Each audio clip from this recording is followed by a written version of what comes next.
someone taking a far look too at the powerful azure for us robed to demon oppose, so we had cultivator. to let him go. The large man This is the fiercely nature of smiled the and boldly cultivation asked, world. You wish "The to strong find can me? impose their Could will it be upon you the felt weak that as they peak grade please, spirit and stone was nothing too can be much done for you to about it? handle and you wish to Come to hand it think over of it, to me? the shimmering golden ring It is didn't still always useful to belong me, to so our I'm sect afraid I either. can't let you Our have martial it. forefathers This time I've plundered come it to from take another your demon sect. core. We can If you only spit it concede out our for me, bad we won't luck have now to that it's fight. been taken away Han from Li's us as calm well. words left the Let's two go back. demons completely The sect stunned. still needs us, The so we golden can't throw W away our King lives grinned like in his this. fury and The bellowed in mid-nascent savage soul laughter. stage elderly man You want gave my a wry core? smile You before dare you to departing say back such the way words they in had front come of this from. king? The Very bushy-browed good. elderly If you man want was it, rooted come to the get it. spot for a long A while layer before of heaving a dazzling resigned light sigh suddenly as he shined also from his departed robes, from the scene, instantly revealing high up in the glistening air a gold long armor. distance away. Meanwhile, The mysterious a cultivator blinding light suddenly appeared stopped from the after old falling devil and and tens of glistening thousands scales of appeared on kilometers. his cheek. A series A of dragon's crackles tail and pops appeared from the erupted back throughout of his his body. joints as he grew The taller demon by king around was an sharp. inch. quickly turning his body into a spiritual light surfaced over his face. He flipped his appearance into that of a young man with a set of ordinary features. Silver lightning arcing from its surface. This man was none other than Han Li. The halberd let out a roll of thunder before blurring out of sight, appearing in front of Han Li just a moment later. The golden ring it fiercely struck while covered in lightning. Not the Demon King attacked in terms of defensive ability another word. This treasure ranks among the top 3 that I've collected during these past years. Without a thought, he waved the item appeared on Han Li's face. Silver light flashed in front of him, followed by the strange appearance of a meter-large lotus. You'll be in complete despair if the golden halberd suddenly collapses before you get back. A huge eruption sounded and the silver lotus violently swayed, 7-colored Buddhist light shooting out from its center. There's no need to remind me of that. The spear was blocked and the light from the lotus faded. I was just preparing to make a trip back to the island.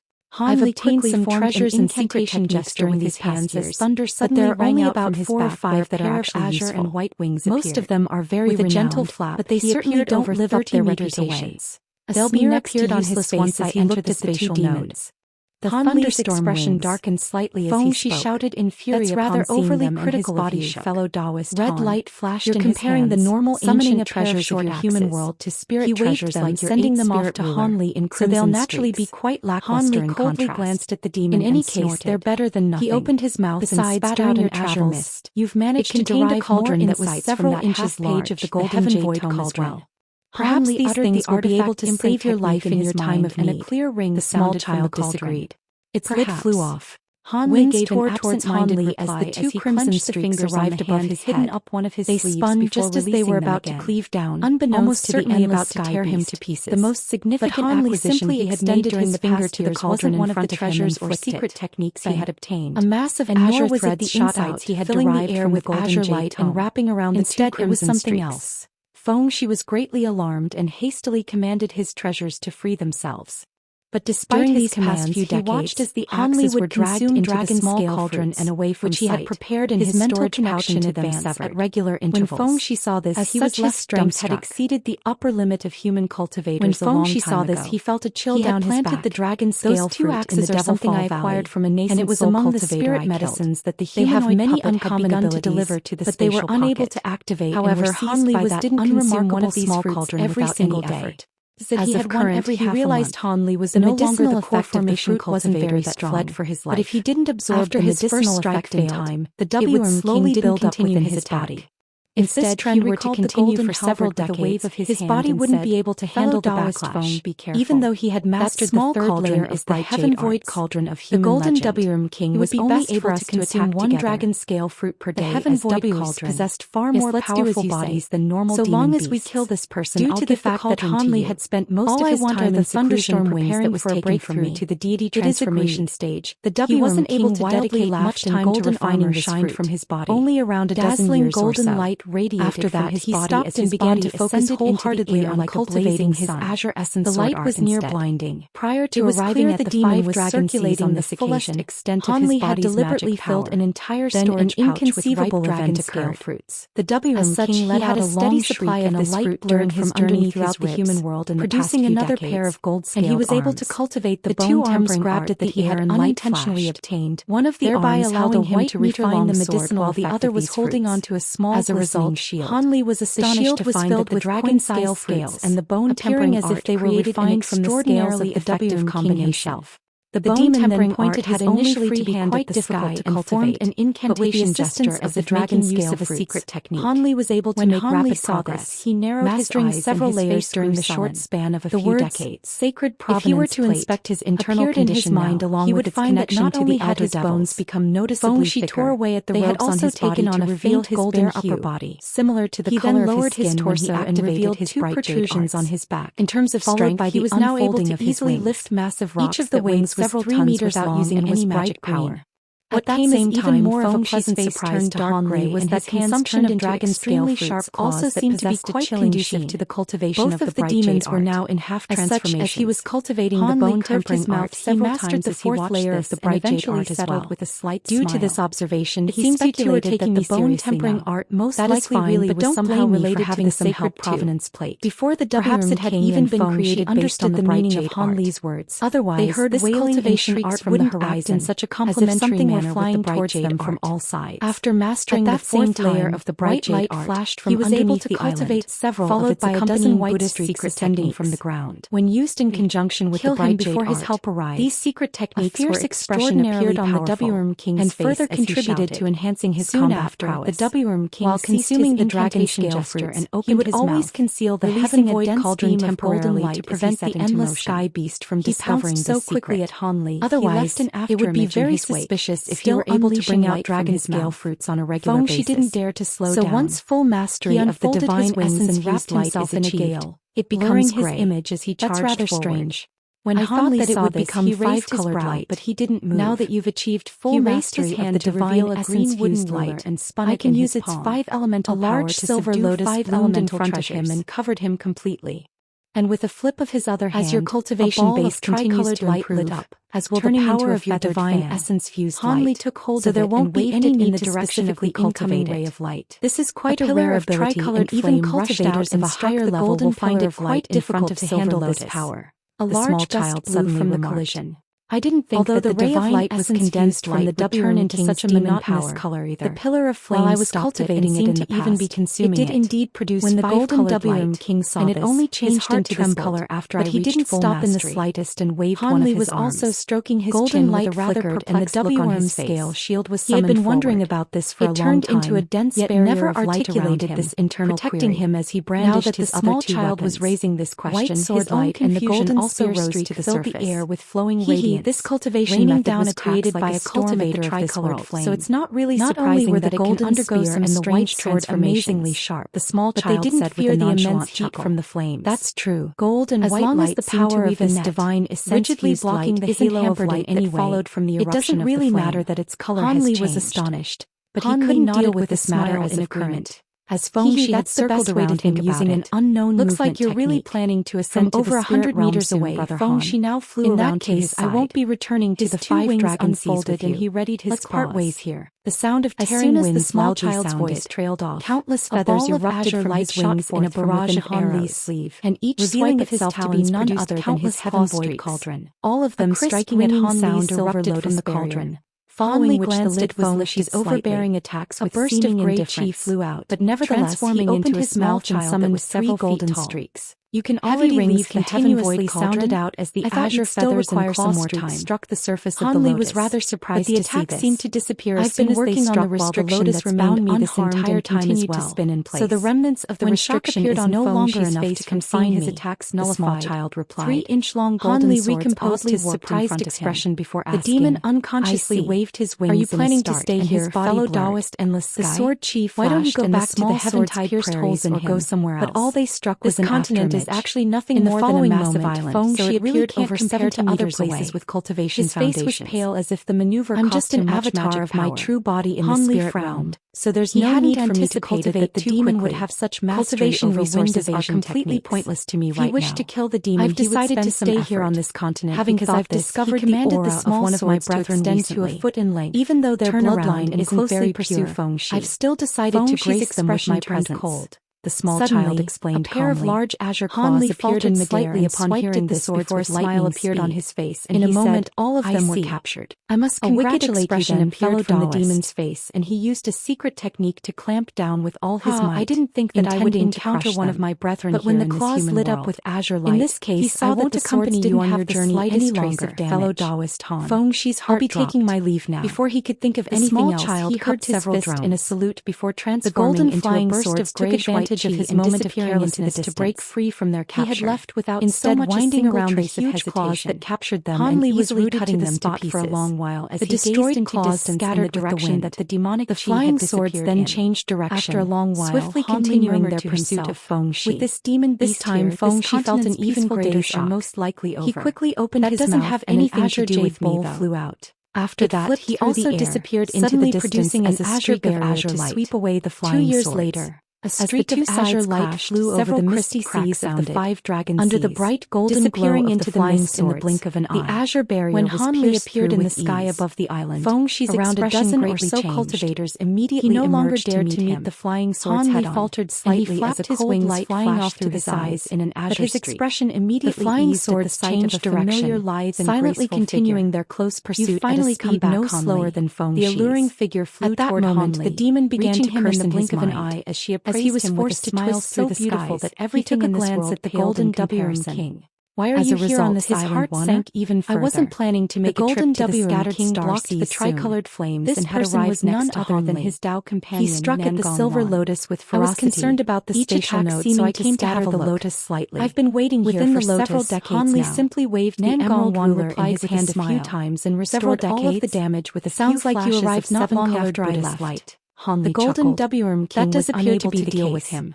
I also met eyes fellow looked Daoist around him and he phoenix. began to ponder whether he Nangong should Wan escape. also chuckled with It an was amused clear that expression. Han Li's current You met abilities her far already? exceeded what he Han had Li imagined. was rather surprised and to the hear ferocious this. flying Of course swords I were more have. than enough to Not deal only with two that, of him. but we've become really then close the demon friends in the came to a past few sudden decades. stop and remained in Nangong place, Wan replied revealing with a cunning Feng smile. Shi's half-demon Han form. Li was a little At some speechless upon unknown hearing time, this. a dozen-meter-long Nangong Wan snow-white glanced around them centipedes before had surrounded suggesting, him. "Let's They go had and talk 4 on the wings and island." sparkling crystal Han Li bodies. naturally wouldn't The object to this, 6-winged and he frost nodded in centipedes. response.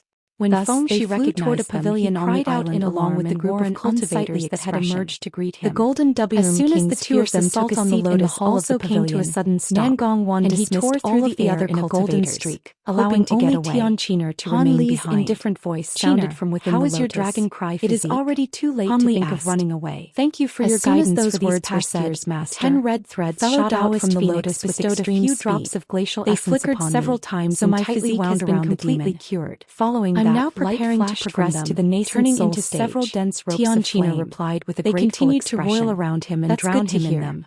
Looks At like that the same efforts moment, I expended a great won't be demon in vain wind blew after through all. the sky. A Carrying joyful smile appeared wheel-sized on ghost Han Li's heads. face in response. They all appeared fierce "Chiner, and wailed go without and end. invite fellow They Daoist entered the Phoenix sea here. of flames Tell without her any that your regard master for has it. returned, Within the and that we have flames, the pressing golden matters to WM discuss king with her." let out a shout of Nangong terror. Wan instructed His in a cold warm scream voice. contained an immense "Yes." fear. Chiner immediately nodded before departing from the pavilion.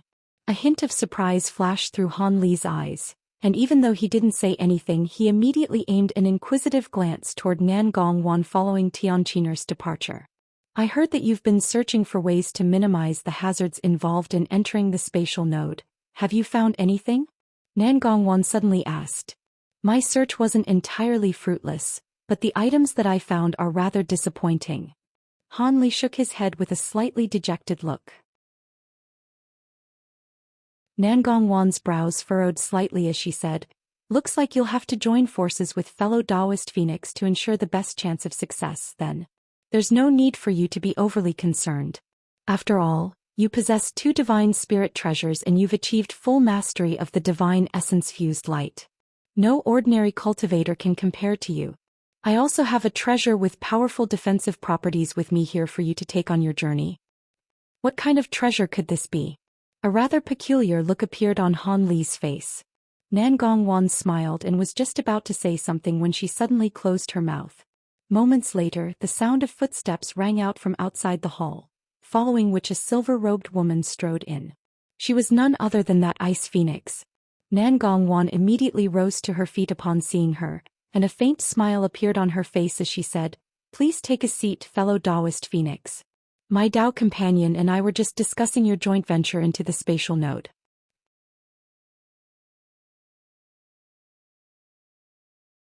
"There's no need for him to enter the spatial node with me, is there?"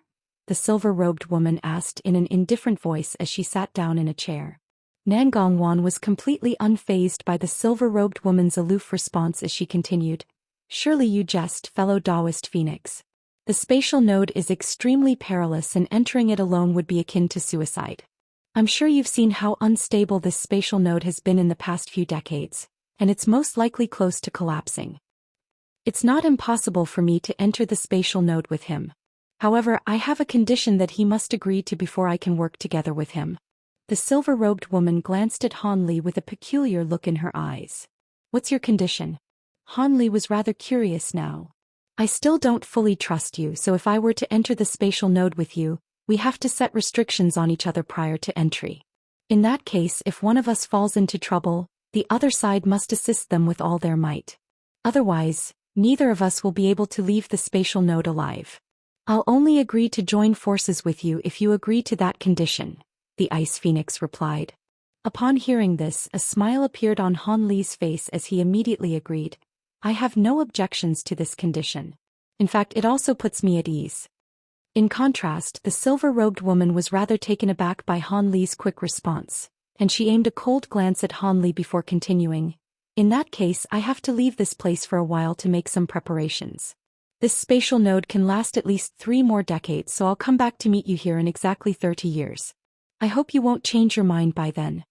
The silver-robed woman departed as soon as she finished her sentence, not giving Han Li any time to state his opinion. Han Li's brows furrowed, but he didn't say anything. It was instead Nan Gongwan who rose to her feet to accompany the Ice Phoenix out of the pavilion.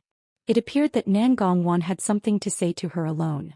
After the 2 women exited the hall, Han Li fell into deep thought, seemingly contemplating the suggestion the Ice Phoenix had just raised. After a short while, he raised his head just as Nan Gongwan returned to the room. Looks like you'll really be departing in 30 years. A hint of dejection appeared in Nan Gongwan's beautiful eyes. My main concern now is that this spatial node will collapse soon, and you won't be able to reach the spirit realm even if you progress to the deity transformation stage. Han Li sighed with furrowed brows. That's not a problem. This isn't the only spatial node in this world, and I've already taken the returning sun water. If I can reach the deity transformation stage, my lifespan would be far lengthier than that of the average deity transformation cultivator. I'm sure I'll be able to find another spatial node in the human world during that time, Nan Gongwan replied in a gentle voice. She then made her way over to Han Li and slowly lowered herself into Han Li's arms. Han Li wound his arms around her exquisite body, and was slightly entranced as he inhaled her faint fragrant scent. Neither of them wanted to say anything as they basked in each other's warmth. The light spilling in from the window cast their shadow onto the ground, and it appeared from that shadow that they had already combined as one. After a long while, Han Li asked in a gentle voice, "By the way, Wana, what's that defensive treasure you were talking about earlier?" Nan Gongwan reluctantly freed herself from Han Li's embrace as she smoothed down her palatial dress and asked, "Do you recall the golden box I found in that underground cave during the trial by blood and fire?" "Golden box? Oh yes, I do recall that box." The bloody restricted area was actually the hidden abode of an ancient cultivator, and that golden box contained the restriction badge that would grant one access into the tallest tower at the center of the restricted area. Even with that badge, one would still have to at least be at the late nascent soul stage to enter that area and be unaffected by the strange restrictions there. Once I reached the late nascent soul stage, I immediately traveled to the state of you to venture into this tower and obtain the inheritance of this ancient cultivator. Aside from that, I also discovered the remains of a cultivator within a certain restriction in the tower. He had clearly ventured into the tower without a restriction badge and had fallen there as a result. The treasures that he was carrying were all quite extraordinary, so he must have been quite a powerful cultivator in his heyday. One of those treasures would most likely be very helpful to you, so I brought it along with me, Nan Gong carefully explained. As she spoke, she patted a storage pouch hanging from her waist to produce a ball of shimmering 6-colored light, within which a silver talisman could be seen. "This talisman is what you were referring to?"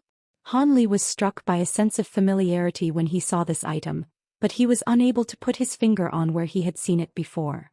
"I'm not sure who refined this talisman, but let me show you its ability first." Nan Gongwan smiled as she tossed the silver talisman into the air, then made a hand seal as she chanted in her beautiful voice. An incredible scene ensued. The silver talisman suddenly transformed into a burst of silver light as it flew toward Nan Gongwan, enshrouding her entire body under a silver light barrier. Silver light was flashing violently on the barrier, and the barrier itself was rumbling incessantly. Han Li didn't pay any heed to this initially, but as the rumbling became more and more pronounced and relentless, he discovered that it was drawing more spiritual qi into the hall, thereby increasing the spiritual qi density in the surrounding area. Han Li stirred as he narrowed his eyes upon seeing this. Right at this moment, A wisp of colorful spiritual light surfaced within the hall before surging toward Nangongwan in a frenzy, disappearing into the light barrier in the blink of an eye. The silver light barrier began to flash erratically as layers of barriers began to materialize around Nangongwan, each of which was a different dazzling color. A few moments later, 6 layers of light barriers had taken shape. A thought suddenly occurred to Han Li upon seeing this, and he exclaimed, "That's the 6th divine talisman." The 6th divine talisman? Is that what it's called? Do you recognize this talisman? Nangongwan was slightly taken aback by Han Li's reaction, but she continued to make hand seals. The 6 layers of light barriers instantly transformed into a 6-colored suit of armor that adhered tightly to her body. Exuberant spiritual light was shimmering over the surface of this suit of armor, creating quite a spectacular sight to behold. I think I do. Even though I haven't seen this talisman in person, I've seen descriptions of it in a tome from one of the Great Jin's sections. The 6th divine talisman is a kind of talisman that draws upon the world's origin chi in the surrounding environment rather than drawing power from the cultivator's magic power, Han Li replied with bright eyes. This was one of the 3 secret talismans of the Heavenly Talisman sect, and he had been trying to get his hands on the refinement method for this talisman for a long time. However, he has been unable to find any leads on it, so he could only give up. Could it be that the remains that Nangongwan had found belonged to that elder of the Heavenly Talisman sect? Was that also the reason why Xianxia had entered the bloody restricted area? A string of thoughts flashed through Han Li's mind, but he found them to be rather implausible in the end. He didn't delve on these thoughts for much longer as he made his way over to Nangongwan and began to carefully inspect the suit of 6-colored arms she had donned. Aside from her limbs and head, the suit of armor had covered virtually Nangongwan's entire body. Furthermore, its surface was quite smooth, and the faintly shimmering runes on the armor lent it a sense of mystery and intrigue. At Han Li's current cultivation base, he was able to easily detect the fearsome spiritual power imbued within the suit of armor. This is most definitely the 6th divine talisman, but according to the description I saw on that tome, this shouldn't be the extent of the talisman's power. You haven't unleashed its full power yet, have you, Warner? Han Li asked. You're right, I've only unleashed 1/10 of its power, Nangongwan replied with a smile. Good. This talisman will indeed be very useful for my venture into the spatial node. By the way, did you find the refinement method for this talisman on the remains of the cultivator you discovered in the tower? Han Li asked. No, I only managed to find this talisman, Nangongwan replied with a shake of her head. Han Li was slightly disappointed to hear this, but after thinking about it he shook his head and chuckled. Forget it, I was too greedy there. It's already very fortunate that you were able to discover this talisman. Nangongwan gave Han Li a warm smile before patting the suit of armor around her body, following which it reverted back into its talisman form. She then opened her mouth and expelled a burst of red light, which enveloped the talisman before sending it flying toward Han Li. Han Li accepted the talisman without any objections. During the coming days, Han Li stayed on the island and cherished his remaining time with Nangongwan. Both of them knew that regardless of whether Han Li would be able to successfully ascend to the spirit realm, this would most likely be the only remaining time they had together. In the future, it was quite possible that they would be separated forever, and the chances of them reuniting were quite infinitesimal. As such, both of them cast aside all inhibitions and enjoyed their time with one another to the fullest. However, 3 years later, Han Li and Nangongwan were enjoying some tea on a scenic mountain when Han Li's expression suddenly changed. He rustled his sleeve and a jade talisman emerged before landing in his hand. It was none other than a myriad distance talisman. Han Li immediately cast his gaze toward the talisman in his hand. Even though the message on the talisman was quite brief, it was enough to bring an elated expression onto Han Li's face. The message had been sent to him by the humanoid puppet, informing him that the profound goddess's palm had finally borne fruit. 1 year later, a streak of azure light flashed into an obscure ravine within the Devilfall Valley's inner valley. Han Li stayed within the ravine for several months before departing once again. Time flew by and 30 years flashed past, seemingly in the blink of an eye. Within the misty seas, a group of cultivators in different attire gathered below a massive ball of light.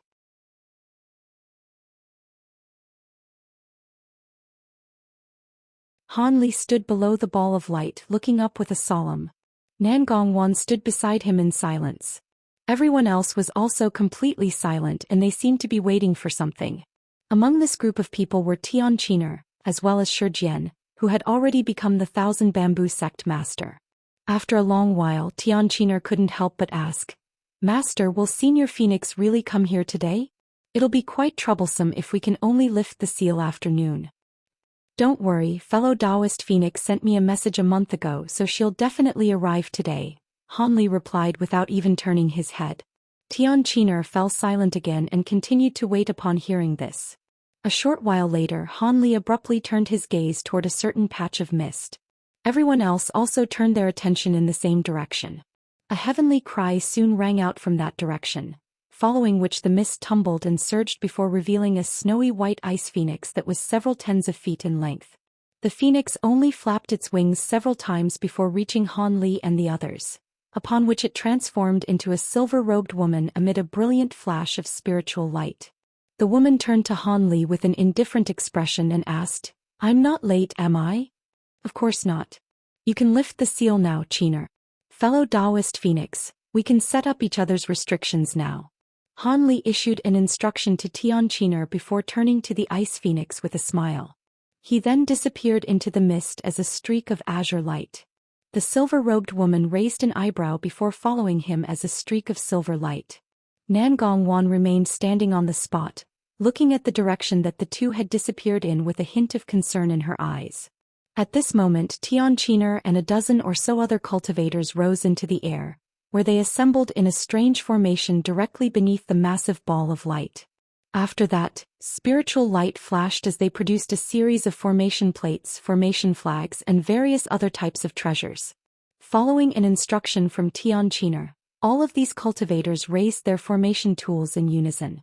Scintillating light radiated forth as the formation tools released either pillars or wisps of light, all of which disappeared into the ball of light up above. Tian Qiner and the group of cultivators then set about lifting the restriction around the spatial node. Time slowly passed, and as the restriction was gradually loosened, the ball of light that had previously been quite blurry and indistinct became clearer and more dazzling. Furthermore, its color also transformed from a dull gray into a scorching white, making it appear as if a new sun had surfaced over the misty seas. In the face of such piercing light, even a great cultivator like Nan Gongwan was forced to narrow her eyes and look away. Meanwhile, Tian Qiner's group of cultivators had already closed their eyes and were manipulating their formation tools through the use of their spiritual sense alone. Right this moment, a large hand suddenly appeared on Nan Gongwan's shoulder. At the same time, a warm male voice sounded beside her ear. "Are you still worried?" Nan Gongwan's body stiffened before relaxing as she put on a rather forced smile and turned around. Han Li was standing behind her, appraising her with a smile on his face. "I definitely am still worried, but we're defying the natural order by pursuing the Great Tao anyway, so there are bound to be hazards involved. Have you and fellow Taoist Phoenix already finished setting up restrictions?" Nan Gongwan asked in a gentle voice after heaving a faint sigh. "Yes. Both restrictions are very secure and cannot be lifted by anyone aside from their respective casters. Looks like we won't have to worry about the other person plotting against one another now," Han Li replied with a wry smile. As long as you don't try anything, I have no reason to plot against you." White light flashed behind Han Li, and the silver-robed woman emerged from a spatial rift. "Fellow Taoist Phoenix, I'd advise you not to use your spatial abilities now. You should conserve your magic power so we can better deal with the hazards present within the spatial node." Han Li's brows furrowed. Perhaps it was due to the fact that both of them had set restrictions on one another, but the Ice Phoenix's enmity toward Han Li seemed to have been curbed slightly, and she replied in a slightly more amicable manner, "Rest assured, I know what I'm doing." Han Li smiled and didn't offer a response. He stepped forward and stood beside Nan Gongwan as they both looked up at the seal being lifted overhead. The silver-robed woman had also fallen silent. Around 15 minutes later, when the ball of light in the sky had reached its most dazzling point, a dull thunderclap suddenly erupted. The white light receded and the ball of light in the sky suddenly transformed into an inky black hole. It was like the bottomless gullet of a giant beast with not even a single hint of light to be seen within. Han Li and the silver-robed woman both stirred upon seeing this, and she said, "Let's go, fellow Taoist Han." Silver light then surfaced around her body as she slowly hovered toward the black hole. Han Li's lips twitched as he patted a storage pouch hanging from his waist. Silver light immediately flashed from within as a second Han Li emerged. It was none other than the humanoid puppet. Han Li raised his hand and imprinted his palm onto the humanoid puppet's head like lightning. An inky black nascent soul emerged from the humanoid puppet's head before disappearing into Han Li's body. Han Li then pointed toward the puppet, and brilliant silver light abruptly erupted from its body. The puppet shrank rapidly amid the silver light, reducing itself to a tiny little wooden puppet in the blink of an eye. Almost at the exact same moment, Han Li whipped his other sleeve through the air, and two tiny blue cauldrons emerged along with a ball of three-colored flames. "Wanner, these treasures won't be very useful to me after I pass through the spatial node. You'll most likely have to face many more tribulations here in this human world, and I can only leave these items behind to assist you, so please accept them." Han Li swept his sleeve through the air as he spoke, sending a burst of azure light sweeping forth, which pushed those four treasures toward Nangongwan. After that, Han Li rose into the air and flew toward the ice phoenix as a streak of azure light. Nangongwan gritted her teeth and waved a slender hand through the air, drawing the four treasures into her grasp. She then stood on the spot and looked up at Han Li's departing figure with a set of slightly pale features. At this moment, the ice phoenix stopped in front of the unfathomably deep black hole. After Han Li caught up to her, she asked, "Aren't you going to speak with fellow Taoist Nangong for a while longer? I'm not in a hurry to enter this spatial node, so you can spend some more time with her if you want." The ice phoenix was putting on a rare display of thoughtfulness. Han Li took a deep breath before replying in a calm voice, "That won't be necessary. Wanner and I have already said everything that needs to be said long before this. We just need to focus on passing through the spatial node now." He then laid a hand over the top of his own head, and azure light flashed as a miniature azure cauldron emerged. He then gently stomped a foot into the air down below, and green light flashed as a green ruler abruptly appeared amid the projection of a silver lotus flower. Following a nonchalant flap of his sleeve, a silver talisman shot forth and transformed into a tight-fitting suit of three-colored armor that settled over his body. Immediately thereafter, 72 small golden swords shot forth from various parts of his body, transforming into fragments of golden light that revolved around him. At the same time, Han Li flipped his hands over to produce a shiny golden ring and a small jade umbrella that was around several inches in size. A hint of surprise flashed through the silver-robed woman's eyes upon seeing this before she shrugged her shoulders in an unhurried manner, sending a dozen or so streaks of white light flying through the air, which transformed into a series of long translucent feathers. The feathers swirled through the air before descending to form a white barrier that shielded the ice phoenix within. At the same time, silver spiritual light revolved around her body, manifesting a mystical image of countless birds revering a single phoenix. What was most surprising was that she then opened her mouth to expel a semi-transparent ice arc. The arc was already several inches in size as soon as it emerged from her mouth, and it swelled drastically thereafter, reaching a length of over 100 feet. The silver-robed woman's body swayed as she drifted onto the ice arc before turning to Han Li as she said, "This heaven-puncturing arc is a top-grade defensive treasure that finally took shape within my body after being nurtured by my glacial essence for over 10,000 years. It should be able to protect us and save us a lot of inconvenience during the initial phase of our journey." Han Li didn't waste any time with formalities as he also immediately strode onto the arc.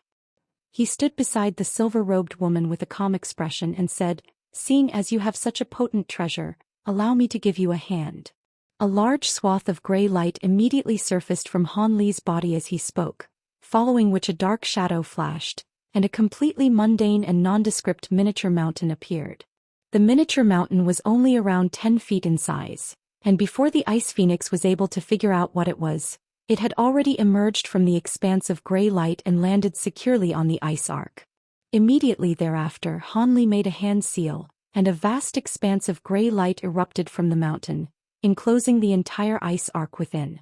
The silver-robed woman didn't know what this gray light was, but she could tell that it possessed extraordinary properties. As such, she summoned a silver light barrier from the ice arc which combined with and fortified the gray light emanating from the miniature mountain. The arc then shot forth into the black hole and disappeared in a flash. Everyone down below looked on with wide eyes, staring intently up at the spatial node with unblinking gazes. However, everyone was soon disappointed. Following Han Li and the Ice Phoenix's entry into the spatial node, the condition of the black hole remained completely unchanged, as if nothing had ever happened. Nan Gongwan finally withdrew her gaze as she issued a calm instruction to Tian Qiner. "Qiner, station a couple of disciples here and get everyone else to go back. There's no point in having too many people remain here." "Yes."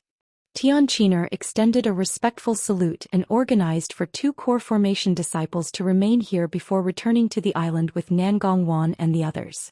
After a month, no changes to the entrance of the spatial node were observed, and Nan Gongwan instructed Tian Qiner to seal the entrance with a formation spell again. She then left several disciples behind to guard the entrance while everyone else returned to the scattered star seas with her.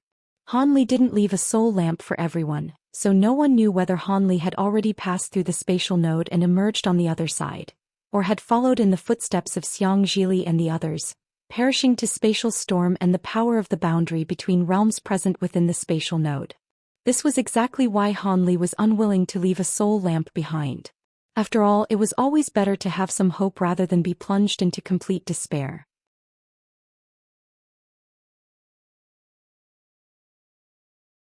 Han Li lay on the ground in a completely still manner, experiencing the uncomfortable heat rising up from the ground while calculating the time in his heart. If he wasn't mistaken, he had already been lying here for 3 months based on the timing conventions of the human world. There were currently 3 suns and 4 moons in the sky, and Han Li knew that during the night, all of those suns would also convert themselves into moons. When daytime arrived, all of those moons would then transform into scorching suns one by one, until there were 7 suns hanging in the sky. This meant that there were constantly 7 celestial bodies of light hanging in the sky. The difference was that temperatures were unbearably hot during the day and freezing cold during the night. From his observations, it appeared that the days and nights in this place were extremely long, roughly 3 times the length of the days and the nights in the human world. The temperature difference between daytime and nighttime was also absolutely staggering, and he would most likely already be dead if not for his special constitution. This place was naturally no longer part of the human world, but was it the spirit realm? Han Li couldn't be sure. The spiritual qi here wasn't very abundant, seemingly not too different from the amount of spiritual qi produced by a normal spirit vein in the human world, and furthermore he had arrived here completely by accident. As such, he had no idea whether he had actually reached the spirit realm. Thinking back to the events that had taken place within the spatial node, an expression of lingering fear appeared in Han Li's eyes. But then again, if it weren't for the accident that had taken place on the final stretch of the journey, Han Li had no confidence at all in his ability to withstand the relentless waves of spatial storms that had appeared in the end. After all, most of his protective treasures had been destroyed, including even his 8th spirit ruler. If it weren't for the fact that his spirit form talisman had activated in the nick of time, he would have most likely been reduced to nothingness in the spatial node already. However, his current situation wasn't very optimistic either. When he had just exited the spatial node and appeared in this place, he had been forcibly separated from the Ice Phoenix, and the restrictions that they had set up in each other's bodies were beginning to take effect. Thankfully, he had mastered a vast array of secret techniques, and one of them allowed him to forcibly repress this restriction. Otherwise, he would already be dead from magic power backlash. Even so, the residual power of the restriction was still wreaking havoc within his body, relentlessly destroying his meridians and bodily structures. If it weren't for the fact that the Wood Birth Bead's immortal body ability was constantly repairing his bodily structures, his body would have been reduced to a pile of mush already. At present, there was one burst of power constantly destroying his body while another burst of power was relentlessly repairing the damage that was being done. This was naturally an extremely painful process. During this time, not only was he unable to draw upon any magic power, he was also unable to move even in the slightest. Furthermore, the destructive power was inflicting damage at a slightly faster rate than the regenerative power. As such, his body would still be destroyed eventually if things continued like this. In this dire situation, Han Li was forced to expel all of his treasures and store them into a storage pouch, then use a secret technique to dispel his nascent soul. In doing so, the enormous amount of power created by the dissipating nascent soul would inject itself into his body, thereby enhancing his regenerative ability. However, the price he had to pay for this was that he wouldn't have so much as a single shred of magic power within his body for over 100 years, and nor would he be able to use any spiritual power or spiritual sense. Even if a cultivator of a higher caliber than Han Li were to make a rough examination of his body using their spiritual sense, they would only regard him as a mere mortal, and they wouldn't be able to detect that anything was amiss unless they conducted a more thorough examination. The consequences were quite dire, but the effects of unleashing this secret technique were also very potent. During the past 3 months, the remaining power of the restriction had finally completely disappeared, and most of his meridians had been healed. According to his estimation, it would only take him a month or so before he would be able to walk again. With that in mind, he turned his head to the side with great difficulty, only to be greeted by the sight of a vast expanse of barren gray sand stretching as far as the eyes could see, with not even a single blade of grass in sight. He was currently situated in a bleak desert, and most of his body had been covered by this strange type of sand, making him appear as if he were a deceased corpse. The suns in the sky were gradually reduced from 3 to 2, then to 1, and it finally appeared as if dusk was approaching. However, as opposed to closing his eyes and settling in for another freezing night, Han Li's eyes abruptly widened as a faint blue light flashed through his pupils. A short while later, a series of sharp cries suddenly erupted from the sky above. Immediately thereafter, one black spot after another appeared in the air, amounting to a total of over 20 dark shadows, all of which came swooping down rapidly toward Han Li. Even though Han Li was unable to inject any magic power into his eyes, he was still able to clearly make out the appearances of these black spots with his astonishing eyesight. They were a group of strange black birds with falcon heads and bat bodies. Each and every one of them was around 4 to 5 feet in size. They all had a pair of sharp claws growing from their respective abdomens, and their black fleshy wings were fully spread to create a sinister sight to behold. These birds flew extremely quickly, and had plummeted to an altitude of just over 300 feet in the blink of an eye. It appeared they were targeting Han Li as prey for their next meal. A cold light flashed through Han Li's eyes and his 4 limbs remained completely still, but he suddenly turned his head and inhaled sharply. A small clump of gray sand abruptly materialized into a ball before flying toward Han Li. Just as the ball of sand was about to fly into his mouth, Han Li blew out a gentle gust of wind, upon which the ball of sand began to hover beside his mouth as if it were completely weightless, rotating on the spot without traveling any further downward. At this moment, the flock of birds was only just over 100 feet away, and Han Li felt as if he could already catch a whiff of the putrid nauseating scent of rotten blood and gore wafting out from within their beaks. Han Li's face remained expressionless, but his depressed chest suddenly bulged as he blasted out a gust of strong wind into the ball of sand. The ball of sand was immediately dispersed into countless specks of azure light that shot forth into the air, striking the first few birds among the flock amid a series of dull thumps. The birds that had been struck let loose shrill cries of agony before fleeing away into the distance. However, they only managed to fly for about 100 feet before collapsing to the ground with blood gushing from their bodies, clearly having been severely wounded by Han Li's innovative attack. An incredible turn of events then unfolded. Upon catching sight of their wounded companions, the rest of the birds completely lost interest in Han Li, flying toward their injured companions instead before tearing them into shreds in the blink of an eye. After that, all of them flew away in contentment with a chunk of their companion's flesh caught between their beaks. Thus Han Li was all alone in this vast desert once again. His expression remained unchanged as if he were already accustomed to such occurrences. However, the contemplative look in his eyes suggested that he was in deep thought about something. A while later, the final sun in the sky also gradually darkened as it transformed into a moon. Han Li had witnessed this spectacle countless times already, yet he was still struck by a sense of awe and wonder at the sight of the 7 moons in the sky. All of a sudden, a slightly bewildered look appeared on Han Li's face, but unfortunately he was unable to do anything aside from turning his head slightly to the side. After a short while, A faint rumbling intermingled with the sound of thundering horse hooves erupted in the distance. It appeared that there seemed to be a large group of travelers approaching.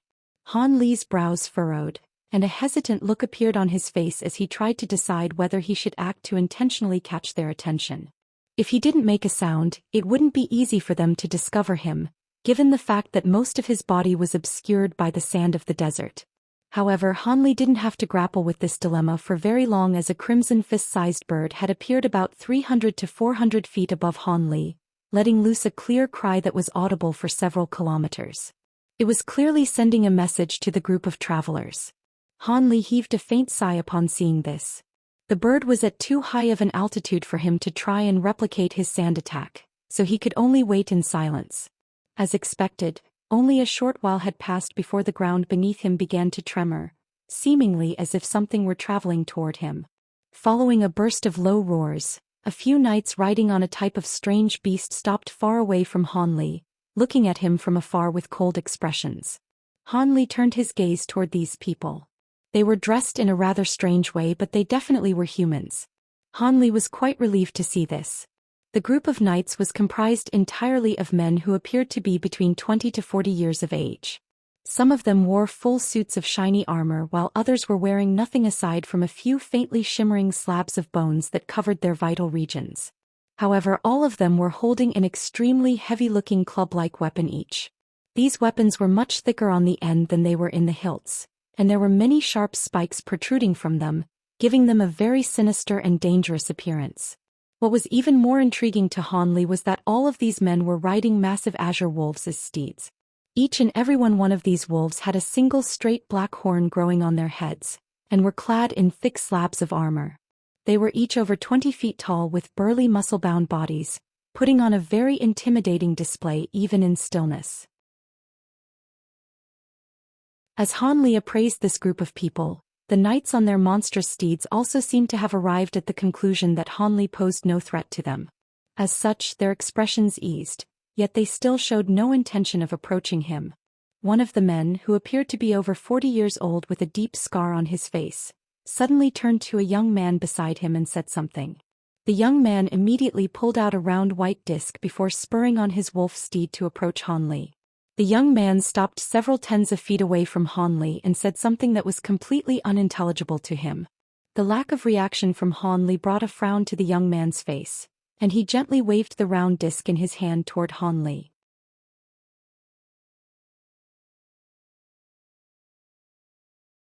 A pillar of azure light with a diameter comparable to that of a large bowl shot forth from the round disc. Han Li's expression remained calm as he allowed the light to shine on him. On one hand, he lacked the ability to take evasive measures, and on the other hand he could sense that this beam of light was for detection purposes rather than an attack unleashed against him. The pillar of light receded, but the round disc itself suddenly began to glow with brilliant light. The young man looked down at the disc before suddenly yelling to the people behind him with a stunned expression. His cry of surprise created a stir among the group behind him as well.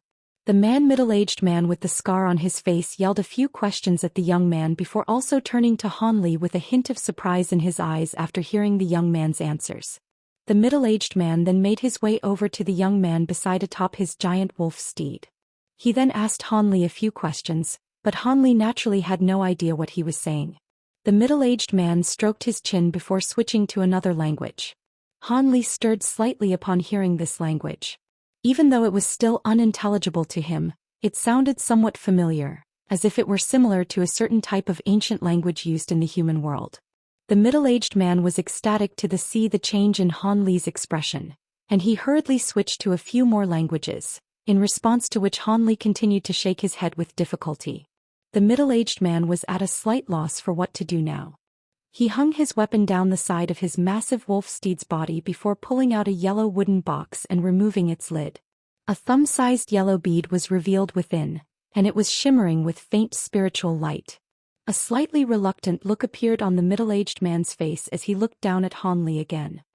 He then turned his gaze back to the bead with an indecisive expression before finally gritting his teeth, seemingly having arrived at some kind of decision. Immediately thereafter, he flipped over a hand and a peculiar ring appeared over his palm.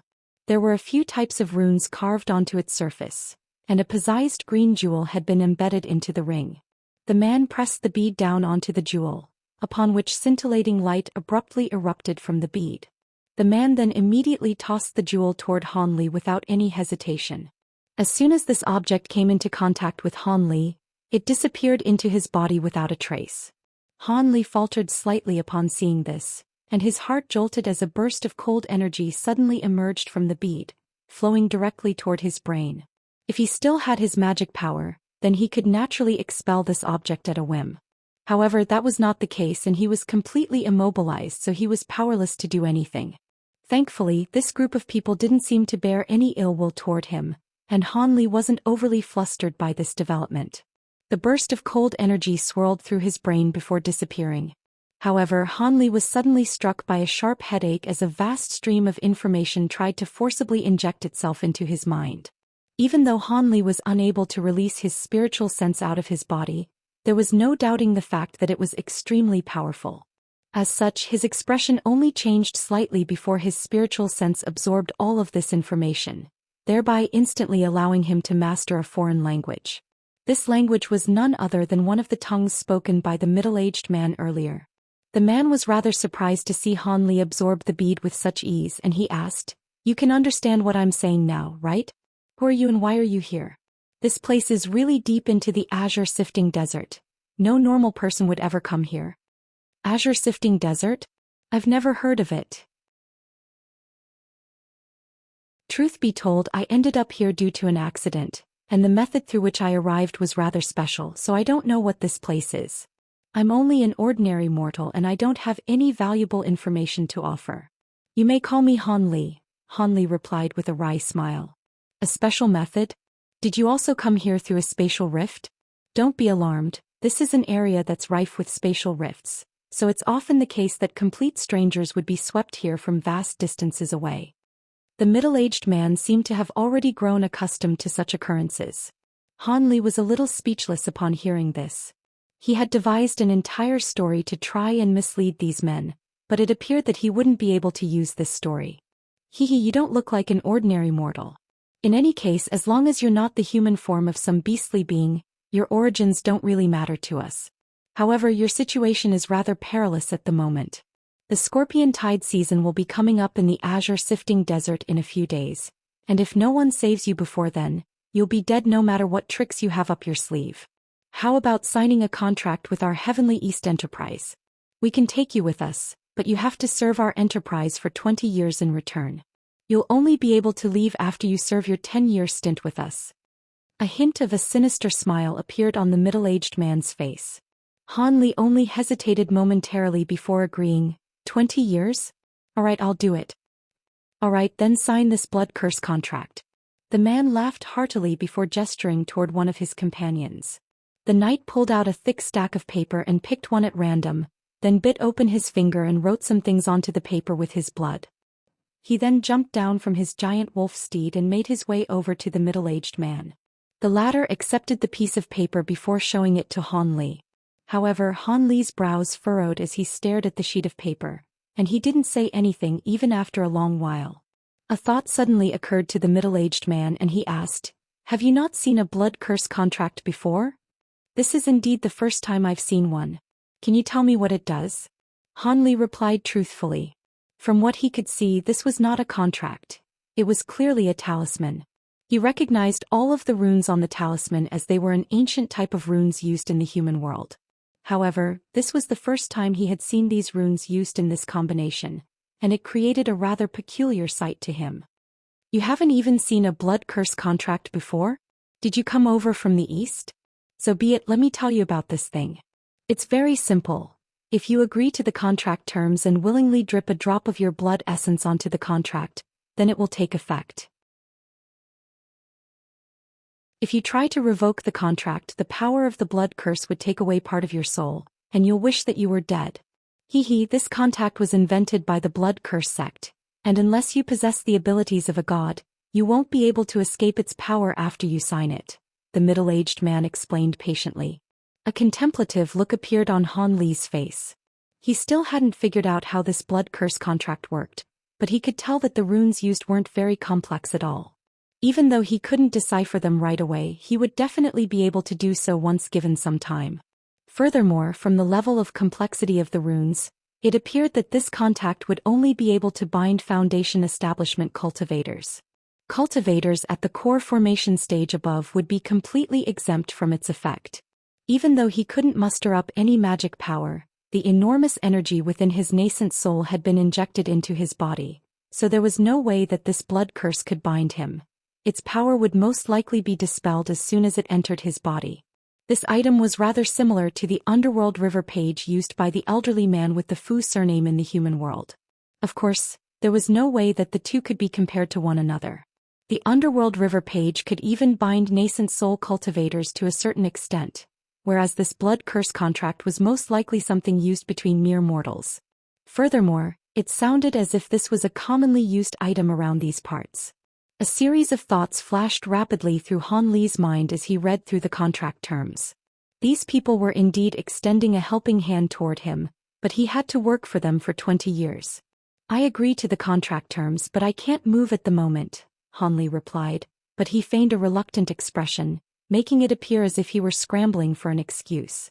The middle-aged man chuckled coldly as he waved a hand toward the knight that had drafted the blood curse contract. Give him a hand, Little Seven. The knight who had just been referred to as Little Seven placed the blood curse contract on Han Li's chest before grabbing onto one of his wrists. In his other hand he held a sharp dagger that was several inches in length, and he slit Han Li's wrist without any hesitation. However, a metallic clang rang out as the dagger struck Han Li's wrist, and his skin remained completely unscathed. Everyone was shocked to see this. The knight who was holding the dagger was completely rooted to the spot. The middle-aged man came to his senses before a serious look appeared on his face, and he asked, "Did you cultivate the profound armor technique or the Vajra arts? Have you mastered the second layer already?" "I've cultivated the Vajra arts and I've mastered the third layer already." Han Li gave a calm reply upon hearing this, but he was ecstatic internally. He was finally able to verify that this was indeed the spirit realm, as only a mortal of the spirit realm would be aware of the existence of the Vajra arts. The middle-aged man exhaled to recompose himself before tossing a short sword toward Little Seven as he said, "The third layer, eh? That means you can already fight low-grade demon beasts. Looks I've really stumbled across a treasure. It's no wonder that Little Seven's mortal dagger can't hurt you. Try my golden luster sword. Even though it's only a low-grade spirit tool, as long as you don't activate your Vajra arts to try and defend yourself, it should still be able to draw blood." "A spirit tool?" Han Li's expression changed slightly upon hearing this. Little Seven caught the sword before drawing it from its scabbard, upon which a burst of golden light instantly erupted forth.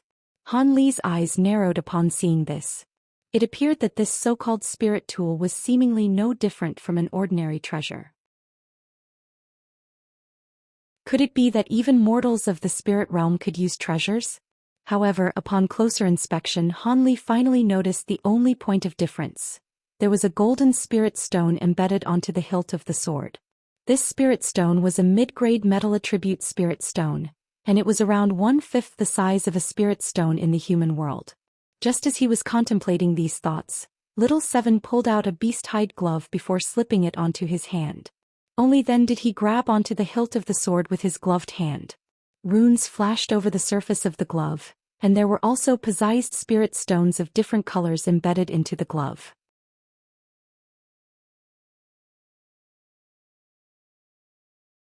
As soon as his gloved hand closed itself around the hilt of the golden luster sword, the light shimmering from the sword receded, but it suddenly began to give off an even more dangerous and menacing aura. Han Li's expression remained unchanged upon seeing this, but he truly was quite surprised. After donning this glove, this mortal truly was able to use this so-called spirit tool.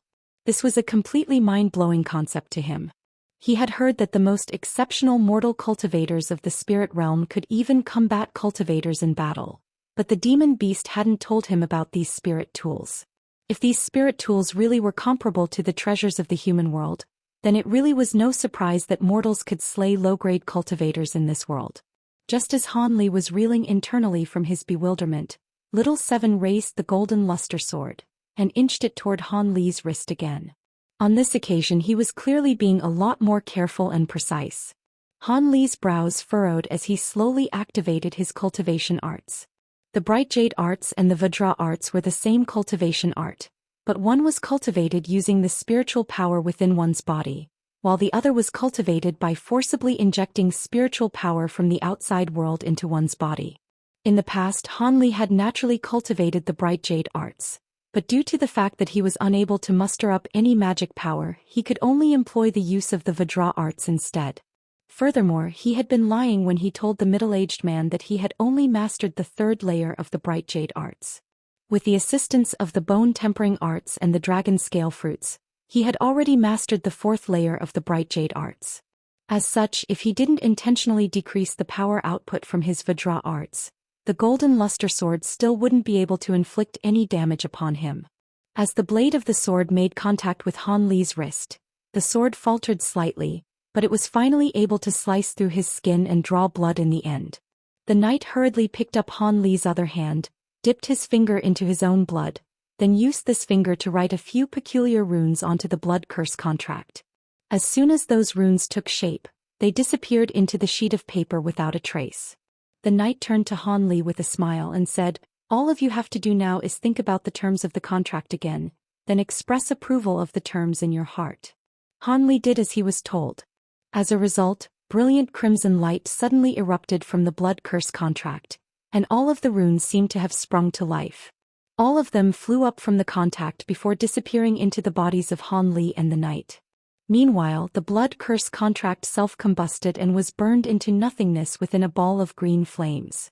"Ah, Brother Han, you belong to our Heavenly East enterprise from this day forth. Little 7, carry Brother Han onto a carriage. He's currently unable to move, so he won't be able to ride on a wolf beast." The middle-aged man's demeanor toward Han Li suddenly became a lot more benevolent. Little 7 clambered onto his wolf steed before riding off toward the rear of the party in search of a carriage. Meanwhile, the middle-aged man began to chat with Han Li as he wore an amiable smile on his face. Only then did Han Li discover that this man was named Zhang Kuei, and he was the leader of the Heavenly East Enterprise's first guard squad. They were passing through this azure sifting desert as they were transporting some important cargo. The azure sifting desert was quite a vast desert, and several months was required for their squad to get from one end of the desert to the other. Just as the two of them were making small talk with one another, a colossal creature suddenly approached them from the distance. That little 7 was riding on his wolf steed in front of the giant creature, seemingly leading the way. Only after the creature drew closer did Han Li discover that it was a massive tortoise that was around 40 to 50 feet tall, and roughly 70 to 80 feet in length. There was wooden carriage set up on the tortoise's back as well as a seat toward the front end of its shell. There was a thin gray-robed elderly man sitting on that seat, and it appeared that he was the coach driver. The massive turtle stopped in front of the group of knights, and the carriage door was opened from the inside. A slender figure emerged from within, revealing herself to be a young woman who appeared to be 15 to 16 years of age, wearing a green dress. She had a round face with a set of sweet and adorable facial features. The young woman glanced at Han Li before smiling as asked, "Is he the one, Uncle Zhang?" "Xianxia, this is Brother Han and he's already one of us now. It's just that he's unable to move at the moment and all of the other carriages contain cargo, so I'll have to trouble you to look after him." The middle-aged man was speaking to the young woman in a very polite and respectful manner. "I see. I'm happy to look after one of our own. Get him onto the carriage," the young woman replied with a smile. Even though she was still quite youthful, she was already displaying a hint of seductive feminine charm. The middle-aged man expressed his gratitude toward the Xianxia before waving a hand toward his companions. Two knights immediately dismounted from their wolf steeds and dug Han Li out of the sand. One of them was carrying his legs while the other had his hands hooked under Han Li's armpits as they carried Han Li up the tortoise along a rope ladder. The young woman entered the carriage first, following which the two knights also arrived at the entrance. Han Li glanced at his surroundings and took in the entire carriage. The carriage was very spacious, able to house a dozen people with ease. Aside from Xianxia, there were also 3 other young women sitting in the carriage, all of whom appeared to be between 12 to 17 years of age. All of them were quite pleasing to the eye, and they didn't appear to be ordinary people. There was only a chair and a few benches in the carriage, all of which had been stabilized to the ground, so the carriage appeared rather empty. It was no wonder that the middle-aged man would arrange for Han Li to stay here. In the end, Han Li was laid down on one of the long benches in the corner of the carriage. The yellow hide of some unknown beast had been spread over the bench, and it was quite warm and comfortable to lay down on. Immediately thereafter, the two knights exited the carriage, not taking the opportunity to steal so much as a single glance at any one of the girls in the carriage. Han Li was rather surprised to see this. However, he was naturally not going to delve any further into this observation. Instead, he merely gave the girls a smile before closing his eyes to rest and recuperate. In reality, he didn't have a single trace of magic power within his body, and his meridians were yet to be fully healed, so there was no way for him to actually cultivate. However, he had stayed in this godforsaken desert for several months, getting baked during the day and freezing during the nights while his body was destroyed and repaired from the inside, so he really was feeling quite exhausted. The four young women in the carriage were all looking at Han Li with curious expressions while discussing quietly among themselves. Even though they were speaking in extremely low whispers, their conversation was naturally unable to escape Han Li's extraordinary sense of hearing. "Sister Xianxia, what kind of injury has that man been afflicted with? How is he completely unable to move?" "Who knows? Uncle Zhang told me that he'll get a cultivator to come and have a look at him soon." "Tisk, looks like Uncle Zhang holds this man in extremely high regard. It's not easy to employ the services of those cultivators. I'm not sure about the details, but Uncle Zhang tells me that this man is a rare talent with extremely strong potential. Otherwise, he wouldn't be letting him stay in this carriage with us." "A rare talent is he? Why do I not get that feeling? He looks really ordinary." Han Li pretended to not be able to hear their conversation as he lay on silently on the beast hide bench. At this moment, the giant tortoise began to move again. Even though it was traveling quite quickly, it was doing so in a stable manner, and Han Li could only detect a few minor bumps here and there during their journey. However, the giant tortoise came to an abrupt halt a short while later. From the sounds of the commotion outside, it appeared that the tortoise had caught up to the rest of the squad. The middle-aged man outside delivered a loud instruction, upon which the entire squad set off once again. Even though Han Li was unable to witness the scenes outside the carriage for himself, he could tell that there were at least 200 to 300 people outside. The four young women discussed among themselves for a while longer, but they eventually grew bored upon seeing the lack of reaction from Han Li. As such, they moved on to other conversation topics, and on this occasion, they made no effort to keep their voices down. "I heard that the cargo being delivered by the Heavenly East Enterprise this time is imperative for the safety of Yuan City. That's why the city lord was willing to spend an absurd amount of spirit stones to hire us to deliver the cargo from so far away. Otherwise, we wouldn't normally accept orders from a secluded city like theirs. But why has the mistress gone ahead to Yuan City first without taking any one of us? That's rather strange. Let me leak some insider information to the three of you. The mistress is traveling to Yuan City in person. Firstly, because the cargo that we're delivering this time is very important, and secondly, she's heading there to welcome the fifth young master home." "The fifth young master? You mean the mistress's son that was sent away to cultivate more than 10 years ago? Didn't they say that the fifth young master possesses a spiritual root and was accepted as a disciple by a cultivator? Why would he be in Yuan City?" Xianxia exclaimed. "I'm not too sure about that. I heard this information from the mistress herself. I heard that the mistress has always heavily favored the fifth young master because he possesses a spiritual root. In that case, it's no wonder that the mistress was so eager to travel to Yuan City." The four young women were chatting spiritedly among themselves while Han Li lay silently on the bench, looking as if he had already fallen asleep. All of a sudden, the eldest girl in the carriage, a young woman in a blue dress, suddenly adopted a serious expression as she exclaimed, "Who's there?" The other three young women's expression changed slightly upon hearing this. Right at this moment, a male voice sounded from outside the carriage. "It's me, Xianxia. I was sent here by Benefactor Zhang to inspect the condition of Benefactor Han." The young woman's expression eased slightly as she replied, "Oh, my apologies for my rudeness. Luer pays her respects to Taoist priest Xianxia. Please come in." She then cast a reflexive glance toward Han Li, upon which her expression abruptly stiffened. It turned out that Han Li's eyes were already open, and when she turned her gaze toward him, their eyes just so happened to meet, and there was a hint of a smile on his face. At this moment, Xianxia had already opened the carriage door to reveal a yellow-robed Taoist priest and a white-robed elderly man. The Taoist priest appeared to be over 30 years of age, and there was faint azure light shimmering on his face, which was a clear indication that his magic power had reached a certain level.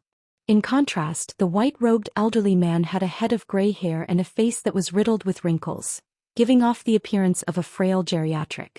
"Old man Fu, why did you come here as well?" Xianxia appeared to be quite surprised to see the elderly man.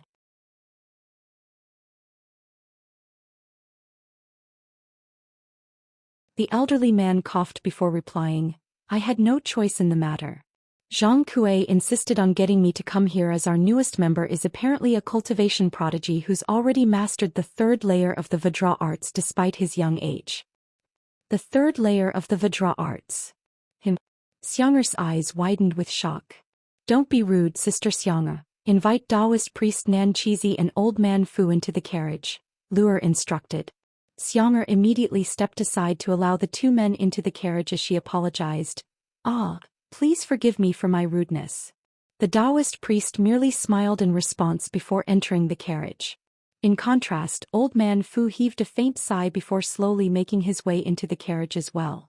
At this point, the light in the sky was already beginning to fade, yet the squad was still traveling full speed ahead with no intention of stopping at all. "This is the man that benefactor Zhang was referring to, right?" The Taoist priest turned his gaze toward Han Li as soon as he entered the carriage. "Indeed, I am the new recruit that Brother Zhang was referring to. I appreciate your visit, but I'm afraid that you'll most likely be powerless to remedy my condition as well. I'll be able to recover after a few months of rest and recuperation," Han Li replied in a calm voice. Nan Chizi wasn't irked by Han Li's rejection. Instead, he merely put on a faint smile and said, You've already mastered the third layer of the Vajra arts, so your powers are not inferior to mine. However, there are many differences between cultivators and body refinement warriors like you. Perhaps I'll be able to find a way to reduce the time required for you to make a full recovery." A hint of surprise flashed through Han Li's eyes upon hearing this.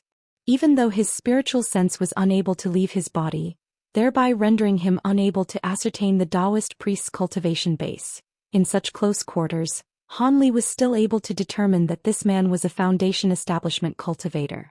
In the human world, all cultivators looked down on mortals as if they were mere ants, and even Qi condensation cultivators despised mortals as if they were an inferior species.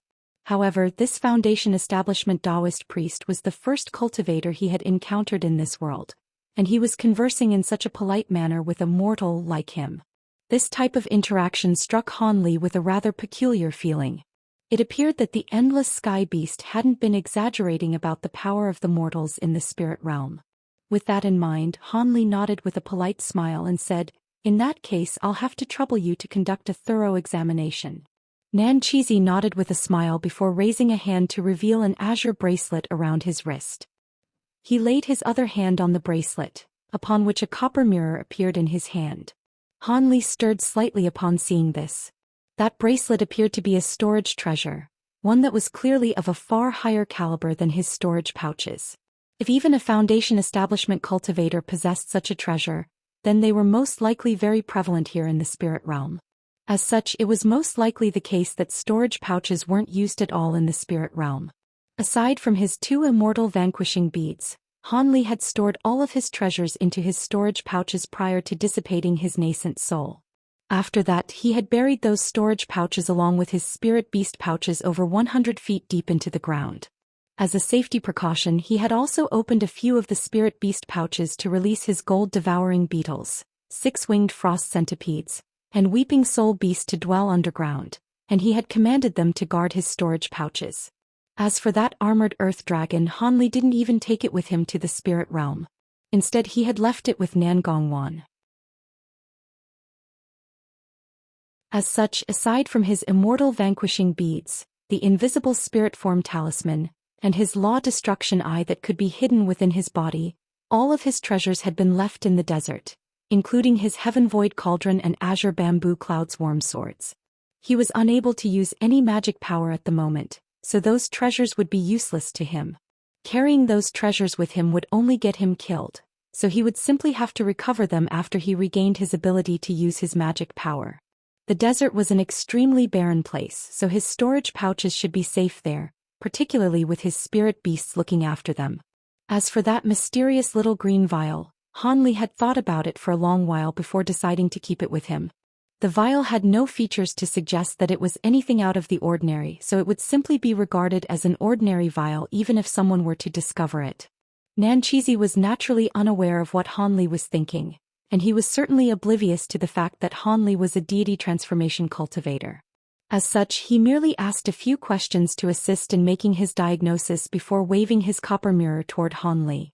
A swath of azure light flew forth from the mirror, enshrouding most of Han Li's body. Nanchizi then closed eyes, appearing as if he were trying to sense something through the use of the treasure in his hand. After a while, a hint of surprise appeared on the Foundation Establishment cultivator's face. A short while later he opened his eyes again and appraised Han Li with a rather peculiar expression. "What is it?" Han Li asked. "Benefactor Han, I suggest you take better care of yourself. I can see that many of your meridians are damaged, which suggests to me that either insufficient spiritual qi was injected into your body during your cultivation of the Vajra arts, or you didn't have enough pills to assist you during that process. Us humans don't have powerful bodies from birth like demon beasts do, so we have to be extremely careful when refining our bodies. Thankfully, the damage is not irreversible and your meridians appear to be healing. However, such injuries are indeed quite difficult to recover from, and I don't have any effective treatment method I can suggest, nor any suitable pills I can offer. The only thing I can do is to craft a few pain-killing talismans for you to make the recovery process easier to bear," Nanchizi replied with a wry smile. "Then I'll have to thank you in advance for your efforts," Han Li said with a smile. Seeing as Taoist priest Nanchizi has already examined you, it doesn't really matter whether I have a look or not. However, that Zhang brat asked me to come, so I can hardly leave without doing anything," the white-robed elderly man mused. "You're far too modest, Benefactor Fu." The profound golden needle techniques passed down in the Fu family have saved countless lives, and even many cultivators have benefited from it. I'm sure you'd be far more capable than I am when it comes to remedying Benefactor Han's condition," the monk replied modestly. "I'm just an in-name disciple of the Fu family, so I know nothing about the profound golden needle techniques. You have far too high an opinion of me, Taoist priest Nanchizi." The elderly man shook his head in response. Nanchizi merely chuckled and stepped aside. The white-robed elderly man stepped forward and took his place by Han Li's side. He raised a hand and grabbed one of Han Li's wrists, then raised his other hand into the air as several streaks of golden light shot forth. The golden light revealed themselves to be thin golden needles that embedded themselves into Han Li's body. Han Li was completely unable to move a moment ago, but as soon as those needles entered his body, he sprang up into a sitting position like a jack-in-the-box. "Lure, get something for him to lean on." The elderly man issued a calm instruction to the girl in blue. "Is old man Fu. Xianxia, grab some blankets and tuck them behind his back," Lure instructed. Xianxia faltered slightly upon hearing this, seemingly quite reluctant to use her blankets as a backrest for Han Li, but she still did as she was told in the end. Meanwhile, the elderly took a seat beside Han Li, closing his eyes as he laid a hand over Han Li's wrist to examine his pulse. Han Li looked at the elderly man in silence, and he could sense a feeble flow of energy rapidly traveling through various parts of his body. If it weren't for the fact that spiritual sense was extremely powerful, it really would have been quite difficult to detect that flow of energy. The elderly man seemed to have sensed Han Li's scrutiny, and he opened his eyes to find Han Li looking at him with a hint of a smile on his face. At this moment, Xianxia had already carried a stack of blankets over to them. Before the elderly man had to say anything, she had already tucked the blankets behind Han Li's back. Han Li rested his back against the blankets, and was greeted by a faint fragrant scent as he extended words of gratitude towards Xianxia. In response, Xianxia merely gave a clipped reply that was neither cold nor pleasant. Han Li paid no heed to her attitude as he continued to scrutinize the elderly man. At this moment, old man Fu waved a hand through the air, and another golden needle appeared in his palm. This was one slightly longer than the ones already embedded in Han Li's body. The elderly man expertly tightened 2 fingers around the needle before his arm transformed into a blur as he rapidly pierced the needle into various parts of Han Li's body in quick succession. Han Li felt as if countless acupoints in his body had been pierced in unison. A throbbing sensation then began to flow through his limbs, and Han Li discovered that he was able to slowly raise his arms. Everyone drew a sharp breath in unison upon seeing this. Not only were the 4 young women's eyes filled with admiration, Xianxia was also quite impressed. As expected, the profound golden needle techniques of the Fu family really are quite extraordinary, the Taoist priest chuckled. It's nothing much. All I did was temporarily restore a certain degree of mobility to his limbs. However, you still can't use any strength or your meridians could be ruptured on a large scale, the elderly man warned with a stern expression. Thank you, old man Fu. Han Li was ecstatic as he flexed his fingers. He had learned similar needle techniques in the human world, and he had thought himself to be somewhat of an expert in this art, but he couldn't even hold a candle to this old man Fu. It was amazing to think that someone really could create such miracles with needle techniques alone. However, his heart jolted upon hearing the cautionary words that the elderly man extended toward him. Upon verifying that Han Li was indeed able to move his limbs again, old man Fu waved a hand toward Han Li, upon which golden light flashed and all of the needles extricated themselves from within Han Li's body before disappearing up the elderly man's sleeve. Han Li slowly lowered himself down from the bench and took a few tentative steps. That's all I can do for you. You'll have to recover your meridians on your own. I still have some matters to attend to, so I won't stay here any longer. The elderly man rose to his feet and prepared to depart. Xianxia nodded upon hearing this, and he pulled out several talismans before waving a hand through the air. All of those talismans then transformed into streaks of azure light that disappeared into Han Li's body. Immediately thereafter, the Taoist priest also stood up to leave. Thus, the 4 young women accompanied them out of the carriage before closing the door again. At this moment, Han Li had sat down in a chair with his eyes closed, seemingly experiencing the effect of the talismans within his body. The 4 young women glanced at one another after returning to the carriage before Luer suddenly smiled and asked, "Brother Han, have you really mastered the 3rd layer of the Vajra arts?" "I was merely lucky," Han Li replied in an ambiguous manner.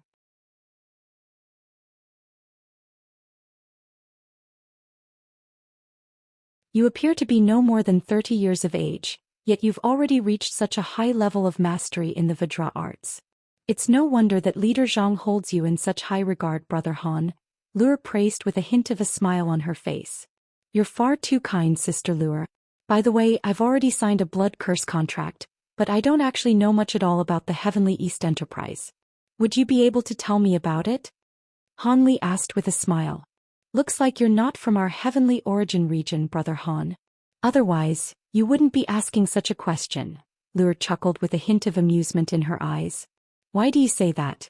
Is the Heavenly East Enterprise quite renowned in these parts? Han Li was rather intrigued to hear this. Renowned? That we certainly are, Brother Han. Ours is one of the 3 largest enterprises in the entire Heavenly Origin region, and we have branches in several hundred cities. Our main branch has even been set up in the Heavenly Origin Sacred City, Luer replied with a slightly smug expression. Unfortunately, none of that meant anything to Han Li, who had just ascended to the spirit realm. In his mind, several hundred cities wasn't a lot. Any small country in the human world could easily consist of several hundred cities. However, it appeared from Luer's boastful tone that this was already quite an achievement. Han Li didn't know whether that was because she simply hadn't seen any truly powerful organizations or if cities here were a lot larger than they were in the human world. In any case, he pretended to put on a mildly impressed expression as he nodded and said, I see, our enterprise is indeed quite large in that case. I heard from your discussion earlier that we were traveling to an Yuan city. May I ask where that is and how long it'll take for us to get there? You sly man, you were eavesdropping on our conversation. A young woman in a red dress chuckled. Han Li cleared his throat in a rather speechless manner. They had been conversing in such a loud voice that it would have been quite difficult not to eavesdrop on their conversation. Don't be rude, Xinger. Please don't take her words to heart, Brother Han. Xinger is quite young and she bears no ill will. Luer scolded the girl in red before turning to Han Li with an apologetic look. In her eyes, even though Han Li was only a new member of their Heavenly East enterprise, he was a man with immeasurable potential and would surely become an integral member of their enterprise in the future. As such, she naturally wanted to avoid irking Han Li. Han Li smiled upon hearing this, and he was just about to respond when the carriage tremored slightly as the giant tortoise came to an abrupt halt. Luer's expression faltered before she immediately yelled, "What happened, Uncle Wang?" "Our Crimson Spirit Sparrow up ahead discovered a group of sandbug beasts, and they seem to be on to us," the elderly coach driver outside replied. "It's just a group of sandbug beasts, just deploy some people to chase them away. We're already going to be late, so we have to make haste." Luer seemed to be rather displeased. "The problem is, one of those sandbug beasts has evolved into a low-grade insect beast and attained intelligence, so it could spell trouble for us if we don't kill them," the elderly man replied with a wry smile. "A low-grade insect beast? That is indeed a little troublesome, but Leader Zhang has already mastered the 5th layer of the Tyrant Tiger arts, hasn't he? In that case, it shouldn't be an issue for him to slay that insect beast with the golden luster sword that the mistress bestowed upon him," Luer analyzed. "You're indeed correct, Luer, but this insect beast has a few mutated insects beast guarding it, so it would be quite risky even for Leader Zhang to face them," the elderly coach driver replied in a hesitant voice. Mutated insect beasts. That really is a little dangerous, but don't we have Taoist priest Xianxia and the other cultivators? Just get them to take care of this matter, Luer instructed after a brief pause. Leader Zhang has already requested for their assistance, but was turned down. The cultivators are all from the Gulu Mountains, and they're unwilling to attack unless the insect beasts attack them first, the elderly man sighed. "We really are in some trouble then. I said from the various beginning not to hire those cultivators from Gulu Mountains. They're always restricted by this rule or that regulation," Xianxia scoffed as she wrinkled her nose with disdain. "Taoist priest Xianxia and the others are not to blame. Most of the cultivators on the Gulu Mountains practice insect manipulation arts, so it's simply bad luck that we encountered insect beasts rather than other types of beasts. I'll release the thing that the mistress left with me before she departed so we can give Leader Zhang a hand. You go and inform him of this and I'll go to see him soon." A grim look appeared on Luer's face. "With that thing we'll definitely have no problems dealing with the insect beasts." The elderly coach driver seemed to have been greatly relieved upon hearing this arrangement. "Big Sister Luer, are you really going to release that thing? The mistress will punish you if something goes wrong." Xianxia was rather concerned in contrast. "Don't worry, that thing has already been tamed by the mistress and possesses a certain degree of intelligence. Its power is comparable even to that of low-grade demon beasts, let alone a few mutated insect beasts." Luer gave her a confident smile before striding out of the carriage. "I have a bad feeling about this. I'm going to have a look." Xianxia bit down on her lower lip before also departing from the carriage. Xianxia and the last girl glanced at one another before wry smiles appeared on their faces. Neither of them said anything, but they seemed to have a tacit understanding with one another as they also exited the carriage. As such, Han Li was the only one left in the carriage. He sat in his chair and narrowed his eyes with a contemplative look on his face. A few moments later, the thunderous roar of a tiger that was filled with a sense of violence and bloodlust erupted from nearby. Han Li stirred slightly upon seeing this before slowly rising to his feet and making his way toward the carriage door. After pushing open the door, Han Li strode out of the carriage in an unhurried manner, standing on the edge of the giant tortoise's shell as he looked into the distance. The light of all 7 moons in the sky was illuminating their surroundings, so Han Li was able to see everything around him with great clarity. He could see that their band of carriages stretched for around 500 meters, and there were over 30 of these giant tortoise beasts situated at regular intervals down the line. Most of them were carrying massive cargo crates that were no smaller than the tortoises themselves, and all of them also had 4 or 5 armored guards standing on their backs. At the same time, there were also knights riding atop giant wolf steeds traveling on either side of them, making sure that they were very well guarded. However, none of those giant tortoises caught Han Li's interest. Instead, he was more intrigued by a cuboid object that was around 20 feet tall and shrouded under a glistening black cloth. At this moment, the middle-aged man, the 4 young women, and Nan Chizi were all standing around this object. Low beastly snarls could be heard coming from beneath the back cloth. Furthermore, there were runes shimmering over the surface of the cloth, indicating that it was a low-grade treasure. At this moment, Lure was holding a badge in her hand, from within which swaths of blue light were radiating forth. Even though they were situated quite far away, Han Li could see everything they were doing with perfect clarity through the use of his Bright spirit eyes. As such, he was able to catch a glimpse of a green bracelet on Lure's hand, which had tiny shimmering spirit stones embedded onto its surface. A contemplative look appeared on Han Li's face upon seeing this. It appeared that these so-called spirit tools could only be used by mortals if they had an external power source. Seeing as they had spirit stones embedded into them, it was clearly the case that they would lose their efficacy once the spiritual qi within those spirit stones was exhausted. Just as Han Li was pondering this notion, the black cloth seemed to have absorbed sufficient blue light, and it suddenly disappeared as a vast expanse of black smoke, revealing an intricately crafted silvery beast cage within. Inside this cage was a crimson tiger beast. From its outward appearance, this beast appeared to be no different from an ordinary tiger, aside from the fact that its fur was as crimson as blood. However, all of the bystanders were struck by an involuntary sense of fear as they cast their eyes toward this beast. At the sight of so many people standing around its cage, a vicious light abruptly flashed through the beast's eyes. All of a sudden, it pounced violently without any premonition, crashing heavily into the cage, causing the entire structure to tremor violently. Everyone's expressions changed as they retreated involuntarily. Lure took a deep breath before raising her badge again, upon which crimson light began to surface over the badge.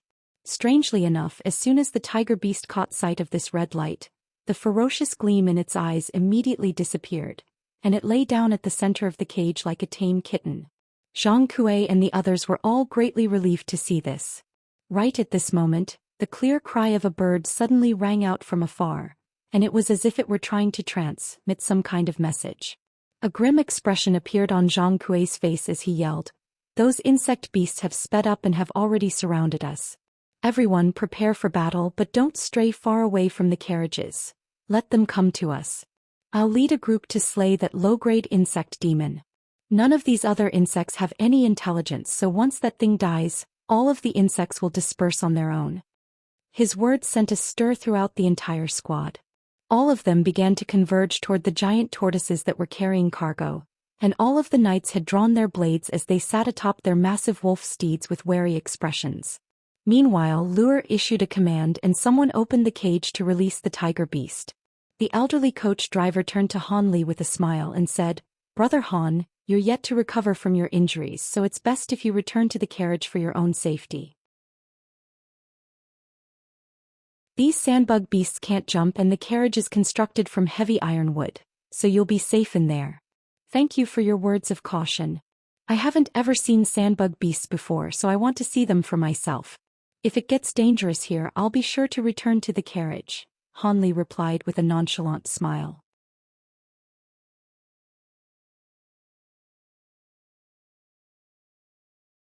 "Hee, in that case this old man won't dissuade you any further, Brother Han." The elderly coach driver chuckled and kept quiet. Han Li smiled and looked around him once before. Then he stood up from the tortoise without another word.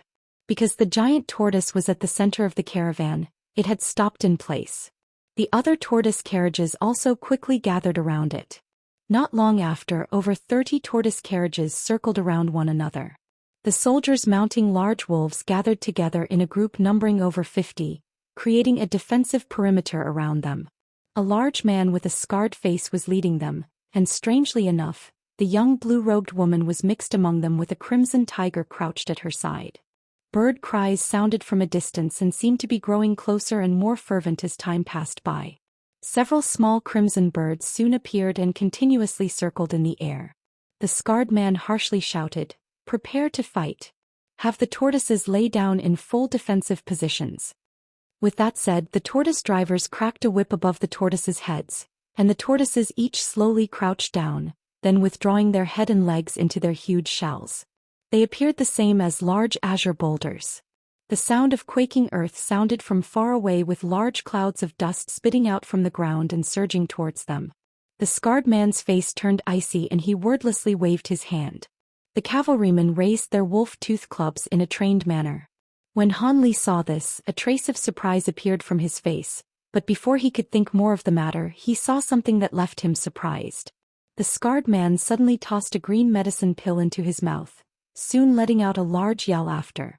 Yellow light circulated through his body and thin yellow fur spouted forth from his skin, turning his irises into a deep green. Afterwards he knocked his feet against the wolf he mounted, and the wolf immediately shot forward with a roar. The other cavalrymen hadn't undergone such a strange transformation, but by circulating their own techniques, light shined from their bodies and they followed after their leader in a fearless charge. Several tens of cavalrymen swept up a dust cloud as they charged forward. What's going on? Could it be this person is a metamorphosed demon beast? Impossible, he would have to be a demon beast at a metamorphosed stage. He can't be such a high-grade demon cultivator. And from the soldier's lack of reaction, this sight is common in the spirit realm. It appears that I'll need to spend more time in the spirit realm to understand it. Regardless, the scarred man's transformation and those so-called spirit bodies are something I've never heard of in the mortal realm. In his surprise, his thoughts quickly churned, quickly discovering there were quite a few differences in this world compared to the mortal realm. At that moment, the scarred man led the troops over a kilometer away from the caravan to meet the roiling dust clouds. Soon after, sounds of battle and shouts followed, but only the central part of the dust clouds was stopped. The sides split off and continued to charge in the direction of the caravan. In the blink of an eye, dust drifted over the soldiers and concealed them. It was unknown who let out the first shout, but following that, the guards that remained at the caravan raised their bows and began to release their arrows. A rain of arrows launched from the caravan. Muffled thuds sounded as the arrows landed and the dust cloud's momentum was greatly slowed. But soon after, the clouds rolled away as several black silhouettes pounced from the dust to reveal yellow worms that were 3 meters long. They each appeared quite flat and had massive mouths on their heads. They also had a pair of antennae waving around from the top of their heads. These were the so-called sandbug beasts. When Han Li saw them, this face faintly changed. He exterminated countless such demon beasts during his time in the scattered star seas, but they were far more deadly and powerful than the current worms before him. As soon as the worms appeared, the sound of tearing winds sounded, followed by the glint of a dozen arrows piercing into the worms. But apart from one arrow striking at one of their mouths, the rest of the injuries didn't seem to be lethal. Rather, they only further incited the worms. Regardless of the blood leaking from their bodies, they pounced onto the nearest tortoise. The 4 guards on the tortoise remained calm and brandished their blades to meet the attack. It was clear they cultivated a peculiar technique. Although they weren't able to defeat the worms in one fell sweep, each of their strikes left long gashes on the worms' bodies, forcing them to the ground. For a time, the huge worms twitched on the ground, suffering from their heavy injuries. But then more giant worms emerged from the dust clouds, slowly trickling out in an unending streak. In the blink of an eye, the caravan found themselves surrounded. Naturally, a huge battle erupted. Shouts and dancing blades were abruptly mixed together, scattering blood in the air. At the center of the tortoise carriage, Han Li was in the most defended position, but apart from him and the carriage driver, there was no one else present. The 3 young women with him had disappeared at an unknown time. Having no need to worry about his safety for the time being, Han Li looked at the surrounding battle at his leisure. But a while later he unconsciously frowned. It was as the old carriage driver said. Because of the worms' giant size, there was a limit to how high they could jump. Most of them could only jump at the side of the tortoise shells, not over them, granting the guards a prime opportunity to strike. As a result, the guards have had a massive advantage since the beginning. But due to the overwhelming number of worms, the yellow clouds have yet to disappear. It was impossible to see through their true numbers, but in such a short amount of time, over 300 worms have attacked the caravan. Although the worms' movements were clumsy, they each had rough hides and thick flesh. Even with a dozen slashes, the worms could continue to attack so long as none of their vitals were struck. The increasing numbers of worms meant that it was impossible to maintain a tight defense. Eventually, a few of them managed to jump over the tortoises and injure the guards. If one wasn't able to dodge out of the way, a guard would lose an arm to a huge worm's mouth. If a worm came from behind, it was possible to lose one's head. And when they managed to jump on top of the tortoises, they were also able to use their thick antennae as ferocious weapons. As time went on, the situation for the caravan worsened. The only peaceful areas were the several tortoise carriages at the center of the caravan, where Han Li happened to be. Han Li's gaze wandered for a moment and he turned his head, looking at another nearby carriage. It was the carriage that Nan Chizi and a few other cultivators entered a moment ago. As Foundation establishment cultivators, it should be easy to kill off these trifling insect beasts, but they've yet to perform the slightest action. These cultivators had no intention of taking action. Han Li frowned and turned back, continuing to watch the battle with a calm expression. At that point, over 20 of the guards were either dead or gravely injured by the worms, and the guards that remained began to appear exhausted. There would only be more casualties as time went on. If the scarred man didn't return with the cavalrymen soon, the caravan may not last much longer. However, Han Li wasn't worried about himself. Although Han Li wasn't able to use any magic techniques and his meridians weren't healed, he did cultivate the 4th layer of the bright jade arts. His body was incredibly durable. The teeth of the worms wouldn't be able to harm him. Moreover, he possessed 2 immortal vanquishing beads, something that could gravely injure deity transformation stage demon cultivators if he caught them off guard. As such, Han Li was able to observe the battle without worry. Not good. Elder Sister Xianxia, the situation looks bad. We should quickly act. A young woman's clear voice sounded from behind him. Han Li's expression stirred as he slowly turned around. One of the back of the huge tortoise, Xianxia, and the other young women had suddenly appeared. The 3 were holding onto a set of small flags. The red-clothed woman with an anxious expression, the youngest amongst them, was the one who spoke. The young green-robed woman said, "It is no matter. There's still time. Let us quickly place down the minor returning spring formation. Although we are missing Elder Sister Lure, we'll be able to hold it up for some time." The 3 then quickly stood in formation and took out a cloth the size of a basin. They placed it on the ground to reveal a meter-large spell formation diagram. Han Li watched this with an odd expression on his face. At that moment, the 3 women raised the small flags in their hand and revealed the bracelets around their wrists that were embedded with spirit stones. As the 3 chanted, the small flags and bracelets lit up and their wrists trembled. The 3 flags suddenly pierced into the formation diagram and emit faint spiritual chi fluctuations as it scattered white light around it. The white light swept past the surrounding guards and disappeared into their bodies. As a result, the guards were immediately reinvigorated. Not only did their exhausted appearances vanish, but an immense strength burst forth from their bodies. Their originally heavy weapons became nimble in their hands, flashing with cold light as they cut down the worms once more, gaining the advantage. When Han Li saw this, his mouth switched and he coldly smiled. The returning spring formation was a simplified version of the mortal realm's origin essence formation. Those affected by the formation may feel as if their energy was restored and may feel overwhelming power, but in truth, they are burning away their inner essence and shaving away at their lifespan. From how quickly the guards recovered, they spent around 20 or 30 years of their lifespan.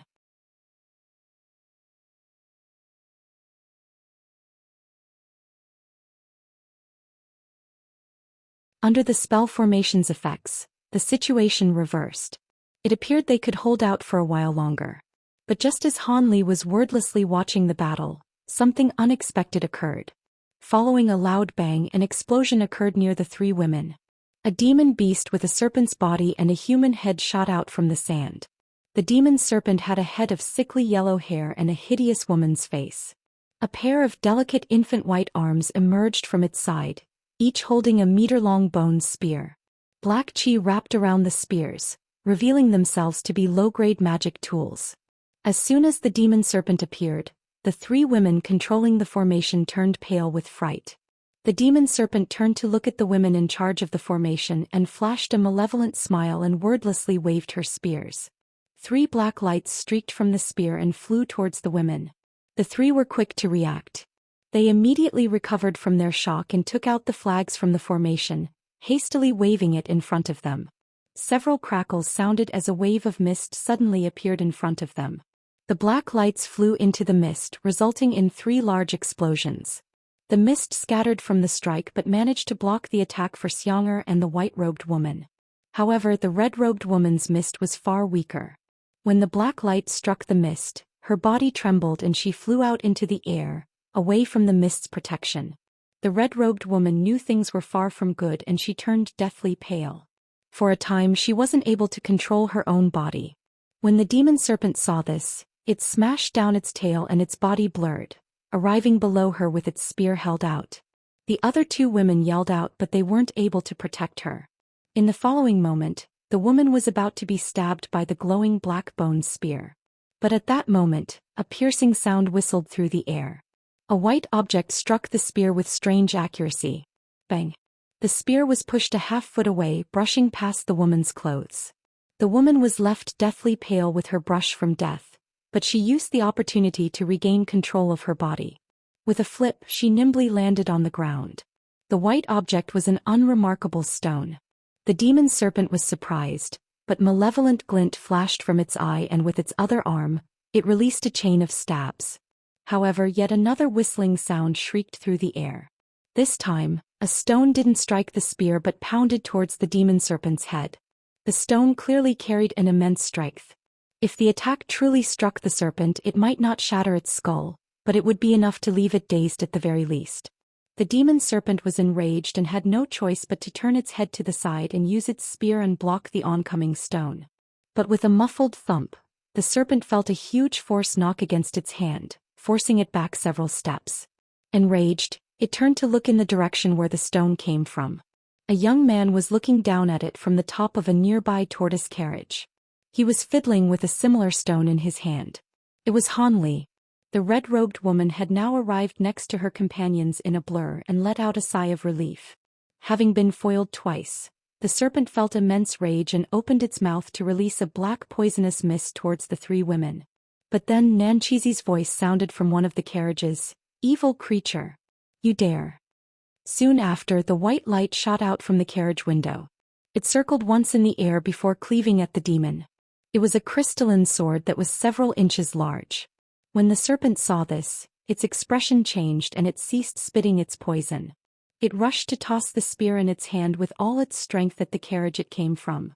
It then twisted its body to duck into the sand. When it saw more cultivators appear, it didn't dare to fight and immediately flee. As for the spear, it was aimed at Han Li. Obviously, the demon thought to take revenge on the mortal that thought to ruin its fun and express its resentment. When Han Li saw the black light coming towards him, he wryly smiled. Not only did he not use the stone in his hand, but he also stood still in place. Boom! The spear struck Han Li accurately, and he was sent flying over 30 meters away, leaving a large hole in a carriage's container he fell on. The crash resulted in twinkling blades falling out from a carriage's storage. Ah! When the three women saw this, they let out a cry of alarm. As for Nanchizi, he let out a yelp from a neighboring carriage. Afterwards, Nanchizi's small sword circled in the air before turning to him. At that moment, the red-robed woman shook her flag and scattered her protective mist, then running over to the container. "Brother Han, are you all right?" she worryingly cried out. A trace of worry also appeared on the other two women's faces. "I am well. However, my body can't seem to move." Han Li spoke out with a wry chuckle. The three women were relieved to hear this and exchanged a glance. They all jumped on top of the giant tortoise in question and looked at the damaged container. They saw Han Li lying down on a pile of spears and sabers with town robes. He appeared helpless, but there were no obvious injuries. The three were overjoyed and dragged him out in a joint effort. "Brother Han, thank you for saving my life," the red-robed woman gratefully said. Han Li chuckled and casually answered, "It wasn't much. It only took a slight effort. However, the attack has left me helpless. I'll have to lay down for a moment longer."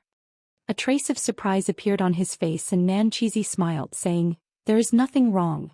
The Vajra arts is worthy of being of the 5 great body refining techniques. You are already so strong after cultivating the 3rd layer. That evil creature's magic tool wasn't what harmed Benefactor Han, but the exertion of the rock throwing has caused some injury to your meridians. It should be healed with some rest." "I am glad," the red-robed woman said with joy. Nanchizi smiled and looked at the formation diagram that no longer glowed with light. He chuckled and said with a deeper tone, How could this humble Taoist lie? However, the situation will turn for the worse now that you've stopped driving the minor returning spring formation. When that was said, the three's expression vastly changed and they hastily looked around them. They saw that the guards have become exhausted once more without the aid of the formation, and they have resumed taking casualties. Damn. We've only brought one copy of the formation diagram. We've used all the power from our formation flags to block the demon serpent. We won't be able to activate it again. The white-robed woman cried out. The other two looked at each other in dismay.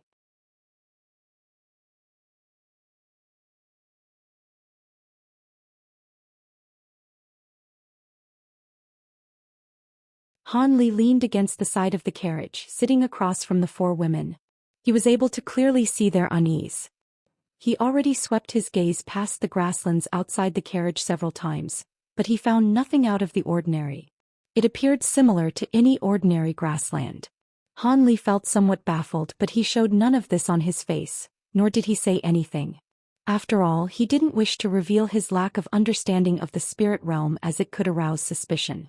But during these days the four women treated him with a much friendlier attitude. From his act of saving Quaner, the red-robed woman, they began to enthusiastically call him Big Brother Han. Han Li didn't find the name suitable, but because the women were so young he found it difficult to be too cold with them.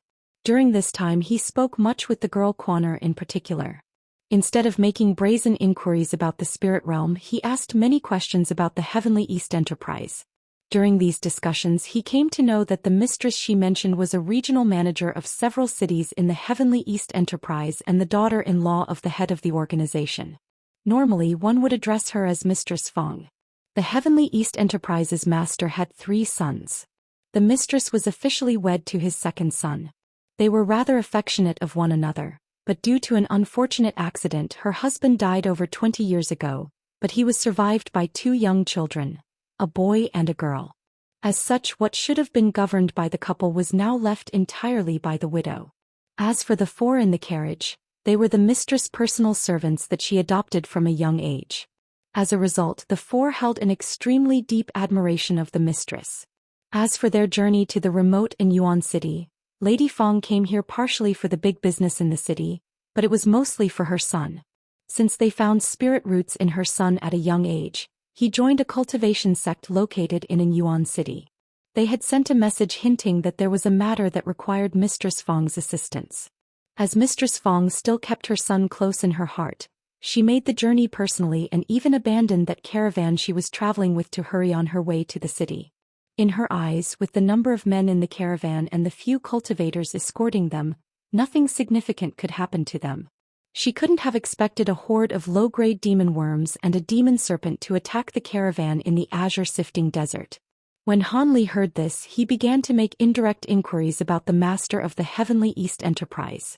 After all, founding such a large organization wasn't something an ordinary person could do. Han Li was stunned by what he found out. The master of the organization was a mortal who lacked physical strength, nor did he have any spirit roots. How was such a mortal able to create such a large business? As doubts filled Han Li's mind, Han Li asked an indirect question about it, but as careless as the red-robed woman was, she didn't give a proper answer. When he saw this, he didn't question her any further and promptly changed topics. As this went on, Han Li managed to understand a few things, but he had even more questions as well, leaving him somewhat gloomy. Although the grasslands appeared to be far more expansive desert, the caravan quickly passed through it in a little over a month, but it still hadn't reached the end. During this time the guards and cavalry remained highly vigilant and fearful. Even the several cultivators that hadn't emerged during the desert would periodically take turns patrolling the air above the caravan. These Gulu Mountain cultivators also appeared to be treating this duty with great care. Although these people appeared ready to face a great enemy, the caravan managed to leave the grasslands after another half-month of travel and emerged into a hilly area. The soldiers and cultivators instantly felt relief after leaving the grasslands, and the caravan's original banter immediately returned. Even the young women in Han Li's carriage let out a sigh of relief after leaving the grasslands. The young green-robed woman patted her chest in relief and sweetly smiled. So we didn't attract the wolves of the plains.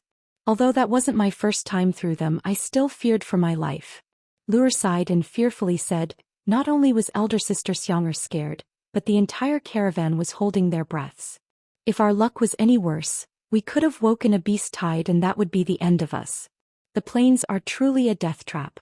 Although it is rarely seen, there are a few merchant enterprises that encounter it. Quan'er tilted her head and added, that's right.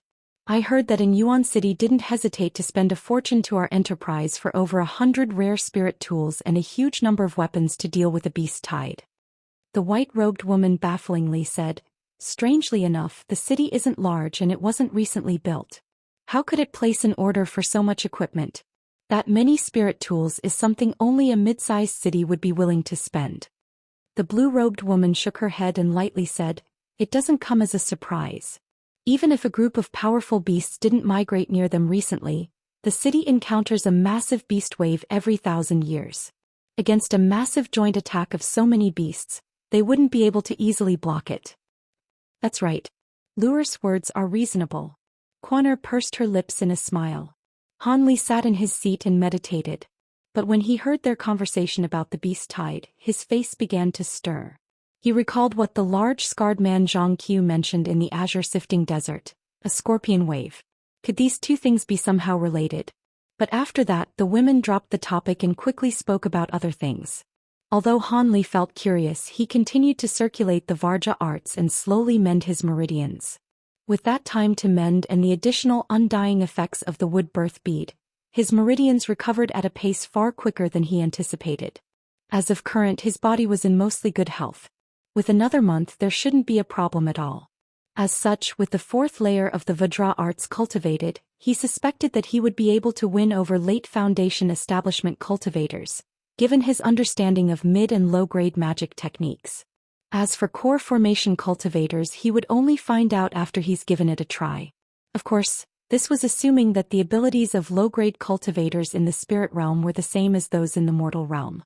After they left the plain, the caravan arrived at its destination after 2 days, a stone city with an unordinary presence.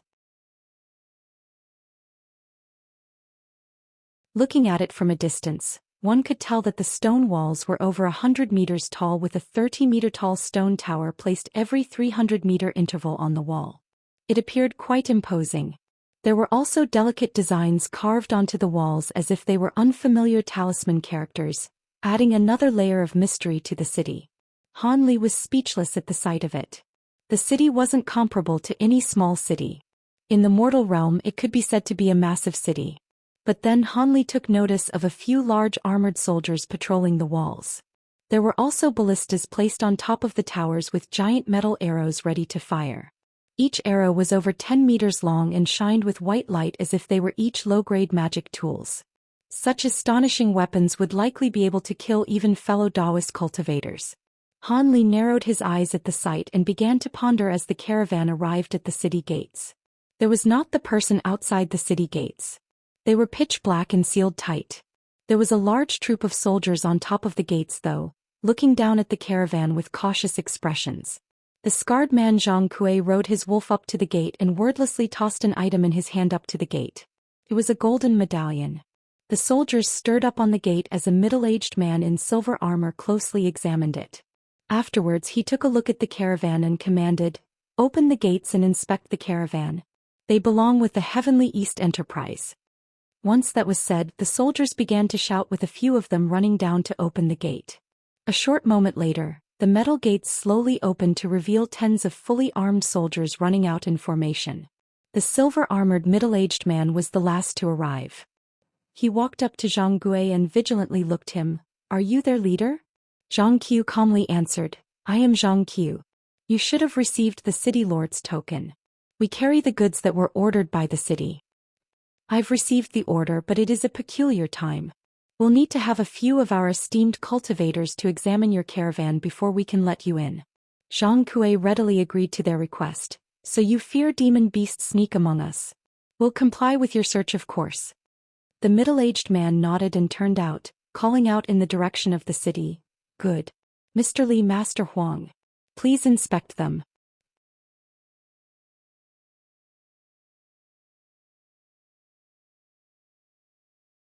A calm man's voice spoke from the city gate. By command of the city lord, we will assist Officer Zhao. We will naturally offer our services. A white-robed Confucian scholar and a monk of azure Buddhist robes walked out from the city gate. The voice belonged to the scholar. Officer Zhao didn't dare to neglect the cultivators and hurriedly thanked them with a smile. The scholar took out a mirror while the monk took out an alms bowl. After a brief chant and incantation gesture, they tossed the magic tools into the air. Suddenly the magic tools began to circle in the air. The lens spouted out an azure mist, covering an entire tortoise. As for the alms bowl, it released a yellow light and began to sweep past the wolf cavalrymen. In a short span of time, the light from both the magic tools quickly swept through the entire caravan, thoroughly scanning each person present. In the blink of an eye, the 30 carriages and 200 people were inspected without a problem found. Good, you can all enter the city. Yes, I must tell you something. Mistress Feng has already made a contract with the largest inn in the eastern city, the Cloud Ease Inn. You may head there after you deliver your goods. Officer Zhao's expression relaxed and he didn't make matters more difficult. After having his say, he waved his hand and signaled them to enter. Zhang Qiu saluted him before leading the caravan into the city. After passing through the gates, Han Li discovered that the city was far larger than he expected. At a glance, the city had an innumerable amount of buildings. He couldn't see the end of them. In addition, the city was well planned when it was constructed. Although the buildings were of different styles and materials used to build them were highly varied, they were evenly arranged with 10-meter-wide stone roads lined between them. Such a large city was naturally bustling with excitement. The streets were filled with people where it was nearly overcrowded. Han Li was stunned at the scene, but he soon discovered most of the people on the streets carried a weapon on them and wore heavy expressions. When the blue-robed woman in the carriage saw this, she sighed and muttered, "It seems the matter about the beast wave is true. Otherwise, the villagers outside wouldn't have all rushed into the city. There is a large pressure on in Yuan City." When Han Li heard this, he came to a sudden realization. With so many people, it would be difficult for the caravan's tortoises to make it through. Fortunately, Officer Zhao had already considered the matter and sent several soldiers to clear a path for them. They forcibly dispersed the crowd to make way. Even so, the tortoise carriages moved slowly. After traveling for almost 2 hours, they eventually made their way past 10 streets and arrived at a street with rarely few people, stopping in front of a decorated archway that was several stories tall. Behind the archway were several heavily guarded storehouses with many armed attendants standing nearby. The following process went exceedingly smooth. The Heavenly East Enterprise handed over their goods to the storehouse officials for inspection. Afterwards, Zhang Qiu received a certificate from them and led the caravan to the west side of the city. Now having restored his ability to move, Han Li made a sudden proposal to Zhang Qiu when they were halfway to the inn. He wanted to explore the city for a bit before meeting back with them. When Zhang Qiu heard this, he frowned. Then after some thought he agreed and said, "Junior Marshal Brother Han, you've yet to meet the mistress and have yet to officially enter the organization. I won't restrict you much, but you should take note that many shady characters are now present in Yuan City. It isn't very safe and there can't be much worth seeing in this small remote city. If you have matters to attend to, I hope you'll return to the inn quickly when you're done." Zhang Qiu may have a fierce appearance, but he spoke with tactful words. Han Li smiled and agreed. Then he nimbly left them, turning a street corner and disappearing from sight. Zhang Qiu looked in the direction that Han Li disappeared and stroked his chin, wearing a pensive expression. What? Does benefactor Zhang think that Brother Han won't return? Standing at his side, Nan Chizi asked him with a smile. Zhang Qiu wryly laughed and said, "I'm not worried about that, he already signed the blood curse contract. It's only that Junior Marshal Brother Han seems to be a person with a deep history. He's rather mysterious." Nan Chizi smiled and added, "He is so young, yet he was able to cultivate such an astonishing body refinement technique. It is impossible that he came from humble origins. And from his bearing, it is obvious he isn't from the heavenly origin region like us." "Oh, I know that as well. But so long as he doesn't have a relationship with any of the other great powers in the heavenly origin region, our Heavenly East Enterprise won't interfere even if he had a problematic history. If we properly nurture this person, it is possible for him to cultivate the fifth layer of the Vajra arts. In that case he will certainly turn into Mistress Fang's strongest soldier. Zhang Qiu's expression turned heavy. Xianxia glanced at the scarred man with a mysterious smile. The fifth layer of the Vajra arts? If Benefactor Zhang truly thinks that, he will in existence on even grounds with core formation cultivators. Zhang Qiu chuckled. I am holding my hopes rather high.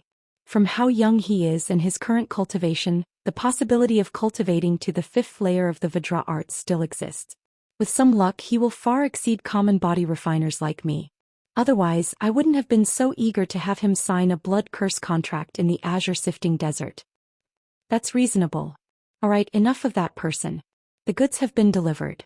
That means that Mistress Fang's contract with me and my martial brothers have been fulfilled. We will now take our leave. Xianxia bowed to them and uttered a few words of farewell. You won't visit the mistress again? In that case I hope your travels go well. Failing to keep them any longer, Zhang Qiu bid them a respectful farewell. The Gulu Mountain cultivators promptly left. A soldier to the side looked at the departing cultivators and sadly said, It is truly a pity. If our enterprise was able to have our own cultivators it would be great. The scarred man sighed. It is wishful thinking to have our own cultivators. Although our Heavenly East enterprise is one of the 3 great merchant unions in the Heavenly Origin region, we still struggle to acquire spirit stones every year. It isn't enough to hire cultivators all year round. And chi condensation cultivators possess about the same strength as body refiners like us. There isn't much use in employing them. Foundation establishment cultivators use an astonishing number of spirit stones year-round as well. It is only when our enterprise has a large order that they are willing to spend spirit stones on them. As for core formation cultivators and above, that is something that we can't even consider. High-grade cultivators require rare materials or magic tools that are far beyond what we can afford.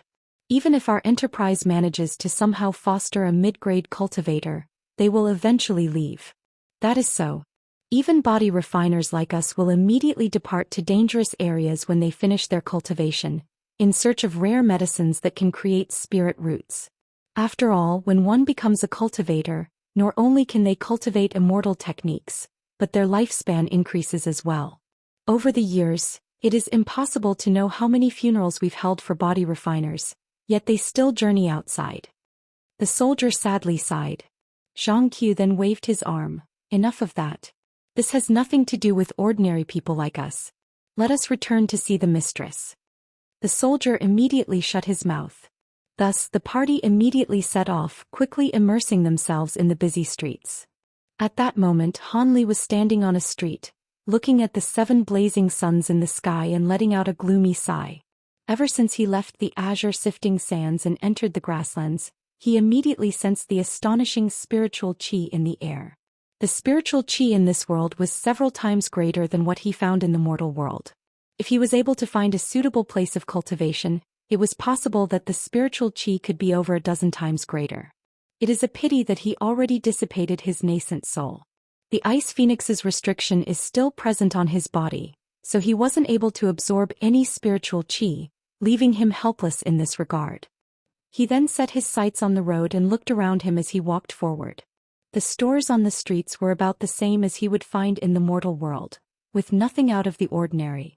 But suddenly he stopped and looked at a store in front of him. After some hesitation he entered and looked around. There were tables made of sandalwood that shined with the cold light glinting off the weapons they displayed. This was a store that specialized in weapons. It wasn't very large, only having 2 attendants, but there were many customers that visited this store to begin with. Naturally, the 2 were mortals. When Han Li entered, he saw that despite the store's unremarkable exterior, business was treating them quite well and his heart stirred. When one of the attendants was finished dealing with another guest, he took notice of Han Li and hastily rushed over to him with a smile. "Customer, do you see something you like? Take a look at this gold-plated 9-ring saber. It was forged from black iron. Not only can it cut through metal, but it is rather heavy. It is an ideal weapon for dealing with wolves." The attendant noticed Han Li was eyeing a large ringed saber. It was pitch black and appeared remarkably heavy.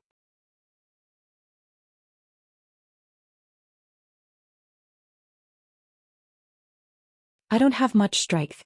How could I use such a heavy weapon? Han Li withdrew his gaze and shook his head. Then how about this crescent sword? It is refined from pure copper. Not only is it light but it is also quite durable. It is a rare high-quality flexible sword. It is too short for me. It'd be inconvenient to use. Han Li rejected it at a glance. Too short? The shop attendant's smile froze as if he wasn't sure how to reply. Han Li took several steps to the side and pointed to an item on the table. What is that over there? That looks interesting. The item he pointed at was a soft pitch-black rope that was as thick as a thumb. When the attendant saw this, he hurriedly explained, "That is the young dragon rope. It is refined from metal threads and is specialized for binding. It can trap low-grade demon beasts of extraordinary strength with ease." Let me take a look at it. Han Li took the item into his hand and shook it. Whoosh! The black rope turned into a perfectly straight stick. When the attendant saw this, his eyes widened. He attended to countless customers for this weapon shop, so he did possess some judgment. Those who can control rope to that degree can't be ordinary. As he determined Han Li was most likely a body refiner, he couldn't help but wear an expression of respect. Han Li waved it a few more times and frowned. This is quite good, but it is still a bit too thick. Do you have anything thinner? The attendant muttered to himself for a moment before answering with an embarrassed expression. Something thinner. I'm afraid this store doesn't have anything like that. Then a rough voice suddenly spoke from behind him. Oh, you want something thinner? I have something like that. I can let you take a look, but the price won't be cheap. Han Li's expression stirred and he slowly turned around. There were two large men in leather robes standing behind them. One of them had a lofty stature and hair that reached down from his shoulders, giving him a dangerous aura. The other had a sickly complexion and had shriveled skin. The larger man carried a long spear on his back and a huge bag as well. The shriveled man carried a meter-long wooden box in his hand and wore a mysterious expression. Han Li's face lit up when he saw that the two wore rings embedded with spirit stones. But these rings were much cruder than Zhang Qiu's, and their spirit stones were somewhat smaller as well. There were body refiners with spirit tools. Having recognized who these people were, Han Li faintly smiled and said, "So long as the item is suitable, the price will be no matter." The shriveled man gave Han Li a probing glance and smiled. "Good, but let's not talk here. Please follow me to a quiet place and we'll continue there." "That will be no problem," Han Li said with a nod. He then followed the two out of the shop. The two appeared quite familiar with the area and soon arrived at an unremarkable alleyway after a few turns. There was no one there and it was completely silent. When the three stopped, "This place will be fine. Little brother Xen, take out the item for him to see." "Of course, big brother Bao." The large man readily agreed and grabbed the bag from his back, giving a big shake. Clangs sounded out as a large pile of items formed on the ground. There was an assortment of items from bottles to beast hides and horns. The shriveled man bent down and took a palm-sized wood box into his hand. "Take a look at this. This is an Earth WRM tendon that we acquired after killing it with a few other body refiners. Not only is it thin, but it is also incredibly durable and fully flexible. It is rather easy to withdraw and extend." An Earth WRM? Han Li didn't know what kind of demon beast this Earth WRM was, but it appeared to be a kind of low-grade demon beast. However, he didn't reveal his confusion on his face when he opened the box.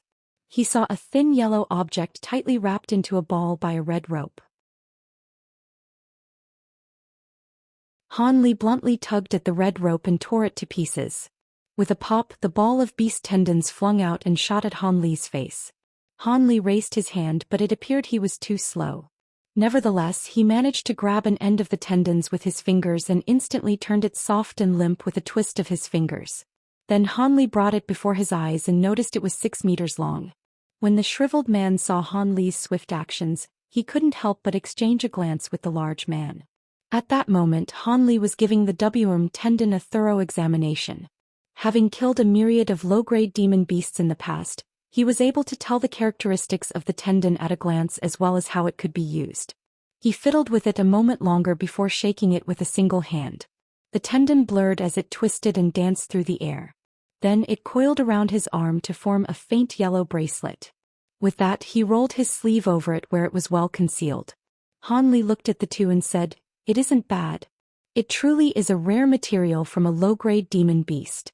Although this item isn't very useful to cultivators and is most suitably used as a bowstring, it is quite useful towards me. So long as you aren't too greedy, I'll agree to your price. The shriveled man's harsh face broke out in a smile and he chuckled. It appears you really are a body refiner. In that case, we'll settle the bill with spirit stones. I want 30 spirit stones for that tendon. 30 spirit stones? That's a bit high, but I'll pay it. Take it. From his conversation with Luer and the others, he learned that although gold and silver were still used as currency by mortals in the mortal realm, body refiners used spirit stones for notable transactions as they used large numbers of spirit stones in their spirit tools. However, the low-grade spirit stones in the spirit realm weren't nearly as large as those in the mortal realm. Regardless of what the spirit stones were used for, mid and high-grade spirit stones were treated with the most importance. After all, top-grade spirit stone veins were possible in this world due to the greater density of spiritual qi, but most of them belonged to a few high-grade cultivators and superpowers. Even so, 30 low-grade spirit stones was still a bit much for a minor material from a low-grade demon beast. On the day Han Li hid all of his storage pouches and treasures in the desert, he hadn't forgotten the significance of spirit stones in the spirit realm. For the sake of carefulness, he left behind a dozen mid-grade spirit stones on his body just in case. Now he reached into his robes and tossed a yellow spirit stone over to him. The long-haired man took a step forward and caught it. After he looked at it, he nodded with satisfaction. When the shriveled man saw this, he smiled and took out a small leather pouch. He poured out 70 spirit stones from it and used a beast hide on the ground to wrap them up before tossing it to Han Li. The shriveled man chuckled and said, "Here is your change.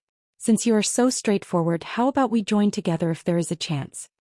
Perhaps there may be an opportunity in the future. But I am preoccupied for the time being, so I must take my leave." Han Li saluted the two with a smile and calmly walked away.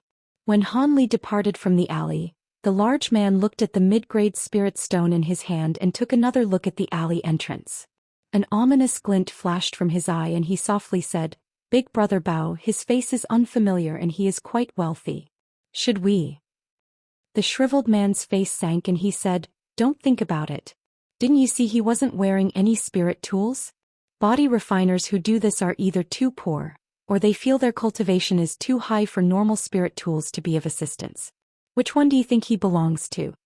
The large man hesitated and doubtfully said, "This man can't be poor since he was able to take out a mid-grade spirit stone, but why did he buy that Wurm tendon from us?" The man surnamed Bao was silent for a moment before letting out a cold laugh. "Brother Exen, are you certain he bought the tendon to be used as a weapon? He might have bought it as material to create a particular spirit tool. Currently, in Yuan City is overflowing with body refiners from the outside. There is no lack of those possessing fearsome talent. Although we aren't weak ourselves, it's best that we don't risk it. After all, we only have one life." The shriveled man's words seemed to calm down the large man surnamed Exen, but soon he wore an embarrassed expression and said, "Big brother's words are reasonable. I am being too greedy for spirit stones, but in the upcoming beast tide, if we don't have low and mid-grade spirit stones to replenish our spirit tools, we'll be put in danger." Having already thought of the matter, the shriveled man said, "What are you afraid of? The city lord will surely employ all the body refiners in the city to deal with the beast wave. They'll give us a sum of spirit stones, of course. So long as we save enough, we'll be able to preserve our lives." When the large man heard this, his spirits were roused. That's right.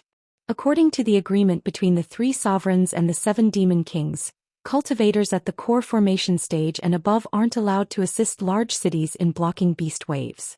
If they wish to protect the city, who else do they have to rely on aside from us? The shriveled man sighed, "So long as you know."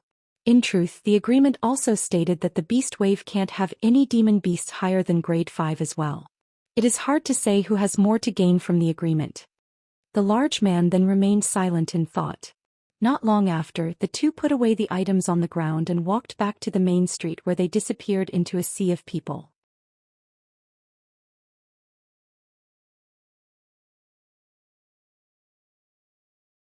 When Han Li departed from the alley, he continued his stroll. Not long after, Han Li eventually discovered his main objective for departing from the Heavenly East Enterprise. a store that specialized in selling records. Han Li walked into it without batting an eye. The bookstore was on the larger side and was abundant with books, covering topics ranging from astronomy to miscellaneous topics. But since it was a bookstore for mortals, it didn't contain any jade slips or records of cultivation. Han Li only had eyes on the records that were useful to him, particularly those covering the customs and circumstances in the spirit realm. It is only with this that he'll be able to take his first step into understanding the spirit realm. He bluntly scooped up several books and picked out a map of the nearby surroundings. As Han Li didn't have any gold or silver on him, he could only pay using a low-grade spirit stone. The store owner was overjoyed by this and hurried back to give him his change in silver. With the books in hand, he sought out a restaurant and sat in an unremarkable corner.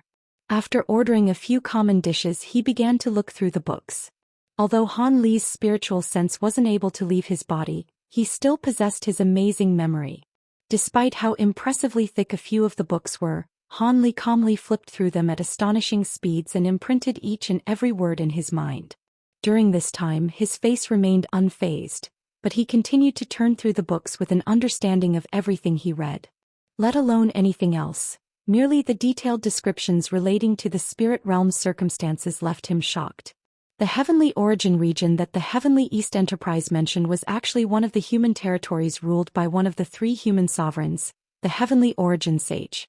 The other territories that were occupied by humans are the North Sky Hegemon's Black Tortoise Mirror, and Emperor Heaven Wonder's Heavenly Spirit region.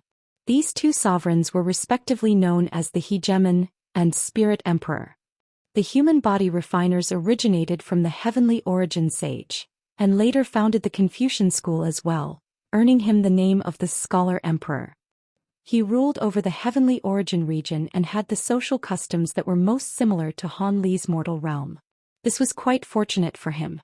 The three human clans occupied a vast region, containing anywhere from several hundred settlements to over 1,000. According to the book, a city of 100 million people was considered a small city in the spirit realm. Other large cities far exceeded the land and scope of an Yuan city. Heavenly Origin City in particular, where the Heavenly Origin Sage resides, was nearly the size of a small country. However, Heavenly Origin City was also the most ordinary of the three human capital cities. The Hegemon's Black Tortoise City was constructed on the back of a tremendous huge tortoise known as Kunling.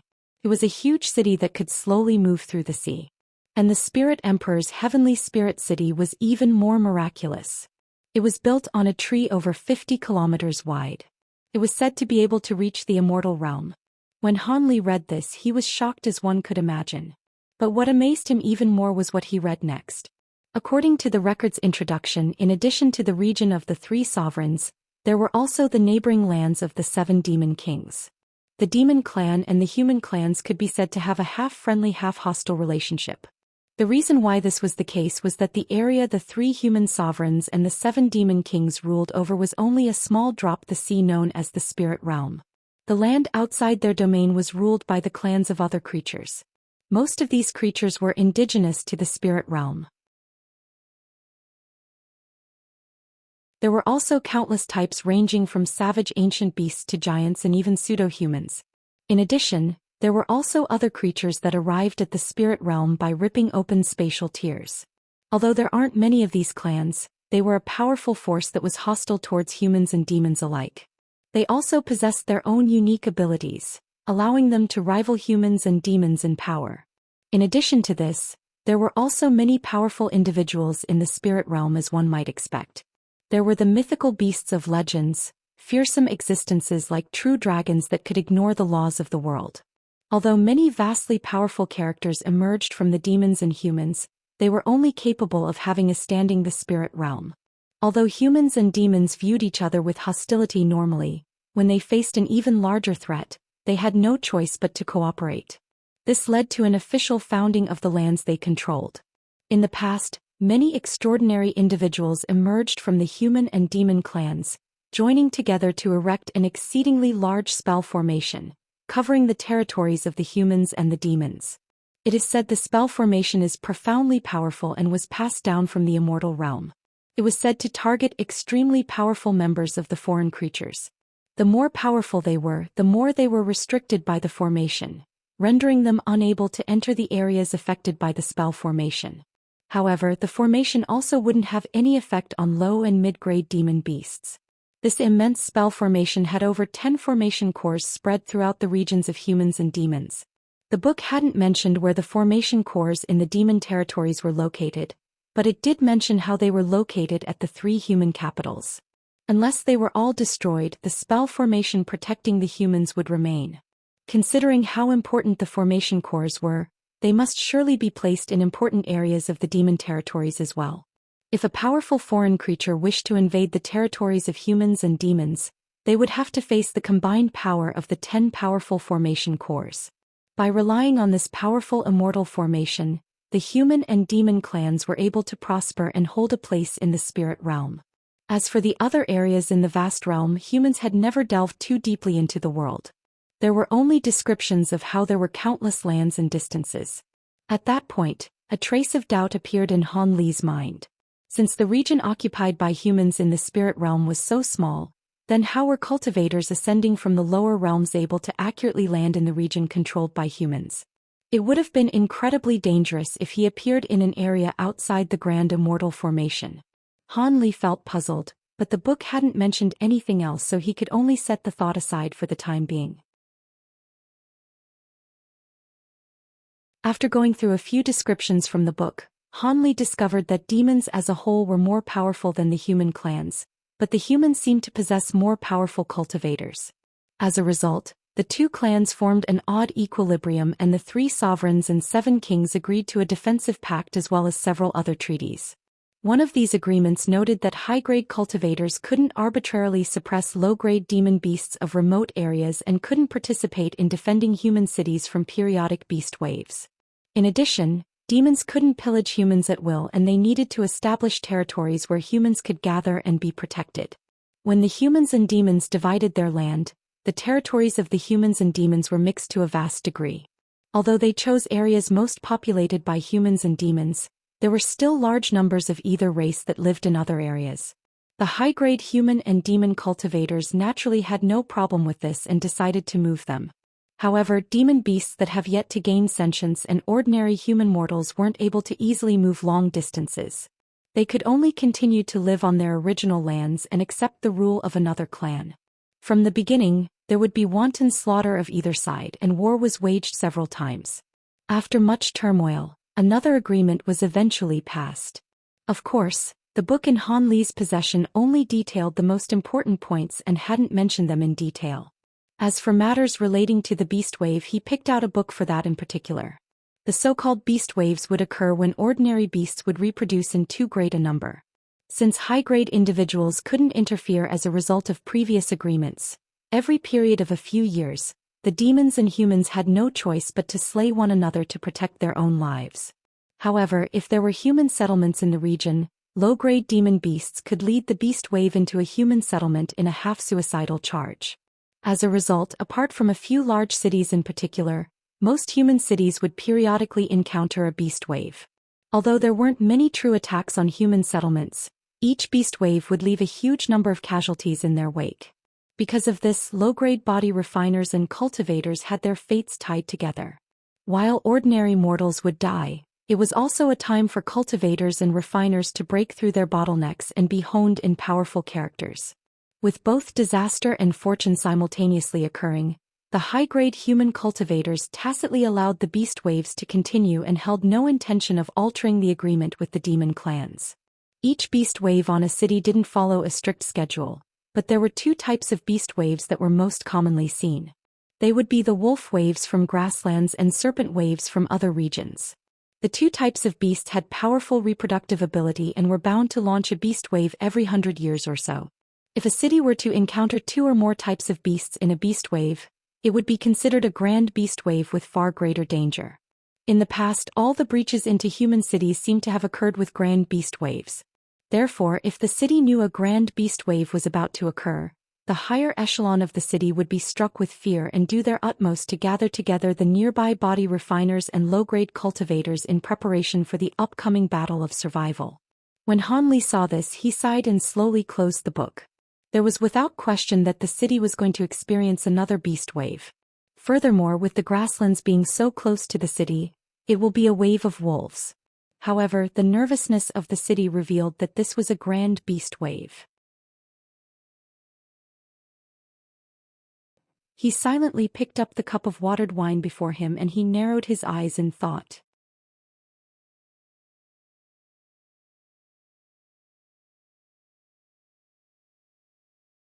Since he entered the spirit realm, Hanli didn't have much interest in the beast wave, but now that he knew it was related to restoring his magic power and breaking the Ice Phoenix's restriction on his body. And the beast wave was just about to happen. According to the Soaring Sky Beast's incarnation, nascent soul and deity transformation stage cultivators suffer a minor tribulation once every 300 years. Although he no longer had his magic power, the presence of his cultivation still existed. Who knew when tribulation would strike him? If tribulation for a deity transformation stage cultivator truly struck him, he would surely perish with his trifling cultivation at the 4th stage of the Vajra arts and lack of magic treasures. When Hanli thought of this, his expression turned sullen. The best way to settle this matter was to quickly find the Ice Phoenix and mutually remove the restriction from one another. When they encountered mishaps from inside the spatial node, the Ice Phoenix was able to act first in escaping from the spatial node as a result of her innate spatial abilities. She should have already made it somewhere in the spirit realm. Knowing the power of the restriction he placed on her, she should have found herself in a similar situation as himself. In a place as large as the spirit realm, he wouldn't be able to find her in a short amount of time even if he had his magic power.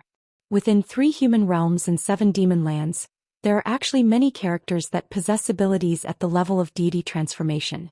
Now that he didn't have any power to defend himself, it was only wishful thinking to journey off to find her, so he would have to come up with other ways to restore his magic power and save himself.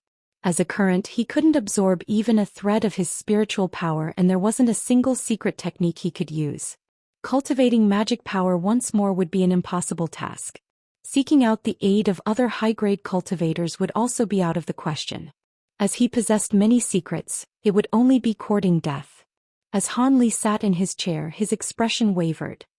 His gaze shifted and he muttered with a gloomy expression, "It seems my only choice is to tread the original path."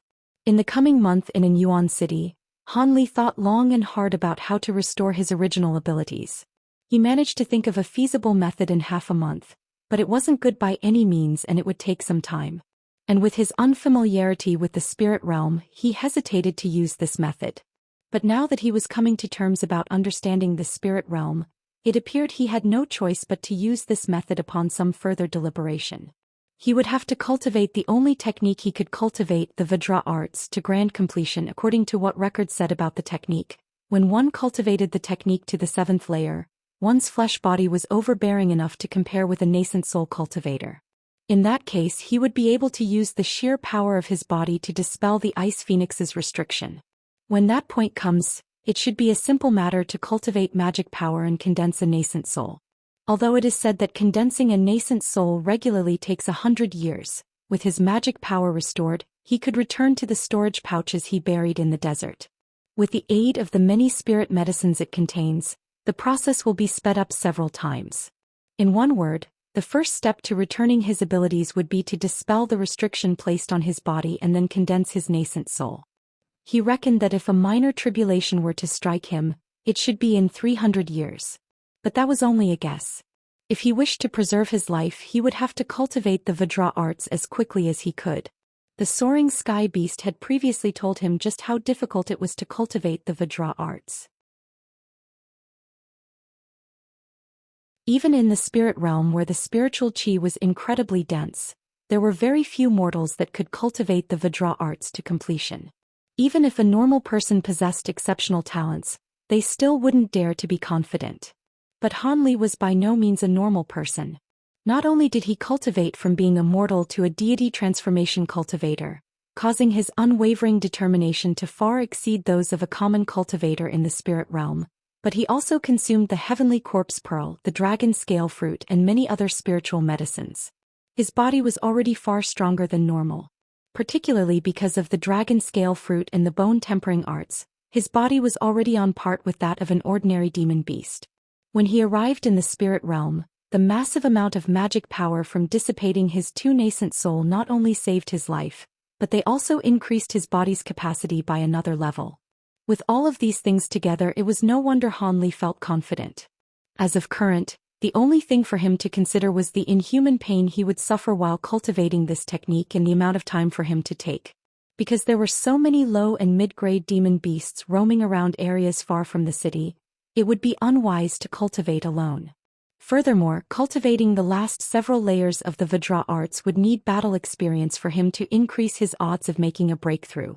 In that case, there was no harm in remaining with the Heavenly East Enterprise for a time. If he truly felt they were an inconvenience, he would simply leave. As for the blood curse contract that was placed on his body, the blood curse would be cleanly refined by his body from its sheer vital essence. Having come to a decision, Han Li was done for the time being. He took his books and left the restaurant. Then he found a secluded area and crushed his books with his arms. Under the huge force, they turned into a cloud of paper shreds that floated to the ground. Next, he went around the city to find a blacksmith store. He examined the shop and handed the tendon over to a blacksmith. Afterwards, he pointed to a few other materials in the shop, uttered a few soft instructions, and gave the blacksmith 2 low-grade spirit stones. When the ironworker heard Han Li, he was stunned, but he soon took the 2 spirit stones and nodded with a smile. Han Li left with a smile and flagged down a carriage being pulled by a horse-steer creature of sorts. He didn't care about the animal's origins or whatnot. He simply tossed the driver a silver piece and muttered the words, "The cloud ease in." Then he entered the carriage and took a brief moment of rest. Beast carriages were being driven by docile animals throughout the city. After all, in a city of this scope, it would be odd to not have any carriages to speak of, as if it would take hours to walk from one district of a city to another. The carriage he was riding was rather beautiful. It was clear the carriage was used to transport those of wealthier families rather than commoners. Han Li's action angered the carriage driver at first, but when he saw the silver piece, he hesitantly drove off to the eastern part of the city. Han Li slept for a short while before he heard the carriage driver say, "Sir, we've arrived at the inn." Han Li slowly opened his eyes and wordlessly walked out of the carriage. He saw a large expanse of pavilions and courtyards with a particularly large building right in front of him. It hung a huge sign that wrote the words "Cloud Ease in golden letters.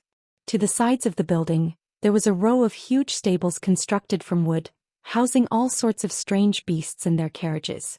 Strange animal cries would occasionally sound from them.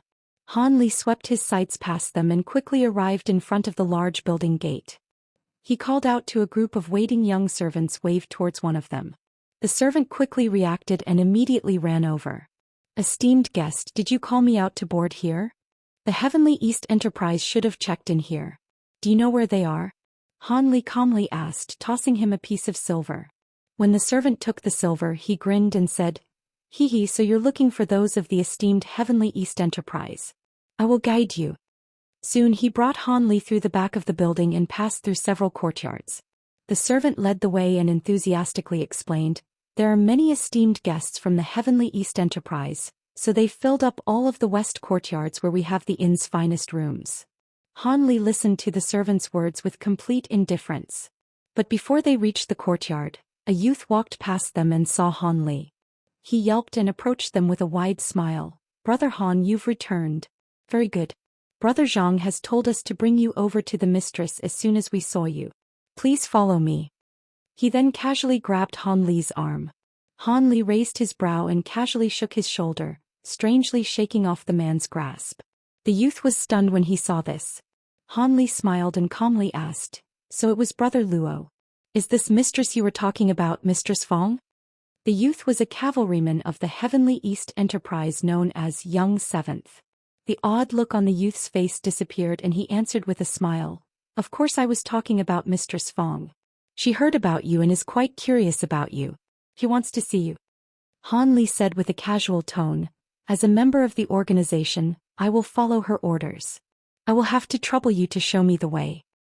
Of course. From how his grip was shaken off, he realized Han Li possessed abilities far beyond his.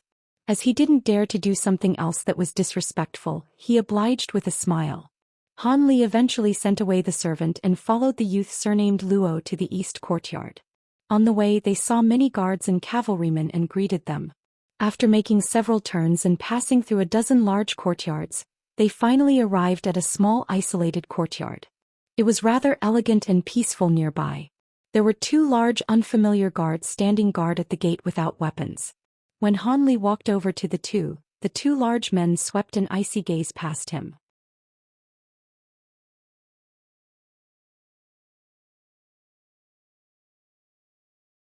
Han Li looked at the two with narrow eyes. The two clearly weren't ordinary body refiners as demonstrated from the chilling pressure of their gaze. He did sense the two appeared to be stronger than Zhang Kuei. "Elder brothers, I am Brother Han who recently joined the enterprise. The mistress mentioned she wished to see me." The shorter of the two glanced at Han Li and said, "Ah, you are the person who cultivated the Vajra arts to the 3rd stage. You do appear young, but is that from taking a medicine pill to maintain your appearance?" The words contained were actually rather rude. "If you too feel that way, then consider it to be true." Han Li's heart jumped, but he maintained a smile on his face. The larger of the two then snorted and harshly said, "I don't believe you truly cultivated the Vajra arts to the 3rd layer. I'll be testing you, don't take offense." With a cold glint shining from his eye, he grabbed Han Li's wrist. Han Li raised his brow but didn't avoid the large man's hand. When the man touched his wrist, he sensed the man's fingers turn exceptionally cold and release a huge force squeezing his wrist. Han Li wore neither a scowl or a smile, but his eyes turned sullen. Under the man's force, Han Li's wrist glowed with a layer of faint golden light, but it soon disappeared. Soon Han Li remained still and allowed the man to do as he wished. A short moment later, the large man exerted a large portion of his strength, but Han Li still remained nonchalant. Eventually, the man's face revealed surprise and he hesitated for a moment. But rather than letting go, he took a deep breath and shined black light from his fingers, exerting even more strength on Han Li's wrist. The smile Han Li wore on his face finally vanished and he snorted, giving a casual shake of his twist. The large man suddenly felt a vibration run through his fingers as his body became numb. Then with a frightened cry, he felt a huge force travel through him as he flew into the air. As Han Li wore an emotionless expression, the large man was flung into a stone wall nearby. Just as the man was about to have a messy impact, the other guard suddenly pounced 10 meters to quickly catch him. But just as the shorter guard caught his companion in midair, his expression vastly changed and he reached out to grab him with his other hand.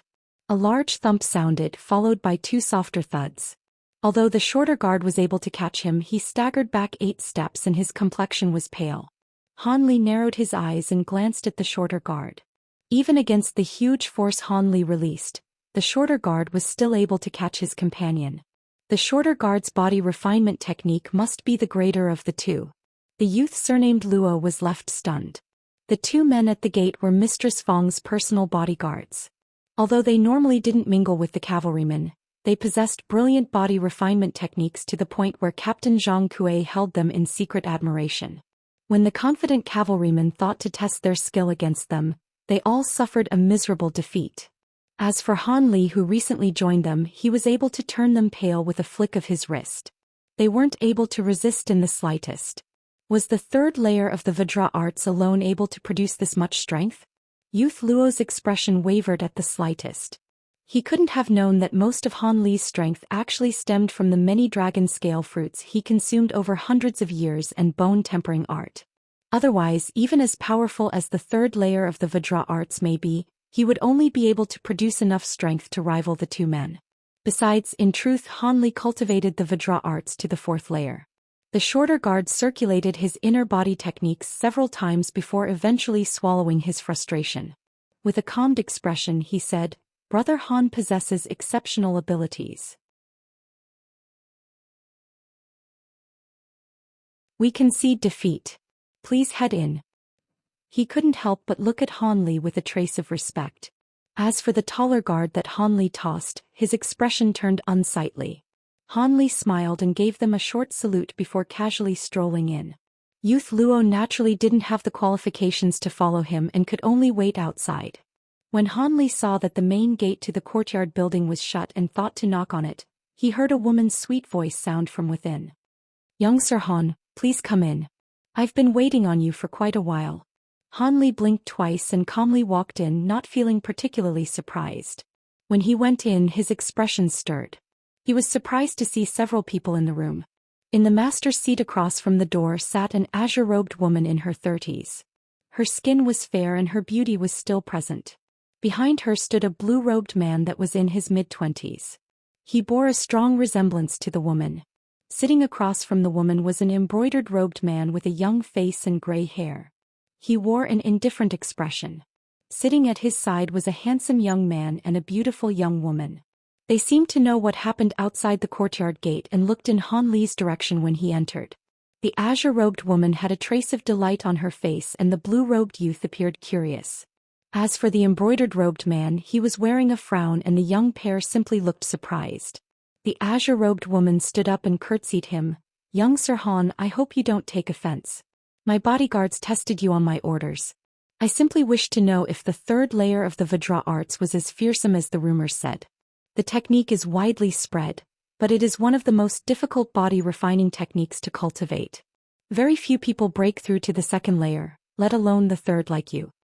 Han Li casually asked with a smile, "I am already a member of your enterprise. I can't take offense over a trifling test. Are you pleased by my performance?" Although he planned on concealing himself in the Heavenly East Enterprise as an insignificant character, he didn't mind revealing a portion of his true strength.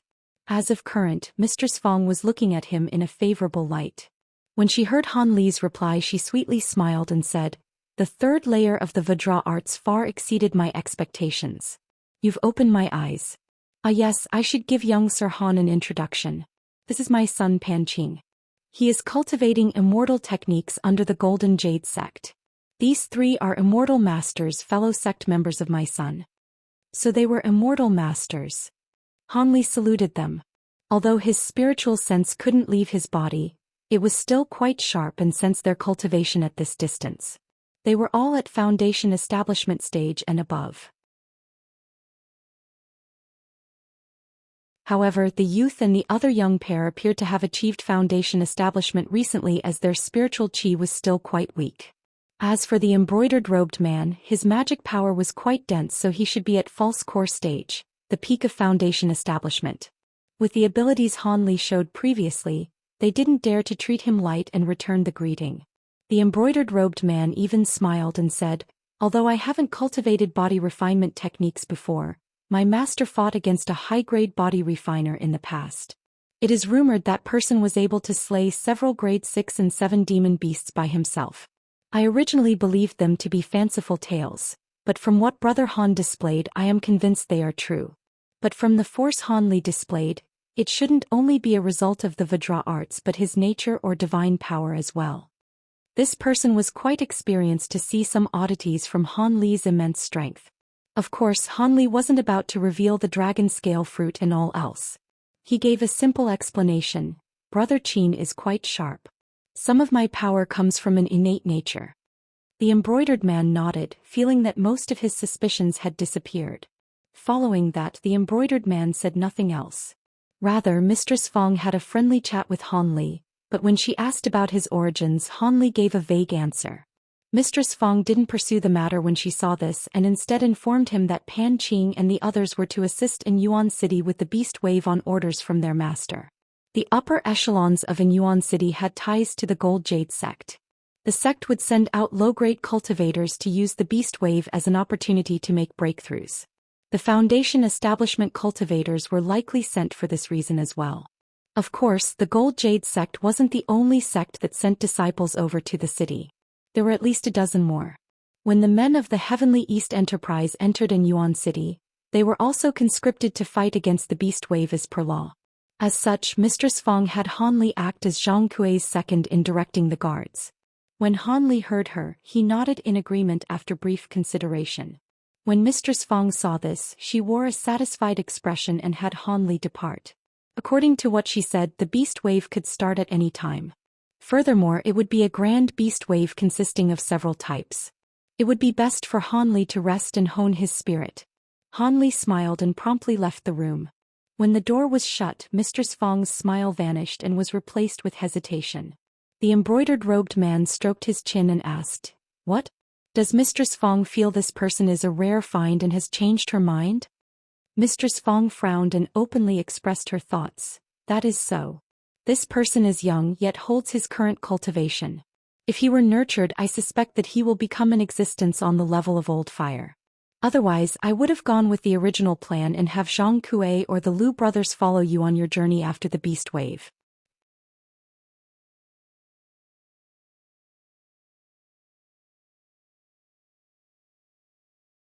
The embroidered-robed man shook his head. I've already seen Captain Zhang and the Mistress Liu brothers. If Brother Han wasn't here, we would use either of them, but now that we have a more suitable candidate, we will have to make the more reliable choice. After all, he completed the third layer of the Vajra arts. He has nothing to fear from the attack of low-grade spirit tools, and his immense strength will make him even more suitable for the journey. If we were to take someone else, the odds of defeat will be greater. If we startle those demon beast guards, we won't get a second chance. Mistress, could it be you don't wish for Junior Martial Brother Pan to achieve core formation? Mistress Fong sighed and she said with a tone of helplessness. Senior Martial Brother Qin's words are reasonable. Even if this person has as much potential as Old Fire, I feel like Qin's core formation will possess far more potential. The embroidered-robed man felt relief and he smiled. Lady Fu is quite a sensible person. The breakout of this beast wave turned into an exceptional opportunity. It appears those demon beast guards aren't involving themselves. When the time comes, we might be able to escape from them. That's why although we need a body refiner, he won't necessarily be needed. So long as the matter succeeds, I won't treat him unfairly and make sure he doesn't harbor a grudge against you. Immortal Qin's magic power is quite strong. After you acquire it, there should be no problem in core formation. In the future, I hope you'll look after my son. When that was said, she smiled and didn't directly address him. The man glanced at the blue-robed youth and warmly said, Junior Martial Brother Pan's aptitude is no less than mine. If I can achieve core formation, Junior Martial Brother should have no problem with the item in hand. The mistress should feel at ease. Pan Qing saluted his senior martial brother with a deep expression and uttered words of thanks. As for the pair sitting next to the embroidered-robed man, they glanced at one another with a knowing smile. During this time, the atmosphere in the hall became rather friendly. Han Li couldn't have known that his first contact with humans in the spirit realm already involved him in a scheme. It was unknown if he was cursed by the heavens or just had bad luck. In case he knew about this matter, he would have simply found himself not knowing whether to laugh or cry. A few trifling mortals and Foundation establishment cultivators thought of using him, a deity transformation cultivator. They were beyond reckless. Even without his magic power, he had methods of easily killing them. But as he was kept in the dark and intended on remaining with the Heavenly East Enterprise, he left the courtyard and went to see the large scarred man. Not long after, Han Li was appointed a high second in command, but there were others that weren't convinced. But when Han Li revealed a portion of his immense strength, he alarmed them and kept them quiet. Because Han Li was given his own room, he didn't have to mingle with the others. In the following days, he began to grasp the chant for the fifth layer of the Vajra arts. According to the Bright Jade arts, it would be much smoother if he could cultivate using the magic power present in his body. But now he would have to cultivate the Vajra arts by infusing spiritual qi into his body. He had no choice but to familiarize himself with this strange method before starting his cultivation. 3 days later, Han Li left the inn and disappeared half a day. Apart from those with a discerning eye, most people hadn't noticed that Han Li was gone. But on the 7th day, Han Li was sitting cross-legged on his bed when he suddenly heard huge bell clangs from outside the room. The sound loudly droned and faintly shook the inn. Han Li opened his eyes in shock.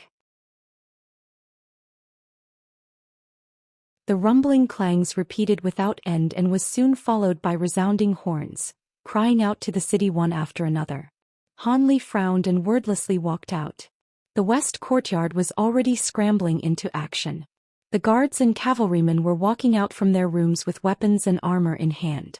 Their expressions ranged anywhere from excitement to fear and worry. As panicked voices sounded through the courtyard, Zhang Kuei walked through with an icy expression and loudly rebuked, "What is there to panic about? It is only a beast wave. It hasn't reached us yet. Return to your rooms and properly rest yourselves. When the time comes, rest will only be a delusionary thought." When the soldiers heard the large man, They all calmed down and obediently returned to their rooms. Han Li saw this with a smile. As Zhang Kuei held his position as the guard commander for over 10 years, his reputation was as high as one would expect. Zhang Kuei glanced over at Han Li and said, "Junior brother Han, follow me to observe the size and scope of the beast wave. Let's see how it compares to what we expected." Han Li quickly replied, "Brother Zhang, I am ready to follow." In truth, although he didn't take this beast wave to heart, he was indeed a bit curious. He wasn't about to refuse an opportunity to broaden his horizons. When the two walked onto the street outside the inn, he discovered there was something amiss. The bustling streets no sparsely had anyone. There were only a few wanderers and their movements were all flustered. There were several beast carriages on the street, but they were in a mad rush. There were also horned wolves, the same that the Heavenly East Enterprise cavalrymen rode. However, the ones who rode them this time were wearing the armor of city guards. They were rushing through the city, loudly declaring martial law on the city as a result of the upcoming beast wave. They were not only drafting body refiners and soldiers, but common mortals were to stay put in their residences. If they were outside and hindered the efforts of resisting the beast wave, they would be immediately executed. When Han Li and Zhang Kuei rode two horned wolves to the nearest wall, there was a large purple-robed man standing at the top of the southmost tower in the city. He looked outside the window with one hand pressed against it and the hand held behind his back. He silently looked in the distance with a sullen expression. Suddenly, the door to his room opened and a soldier covered in azure bone armor quickly entered. He kneeled behind the azure-robed man and softly reported, "City Lord, we've verified that the beasts gathered in 3 waves. The Jade Grasslands azure wolves, the Black Tomb Mountains crimson pythons and the Leocon beasts." The large purple-robed man sighed and he worriedly said, "So it is an attack by 3 beast types. Very troublesome. If they were other beasts it would have been fine, but azure wolves and crimson pythons only join beast waves every 300 years. Not to mention these astonishing numbers, the Leocon beasts will make things more troublesome as well. They will attack the weakest point of our city. Although we already prepared bows and crossbows, they fly too quickly so common arrows won't be effective. Didn't you place an order from the Heavenly East Enterprise for exploding crystal arrows, sir? We should be able to hold our own against them. Besides, we have cultivators assisting us. They will be a powerful force to defend the skies. With their assistance, the hawks shouldn't be a problem." The armored soldier consoled.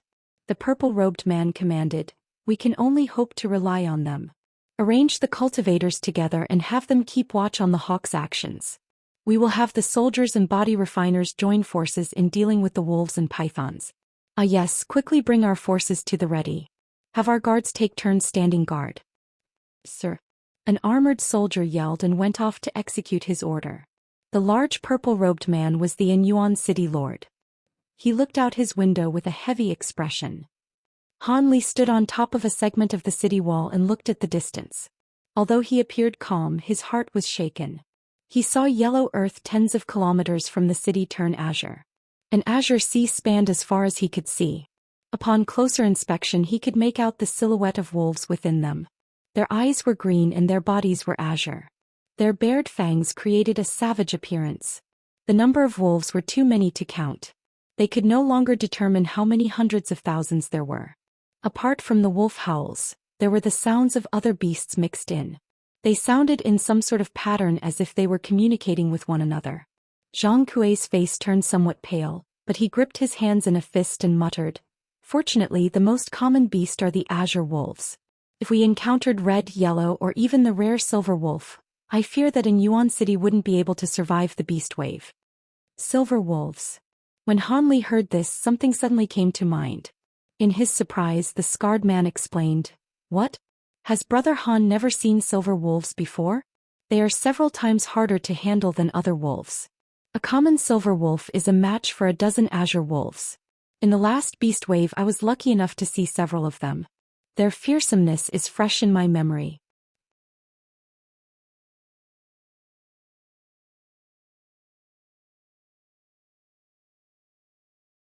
Han Li felt his heart roil.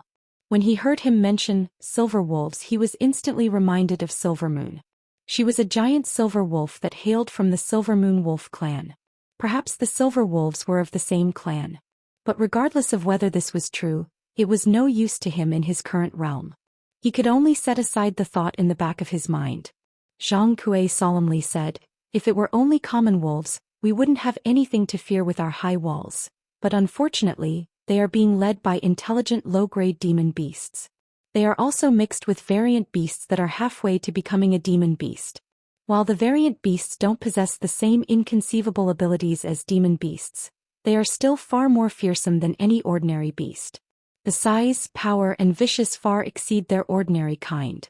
At the very least, an ordinary low-grade body refiner wouldn't be able to take one alone." "How troublesome. Are there many of these variant beasts in the wave?" Zhang Kui pondered briefly and doubtfully said, "There is about one variant beast in 1,000. 1,000? Han Li swept his eyes past the azure beast sea and couldn't help but wryly laugh. Even if he couldn't guess their number, they numbered in the millions at the very least. There should be several thousand variant beasts among them. And with no core formation cultivators guarding the city, those numbers could prove fatal." After taking another look, Zhang Kui sighed, clearly discouraged by the sight, and said, "All right, let's go to other areas and take a look at the other beasts." Although Han Li followed the large man through the city, he still wore a smile and asked, "What, Brother Zhang worries the city defenses won't hold?" Zhang Kui replied with an anxious expression, "I am worried, yes. I've seen several beast waves in the past, but never against a city that was just established in the last 1,000 years. Against a grand beast wave like this one, and with our lacking preparations, they should be able to breach our defenses. Furthermore, this beast wave also has Leocon beasts. Although there won't be too many of them, they will all be grade 1 demon beasts. As we won't be able to protect against them, they will be a large threat to the city." "Are Leocon beasts so fearsome?" A glint flashed in Han Li's eyes and his voice carried doubt.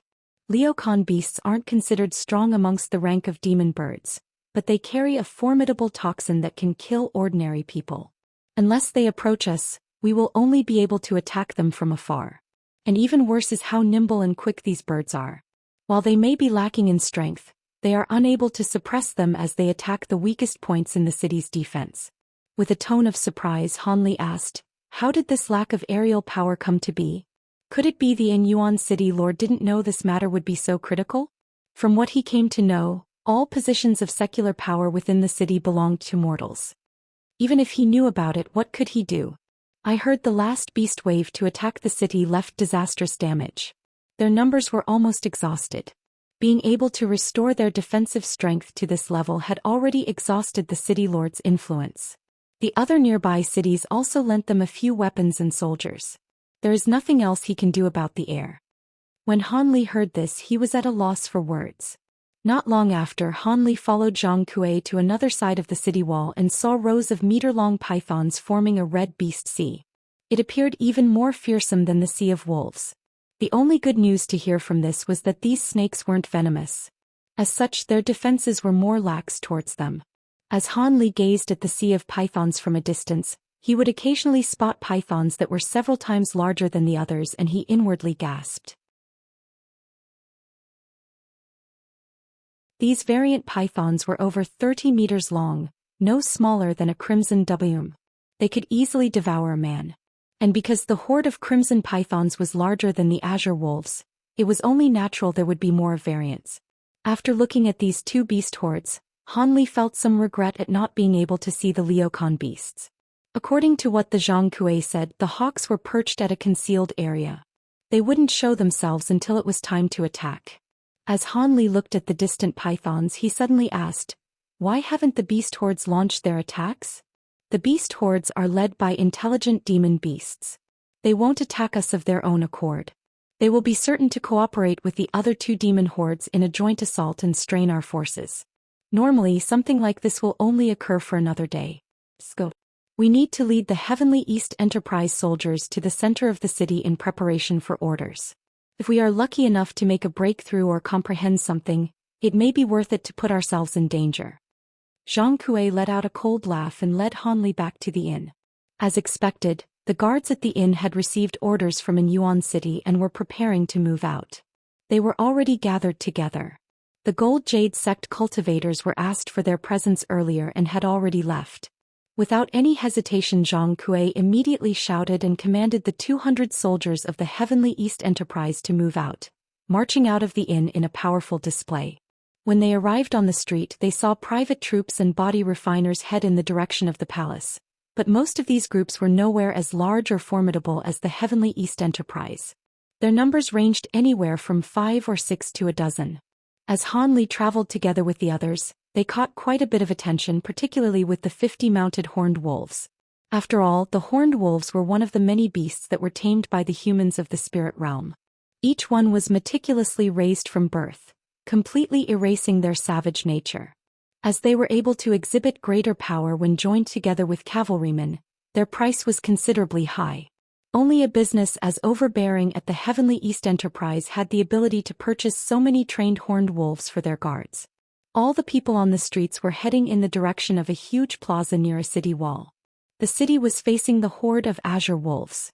Tens of thousands of empty-handed strong men, a few uniformed troops and scattered body refiners were already gathered together. There were even a few mounted horned wolves there, but their numbers didn't match the cavalrymen of the Heavenly East Enterprise. Surrounding the plaza were a few fully armed and Yuan city guards keeping order. A silver-armored middle-aged man stood at the other end of the plaza. He was speaking with a Confucian scholar and a Buddhist monk at his side. When Han Li saw this person, he recognized him as the officer he had seen watching the gate. The scholar and the monk were the two cultivators that inspected their troops. The silver-armored middle-aged man had some sort of skill to keep behind the two cultivators. At that moment, the silver-armored man noticed that enough people had gathered together and he waved his arm. The soldiers behind him roared, utter a string of orders that were already prepared. The first order was to organize a division of cavalrymen. Afterwards, a group of land tortoise carriages rushed into the plaza, carrying a large quantity of weapons and some armor. They began to distribute them to the strong men. As for the body refiners, they didn't hold common weapons in their eye and they stood in place with a detached gaze. For the time being, private troops such as Han Li and the lone body refiners remained to the side. Then the private troops and body refiners were bewildered by the long wolf cries outside the city. They were resounding and harsh as if brimming with violent energy. Han Li narrowed his eyes when he heard this. The myriad of wolf howls soared through the heavens like rumbling thunder. The body refiners were better off with only changes in expression, but the commoners felt overwhelmed as the scream filled the world. But that was only the start. They soon heard hissing and strange bird cries from other directions. Although these sounds weren't as overwhelming as the wolf howls, they still sent shivers down people's spines. At that moment, gongs sounded from all the city walls at nearly the same time. A man's voice then filled the air. It wasn't particularly loud, but it reached the ears of everyone in the plaza. Be careful, the beasts have begun to move. It was a sound transmission that came from a gray-robed Foundation establishment cultivator riding on a flying sword.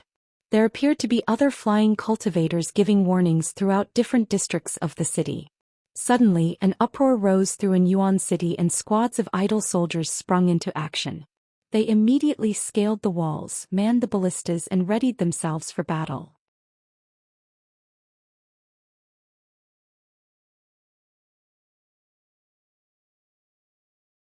Following a brief stupor, the weapon distribution process was sped up following a loud instruction from the middle-aged man clad in silver armor.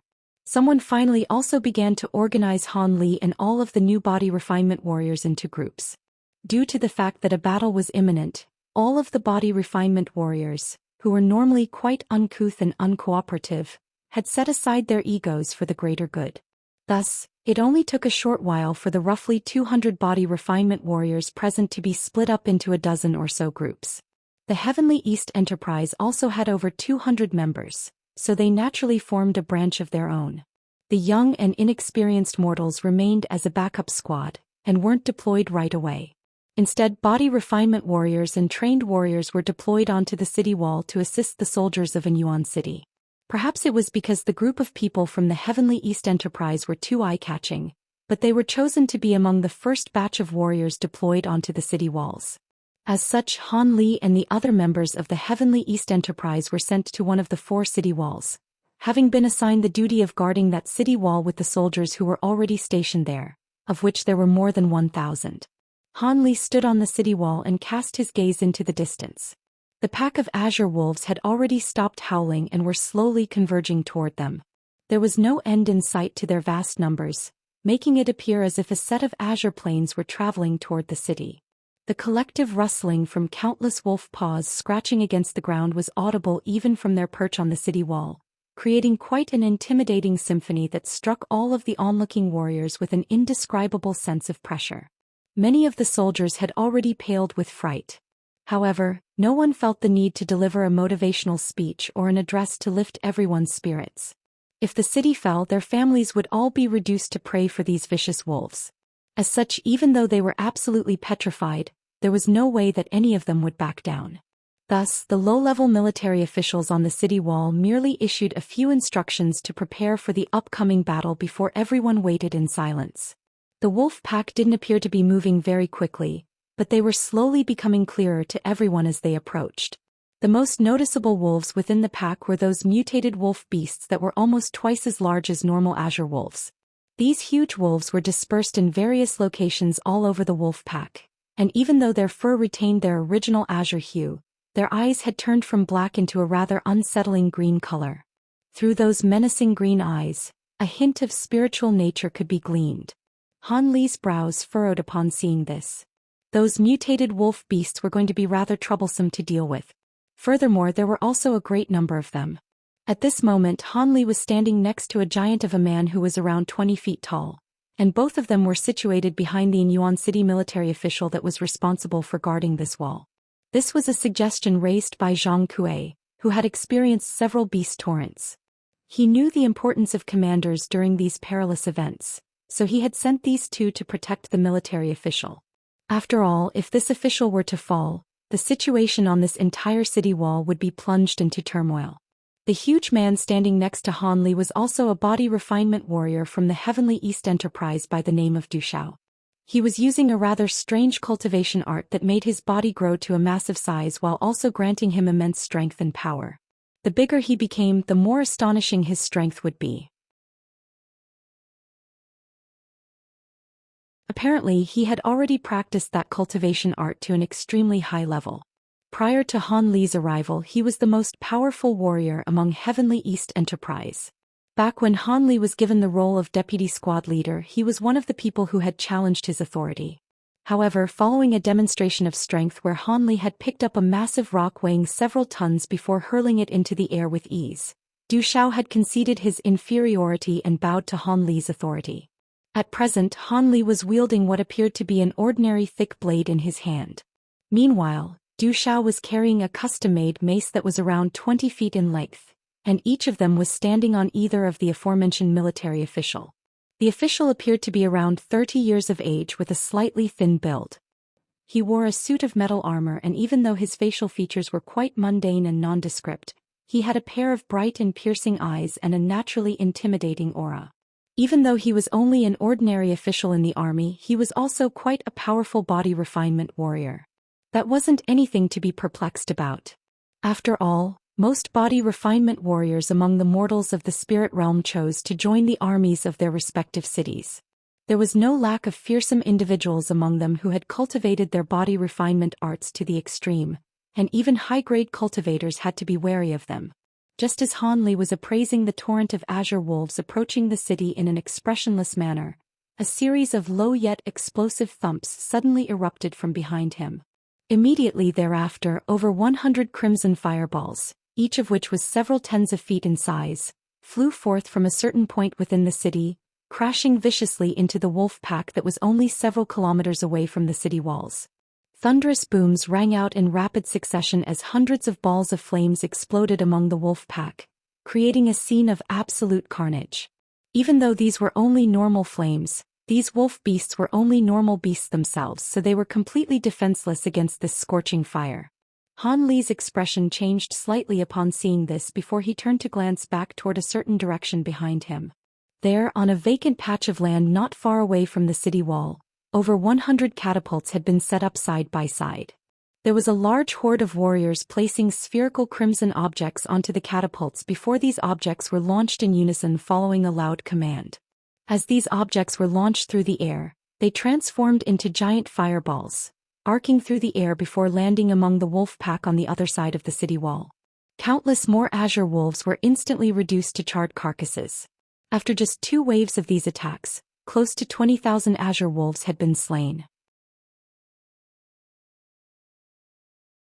Just as Han Li was feeling slightly surprised by the destructive power of these catapults, the attacks suddenly stopped and no further waves of fireballs were launched following the second wave. Just as a contemplative look had appeared on Han Li's face, the wolf pack in the distance began to let loose a series of vigorous howls, as if they had been enraged by the previous 2 waves of attacks. All of the mutated wolf beasts began to lead from the front, and the entire wolf pack began to accelerate. The scratching of countless wolf paws on the ground had turned into a thunderous rumbling, and the wolf pack covered a distance of around 500 meters in virtually the blink of an eye before launching ferocious attacks against the city walls. One azure wolf after another sprang into the air, digging their sharp claws into the smooth surface of the city wall. Their claws were able to embed themselves around an inch deep into the wall, and they were able to gallop up the wall using their claws as makeshift climbing holds. Following a series of loud instructions from the military officials atop the city walls, all types of arrows began to rain down like a torrential storm, striking and felling countless azure wolves. The mortals of the spirit realm were a lot more powerful than those of the human world, and their destructive power was naturally also quite immense. However, there were simply far too many azure wolves attacking the city walls. All of them ignored their fallen comrades as they attacked the wall in a maddened frenzy, and it didn't take long before some wolf beasts made it to the top of the walls. The human warriors had been eagerly awaiting for their arrival, and as soon as one azure wolf clambered onto the top of the city wall, it would be met by 3 or 4 spear or halberd weapons at once, instantly puncturing its vitals before it had any chance to wreak further havoc. Arrows fell like rain while the clanging of countless weapons intermingled with the war cries from the human warriors as well as the howls of the oncoming wolf beasts. Meanwhile, Han Li refrained from engaging in battle. He merely followed the military official that he had been tasked with protecting as the latter strode back and forth along the city wall, barking vehement instructions at his soldiers. In his eyes, the ordinary azure wolves appeared to be quite ferocious, but they didn't actually pose a substantial threat to the city. The truly arduous battle was still yet to come. On another city wall that was being attacked by crimson pythons, it was too far away for Han Li to be able to clearly discern what was happening, but the sounds of battle ringing out from that direction suggested that the crimson python beast had also begun to launch their assault. The battle commenced at noon and continued well into the afternoon, enshrouding the entirety of Yuan City in an aura of blood and gore. The light in the sky was beginning to dim as one sun disappeared after another, gradually being replaced by their moon counterparts. However, the assault from the wolf pack showed no signs of stopping, and had instead become even more violently and ferocious. As beasts that hadn't yet attained intelligence, they would only begin to tap into their full potential at the height of their bloodlust. The calm expression worn by the military official that Han Li was guarding had begun to darken. After just half a day of battle, a third of the normal soldiers on the city wall had already perished. There were even 20 members of the Heavenly East Enterprise that had fallen in battle. Right at this moment, 2 sharp wolf howls erupted from the rear of the azure wolf pack. The mutated wolf beasts that had disappeared into the pack once the assault against the city had commenced had finally revealed themselves once again. These massive wolves were easily 50 to 60 feet tall, and they galloped as fast as lightning. The arrows fired by ordinary soldiers were almost completely ineffective against them, and they raced up the city wall as fast as the wind. The soldiers stationed atop the city wall naturally immediately lashed out with their weapons, but these giant wolves simply sprang up high in the air in the response, leaping over their soldiers before turning around to attack them from behind. As soon as these mutated wolf beasts entered the fray, the number of casualties within the human camp immediately spiked drastically. A few mutated wolf beasts had also made it onto the city wall that Han Li was situated on, and around a dozen soldiers were slain in the blink of an eye. The military official immediately instructed the body refinement warriors of the Heavenly East Enterprise to combat these wolf beasts, while the normal soldiers continued to ward off the normal azure wolves. Sure enough, Zhang Kuei and the group of a dozen or so body refinement warriors were able to quickly contain the situation. However, a cry of surprise suddenly rang out from a group of soldiers nearby, following which two mutated wolf beasts sprang over the patch of the city wall that was closest to the military official. As soon as they descended atop the city wall, the two massive wolf beasts swept aside the soldiers in their way and pounced toward the military official. They were intelligent enough to know that this armored man was the leader of the humans, and had even set up a diversion that allowed them to launch a surprise attack against him. "Piss off." Zhou Xian let loose an almighty roar as he swung his mace toward the oncoming wolf beasts with astonishing might. These mutated wolf beasts possessed far more powerful bodies than normal azure wolves, but there was no way that they were going to survive a direct attack from such a devastating mace blow.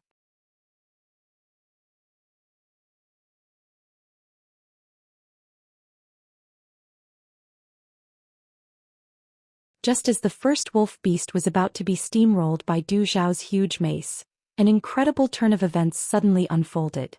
A burst of faint azure light suddenly radiated from that wolf beast's body, following which it shrank down to the same size as a normal azure wolf.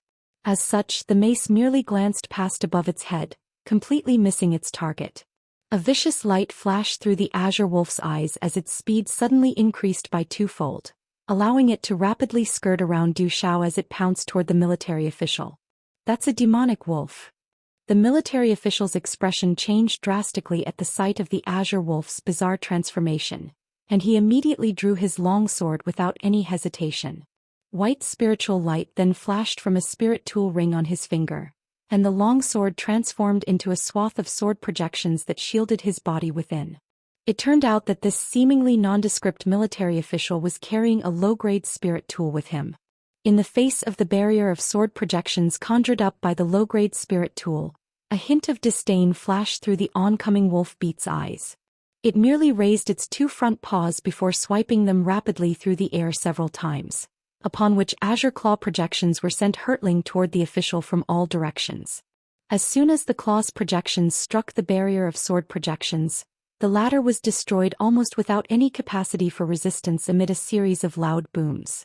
In contrast, the azure claw projections were only slowed down minutely before continuing to descend toward the military official. The military official unleashed a resilient swing of his sword in response, but he knew that his resistance would prove to be completely futile, and his face had already turned deathly pale in the face of impending death. Right at this moment, a humanoid figure suddenly swayed beside him as another person rushed into the inescapable net of claw projections.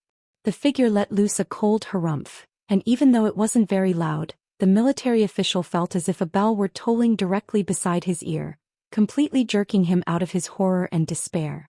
The figure then raised a hand, and a swath of golden light met the oncoming claw projections. An earth-shattering boom erupted as all of the azure claw projections were shattered into nothingness by the golden light. The military official was ecstatic upon seeing this, and only then did he catch a clear glimpse of his savior. It was none other than the other man who had been deployed to protect him, Han Li. Han Li was currently in the process of slowly withdrawing a fist that was shimmering with golden light. At the same time, he was appraising the azure demonic wolf that was hovering in midair in a completely expressionless manner. The demonic wolf had stopped itself cold in its tracks, and was staring at Han Li with a hint of bewilderment in its eyes. All of the azure hackles on its back had stood up on end, and it seemed to be extremely wary toward Han Li. The demon beast was unable to ascertain Han Li's cultivation base, but its keen instincts told it that this human was extremely dangerous, seemingly capable of posing a threat to its life. As such, it was rather hesitant about how to proceed. After missing with his attack and allowing the demonic wolf to skirt around him, Du Xiao was given a massive fright, and he hurriedly turned around before appraising the demonic wolf with a grim expression. Thus, the demon beast was sandwiched between Han Li and Du Xiao while the other body refinement warriors from the Heavenly East Enterprise were also converging toward it, clearly trying to completely surround it. The demonic wolf aimed a wary glance at Han Li before abruptly turning and pouncing toward Du Xiao as a streak of azure light. Du Xiao was quite startled by this abrupt attack, and he reflexively lashed out with his mace. However, the demonic wolf had no intention of engaging it in battle. It merely sprang up over his head before jumping down from the city wall and disappearing into the wolf pack again. Aside from the one that had been slain, All of the other mutated wolf beasts had also fled the scene. Han Li remained standing on the spot, expressing no intention to give chase. Even though he had lost all of his magic power, he still couldn't muster up any interest in pursuing such a pitifully weak low-grade demon beast. The military official had just brushed shoulders with death, and he immediately extended genuine words of gratitude toward Han Li. "Thank you for saving my life, brother. If you hadn't stepped in, I'd be a dead man already." Han Li merely sighed and waved a hand in response. "I may have saved you, but there are other demonic wolves appearing in other locations. The situation doesn't seem to bode well for us." "How could this be? How could there be so many demonic wolves in this one pack?" The military official hurriedly scanned his gaze across the city wall, upon which his face paled once again. The city wall that they were situated on had suddenly descended into complete turmoil, and thousands of azure wolves had already rushed onto the city wall. In the air above them, there were several glowing demonic wolves hovering in the air, overseeing the proceedings. Not only was the military official plunged into despair upon seeing this, even the hearts of the normal soldiers and members of the Heavenly East Enterprise had completely sunk. Could it be that this city wall really was going to be breached by this wolf pack? The same harrowing thought surfaced in everyone's hearts. Just as all of the human troops on the city wall were about to be overwhelmed by the relentless torrent of oncoming azure wolves, the sound of a horn being blown suddenly rang out from atop the city wall, following which several hundred powerful body refinement warriors suddenly rushed out from behind them. All of them wearing bone armor of different styles while wielding a diverse range of weapons, all of which were low-grade spirit tools. As soon as they rushed onto the city wall, they tore through the torrent of azure wolves like tigers running through a herd of sheep. With each and every swing of their weapons, at least one azure wolf would be felled, and all of them were completely powerless to resist. Even though the mutated wolf beasts were more troublesome to deal with, they were given special treatment as several body refinement warriors ganged up on them at once, and they were also being felled without being able to offer much resistance. The demonic wolves hovering in the air flew into a thunderous rage upon seeing this, and they were just about to do something when a dozen or so body refinement warriors took the initiative, flying into the air to engage these demonic wolves in battle. Right at this moment, another long wolf howl erupted from within the wolf pack at the foot of the city wall. All of the demonic wolves hesitated momentarily upon hearing this howl before fleeing into the distance, refraining from engaging the body refinement warriors in battle. All of the remaining normal azure wolves also began to retreat after hearing this loud howl, fighting to clamber down the city walls just as quickly as they had come.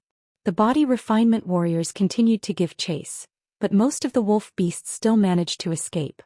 Thus, the entire wolf pack began to retreat, and the first day of battle drew to a conclusion. Both sides had suffered severe losses, but all in all, the human army had won the day. The azure wolf pack had suffered over 100,000 casualties while most of the human troops had survived the assault. The only downside was that they had expended a large number of arrows and defensive tools in the process.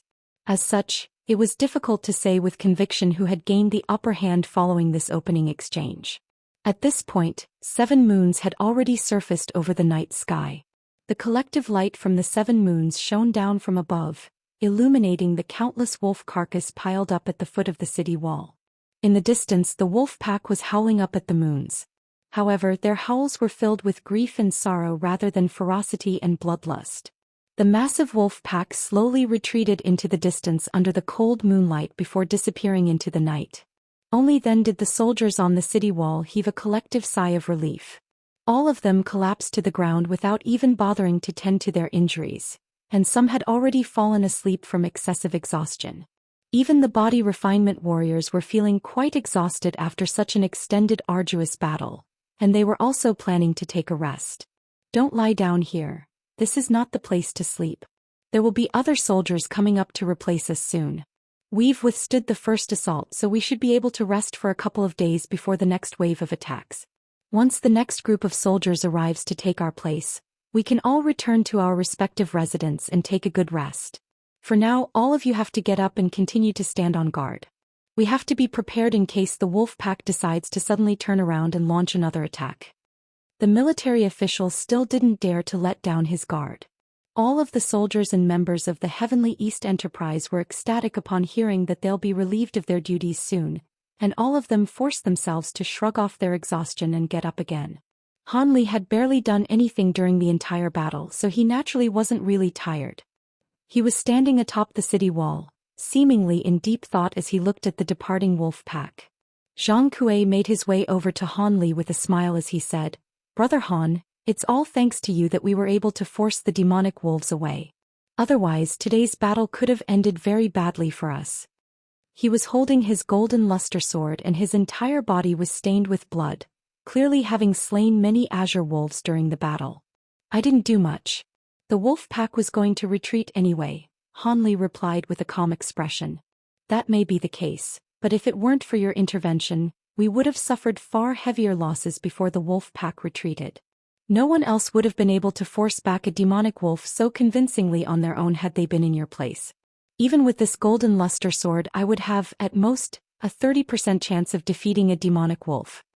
A wry smile appeared on Zhang Kuei's face as he produced an intricately crafted scabbard before carefully sheathing the golden luster sword. Han Li shot a glance at this spirit tool just as Zhang Kuei was about to stow it away. He already knew that these so-called spirit tools were actually just special treasures designed by cultivators for body refinement warriors to use. The spirit tools didn't require the user to possess any magic power of their own, and drew upon energy from spirit stones instead. Spirit tools were quite powerful, but using them required the expenditure of a large number of spirit stones.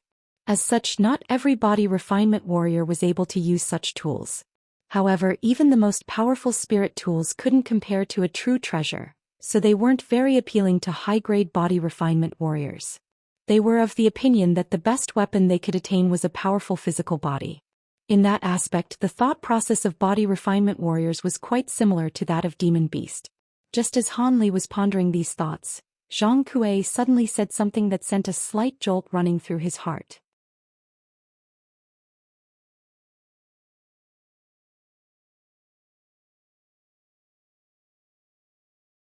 "Brother Han, you've only mastered the 3rd layer of the Vajra arts, right?" Zhang Kuei suddenly asked. "Why do you ask, Brother Zhang?" Han Li answered his question with one of his own. "Well, it's just that I don't think a normal body refinement warrior who has mastered the 3rd layer of the Vajra arts can force a demonic wolf into retreat. Looks like you truly are destined for great things, Brother Han." Zhang Kuei gave Han Li a final meaningful look before departing. Han Li looked on at his departing figure, and stroked his chin as a faint smile appeared on his face. Zhang Kuei was clearly implying something with his words. Not long after this, a large group of Yuan city soldiers was led by a low-level military official as they scaled the city wall. The members of the Heavenly East Enterprise were finally relieved of their duties. However, they naturally couldn't return to the inn. Instead, they were organized to stay in a cluster of stone cabins near the plaza where they had gathered several days ago. Almost everyone fell asleep as soon as they entered the cabins. Han Li wasn't tired at all, but he still stayed in his cabin and meditated on his bed. A tranquil and uneventful night passed by. The next morning, thunderous beastly roars erupted in the distance once again. Not long after that, the 2nd day of battle commenced on the city walls. This battle seemed to be even more fierce than the one that had taken place the day before, raging from early morning all the way into the night. Groups of backup soldiers were summoned out of the stone cabins one after the other, then hurriedly dragged onto the city walls to provide reinforcements. Within the span of a single day, 3 or 4 groups had been taken from the area of the plaza that Han Li was situated in alone. The beast hordes only retreated when night fell once again. When Han Li emerged from his stone chamber that night, he was greeted by the sight of the soldiers who had just been relieved of their duties and were returning to the plaza. It appeared that around 70% to 80% of all of the troops deployed had been killed in battle, and the small proportion that remained were all covered in blood. Most of them were carrying injuries and some were even missing limbs. They were in a much more sorry state than Han Li's group from the day before. By this point, many other people had also made their way out of the nearby stone chambers, and they were also stunned by what they saw. Some of them immediately began to inquire about what had taken place during the battle earlier today, and only then were they informed that a type of small wolves that resembled leopard cats had appeared among the wolf pack attacking the city today. Not only were they extremely nimble and agile, they were capable of blasting their fur through the air like porcupine quills. These strands of fur were infused with lethal poison, and one would quickly lose the ability to move after being struck by them. If timely treatment wasn't administered, the victim's condition would then quickly deteriorate, ultimately leading to death. No one had ever seen or even heard of these small wolves before, so they were most likely a new breed of mutated azure wolf beasts. Such occurrences weren't common during beast torrents, but they weren't considered to be overly remarkable either. Every time a new breed of mutated beasts appeared, the humans would be caught off guard by their unique attributes, and suffer heavy casualties as a result. However, these new breeds of mutated beasts would be eliminated very quickly through natural processes. Otherwise, there would be far more breeds of mutated beasts in the wolf pack than there actually were. These small mutated wolves had appeared large numbers during the battle that had just taken place, killing most of the troops that had been deployed to guard the city wall.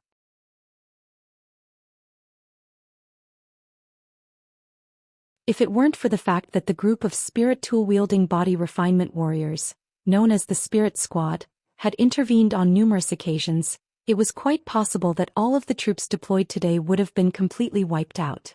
Everyone listened with heavy hearts to the harrowing recounts delivered by the soldiers who were fortunate enough to have returned alive.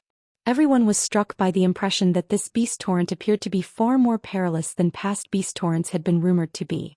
In the face of such fearsome beastly foes, their confidence was beginning to waver. Han Li looked with narrowed eyes for a while before returning to his stone cabin. His expression remained completely unchanged throughout this entire process. In reality, he was feeling just as unfazed as he looked. Even if in Yuan City really did fall, it wouldn't be an issue for him to escape from the beast torrent with his 2 immortal vanquishing beads. As for the other people in the city, he wouldn't be able to save them even if he wanted to, so he certainly wasn't going to try to be a hero and bite off more than he could chew. However, with the ferocity of the assaults that these beasts were launching against the city, it would perhaps be their turn to guard the city wall again soon. As things turned out, Han Li was spot on with that guess. On the morning of the 3rd day, when the sun had just barely risen over the horizon, all of the members of the Heavenly East Enterprise were summoned to gather on the plaza. When Han Li appeared on the plaza in a calm manner, he discovered that there were several hundred other burly men already present on the palace in addition to the members of the Heavenly East Enterprise. A small portion of these men were body refinement warriors, and there was no lack of individuals among them who were carrying spirit tools such as spirit rings or spirit bracelets. All of the knights on their wolf steeds were also present at the scene. These people clearly comprised the most powerful troops this city had to offer. Han Li's brows furrowed slightly before he joined the crowd in an unhurried manner. A short while later, close to 1,000 people had gathered on the plaza, and the person who had summoned them was none other than that middle-aged military official clad in silver armor. He delivered an address to everyone, informing all of the warriors present that the situation on the other battlefronts was quite dire, and that their services were required in order to reinforce the city walls. This piece of news came as quite a surprise to everyone. They were aware that the Azure Wolf beast had been very troublesome to handle during the past couple of days, but who would have thought that the situation on the other battlefronts would be even more dire? Thankfully, all of the people gathered were seasoned warriors, and they were able to quickly compose themselves before climbing onto the beast-drawn carriages that had been prepared for them in advance, which then sped toward the other side of Yuan City. Aside from a few knights who were on patrol, there was not a single pedestrian to be seen on the streets within the city. As such, the beast-drawn carriages didn't have to contend with any traffic congestion, allowing them to travel full speed ahead. After just over 2 hours, the carriages had arrived at the foot of the city wall on the other side of Yuan City, following which everyone quickly disembarked. There were already a dozen or so military officials waiting for them nearby, and they immediately swooped on Han Li and the others like hungry vultures, squabbling with one another as they fought to choose the best warriors for themselves. After all of the warriors were split up, they were led to their respective watchtowers. Thus, all of the members of the Heavenly East Enterprise had naturally also been split up. There were only 7 or 8 normal guards from the Heavenly East Enterprise who had been assigned to Han Li's group, while Zhang Kuei, Du Xiao and all of the other powerful body refinement warriors had been split up. The man leading Han Li's group was a heavily bearded middle-aged military official. From the silver armor that he was wearing, it appeared that he was an official of the same rank as the man whom Han Li had been tasked with protecting 3 days ago. This man was very benevolent and hospitable toward body refinement warriors like Han Li. In particular, he treated the 3 spirit tool-wielding warriors in their group in an extremely respectful manner, and it was quite clear that he was relying heavily upon them. Aside from the few members of the Heavenly East Enterprise in the group, no one else was aware of how powerful Han Li was, so he naturally didn't attract the attention of the military official. Han Li obviously wasn't going to strut around boasting about his own powers either. He merely followed everyone else in silence as they climbed up onto the city wall. The scenes that greeted everyone up there were quite distressing. The smooth city wall had been completely ruined, as had the watchtower they had been assigned to, and everyone wore grim expressions as they appraised the carnage around them. What was even more disconcerting was that azure ground had been completely stained black, and a putrid rotten smell was wafting through the air, striking everyone with the urge to empty the contents of their stomach. A man wearing a spirit bracelet inspected the inky black substance on the ground with a grave expression before remarking, "This is snake venom." A bitter smile appeared on the heavily bearded military official's face as he confirmed, "That's right, it is indeed snake venom. Over 400 of our soldiers have already lost the ability to battle due to the effects of this snake venom. If I recall correctly, crimson python beasts don't possess any venom, isn't that right?" An elderly man who was also carrying a spirit tool asked with a perplexed look. "You're also correct, Brother Li.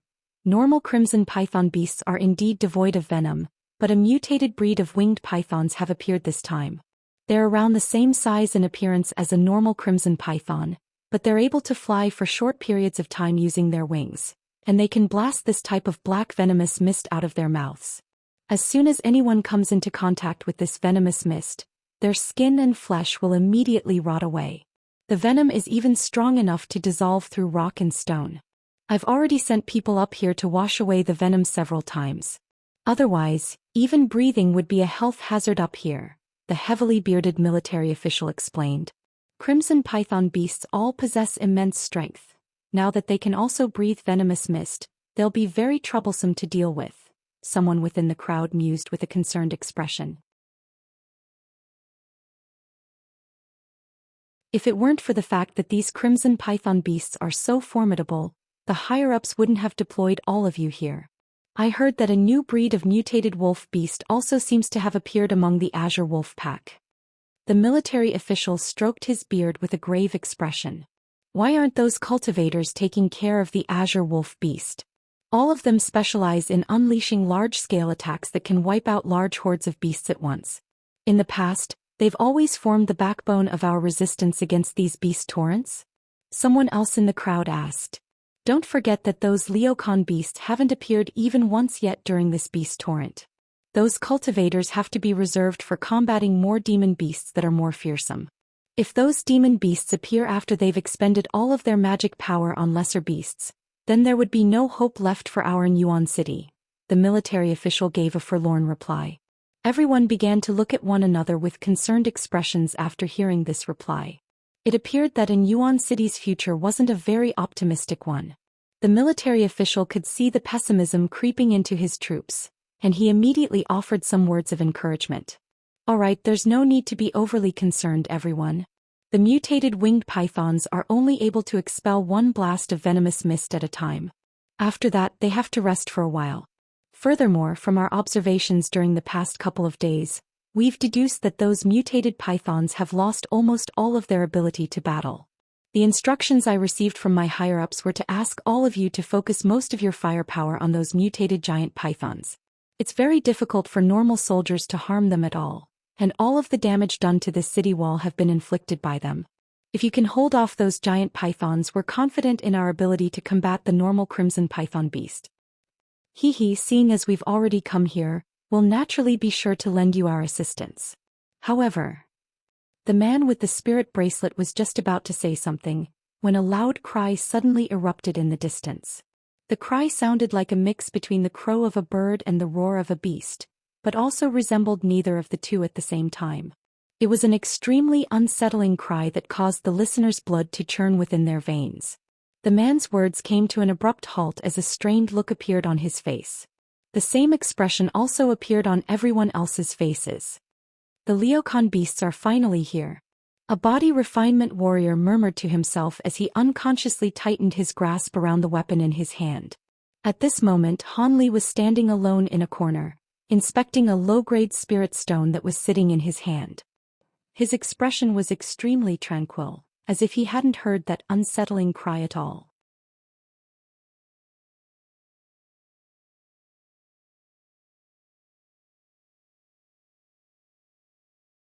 Sure enough, a short while later, several hundred black spots suddenly appeared in the distance. These black spots were all flying rapidly toward the city, and they were responsible for emitting those ghastly cries. The humans on the city wall immediately reacted as they adopted a defensive formation, preparing to engage the oncoming enemies. Almost at the exact same moment, over 100 streaks of light of different colors flew out from a tall building at the center of the city. All of those streaks of light then hurtled directly toward the approaching black spots in the distant sky. The cultivators in the city had finally sprung into action. Most of these cultivators were at the foundation establishment stage, but they were flying quite quickly atop their respective treasures. The cultivators managed to reach the city wall before the Liukan beasts did before hovering in the air. The two people leading the group consisted of a bald brawny man standing atop a round disc, as well as that brocade-robed man from the Golden Jade sect. Both of them had reached the false core stage, which was the highest cultivation base among all of the cultivators present. The black spots in the distance were only several kilometers away from the city wall now, but they suddenly stopped and began to circle around indecisively in the air at low altitudes. At this point, the people on the city wall were already able to discern the true appearance of these black spots. They discovered that these were all demon beasts with leopard heads and falcon bodies. All of them had a pair of white and yellow feathered wings each, and their eyes were gleaming with purplish-red light, while their bodies shimmering in all manners of exuberant colors, presenting a very beautiful sight to behold. These demons' beasts were only several feet in size each, and they were quite petite and graceful in flight. Judging from their outward appearance alone, they didn't look all that threatening at all. However, all of the cultivators in the sky wore extremely grim expressions, seemingly quite wary of these demon beasts. In the distance, a few short and sharp cries rang out from among this pack of Liukan beasts. Immediately thereafter, a vast cloud of dust and debris appeared in the distance amid bursts of loud piercing screeches. One crimson python after another began to emerge from the ground below before raising their heads and extending their forked tongues. All of a sudden, a tumbling and writhing sea of crimson had appeared before the city wall with no end in sight. All of the warriors standing atop the city wall drew a collective sharp intake of breath upon witnessing this ominous sight. It appeared that they had truly hit the jackpot this time. They had only just arrived to provide reinforcements and they were being attacked by both Liukan beasts and crimson python beasts. Thankfully, the cultivators were present to deal with the most troublesome Liukan beasts. Otherwise, they wouldn't stand a chance against this latest beast torrent. Just as all of the body refinement warriors on the city wall were feeling slightly relieved by the presence of the cultivators above the city wall, two demon beasts, one large and one small, suddenly shot forth through the air, flying toward them from the distance. The smaller of the two demon beasts was only around a foot in size, and its entire body was enshrouded under a barrier of shimmering blue spiritual light. As if flapped its wings, the sound of indistinct thunderclaps could be heard. The larger demon beast had a vicious purple light gleaming in its eyes, and it was several times larger than a normal Liukan beast, yet its size was the only feature that set it apart from its brethren. Right as those demon beasts revealed themselves, three python beasts also emerged from the crimson sea down below, one of which was rather small while the other two were much larger.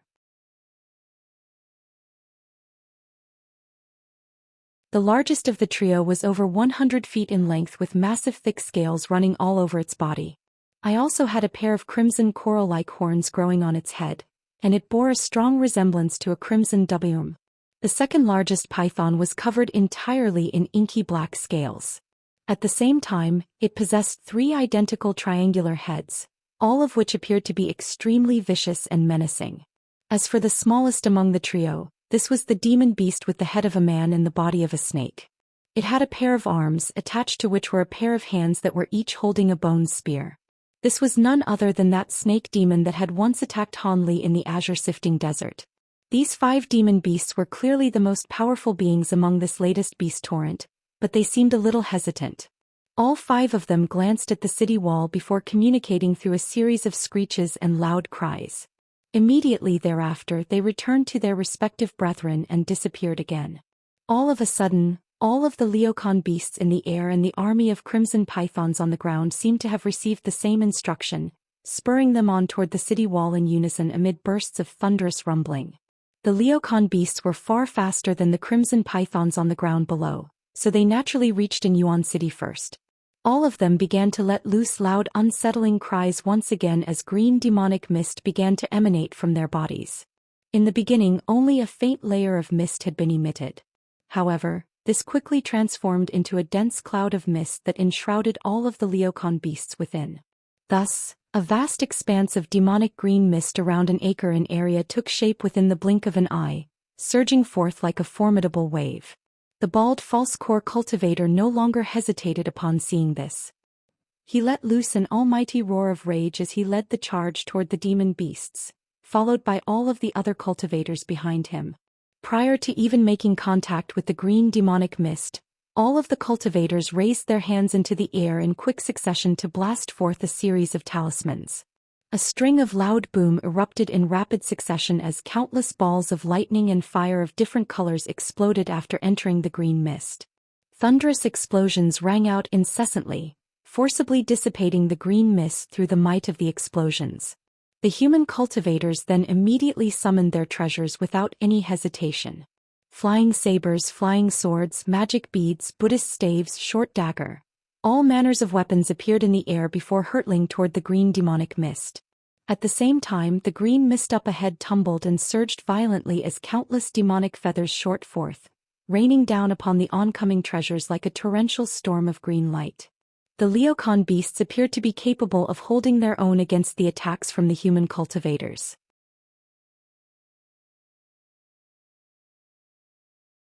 Upon seeing this, all of the human cultivators began to make hand seals and chant incantations, manipulating their treasures to tear through the storm of green light. However, there seemed to be no end to the demonic feathers flying out from within the green mist, and none of them human cultivators dared to advance any further, seemingly quite wary of this green mist. Thus, a fierce impasse ensued in the air above. At this moment, the crimson pythons had also finally reached the foot of the city wall. The crimson pythons split up into groups of a dozen or so, each of them biting onto one another's tails to create interconnected chains over 100 feet in length. These chains of crimson pythons coiled before springing up into the air like massive arrows, traveling toward the summit of the city wall at alarming speeds. After rising into the air, the crimson pythons all separated once again before swinging their bodies viciously toward the soldiers standing atop the city wall. By employing this tactic, they were able to completely disregard the obstacle posed by the tall city walls. Most of the warriors who had been deployed to this city wall had fought crimson python beasts before, but very few of them had witnessed such an innovative strategy being employed by these pythons. As such, they were caught completely off guard and were scrambling to set up retaliative measures. In contrast, the ordinary and Yuan City soldiers seemed to have already predicted such an occurrence. All of them immediately gathered into groups in an orderly manner, with the front rows of soldiers raising their shields to form barricades while the soldiers behind them attacked using their crossbows. It appeared to be quite an effective strategy. The massive crossbows on the city wall were also shooting arrows that were around 10 feet in length each, sending them flying through the air at alarming speeds. Cold light flashed as one crimson python after another was skewered by the massive crossbow arrow before they had a chance to scale the city wall. With just a single arrow, over 10 crimson pythons were felled at the same time. Following a brief period of panic, the body refinement warriors also managed to recompose themselves before springing into action, wielding their weapons as they sliced through one python after another with ease. All of them possessed powerful bodies and astonishing strength, so normal python beasts were completely powerless against them.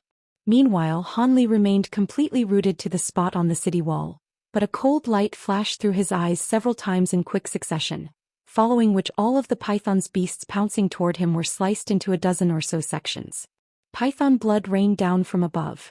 With his current level of mastery of the Vajra arts combined with his usage of the blinking sword art, he was able to unleash miraculous attacks, even though he was only wielding an ordinary saber in his hand. Not only was he swinging his saber through the air at astonishing speeds, his attacks were completely soundless and imbued with devastating power.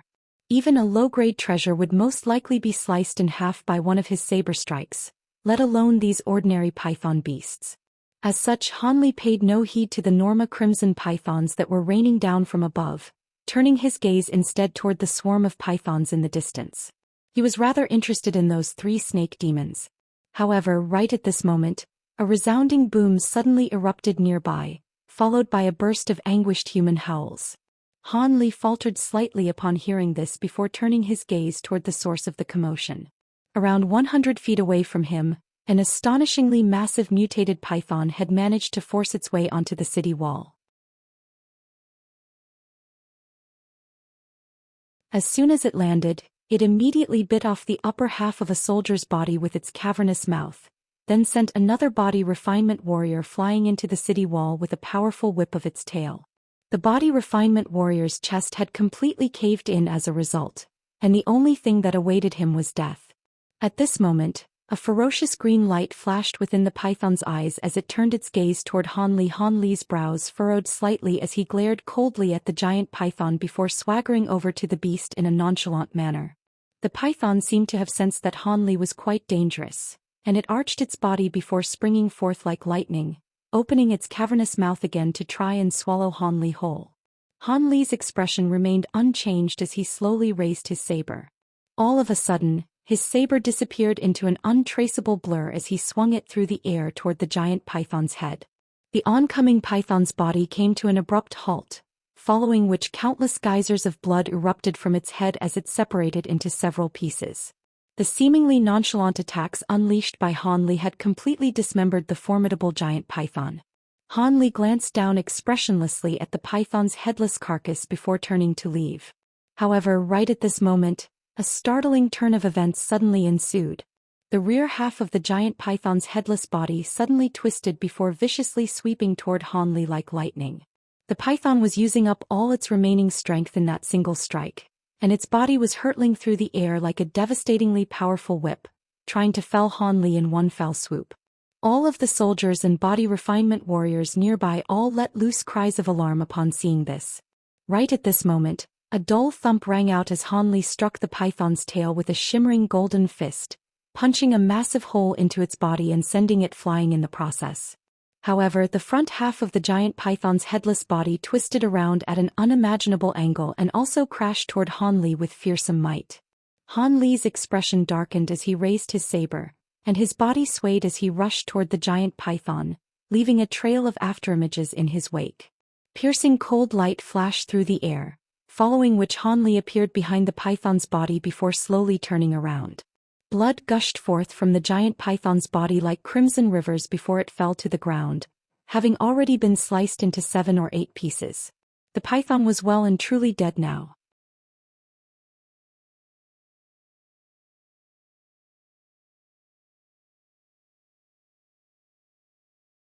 Only the short span of a few breaths had passed since the giant python pounced toward Han Li to the moment that it was completely dismembered.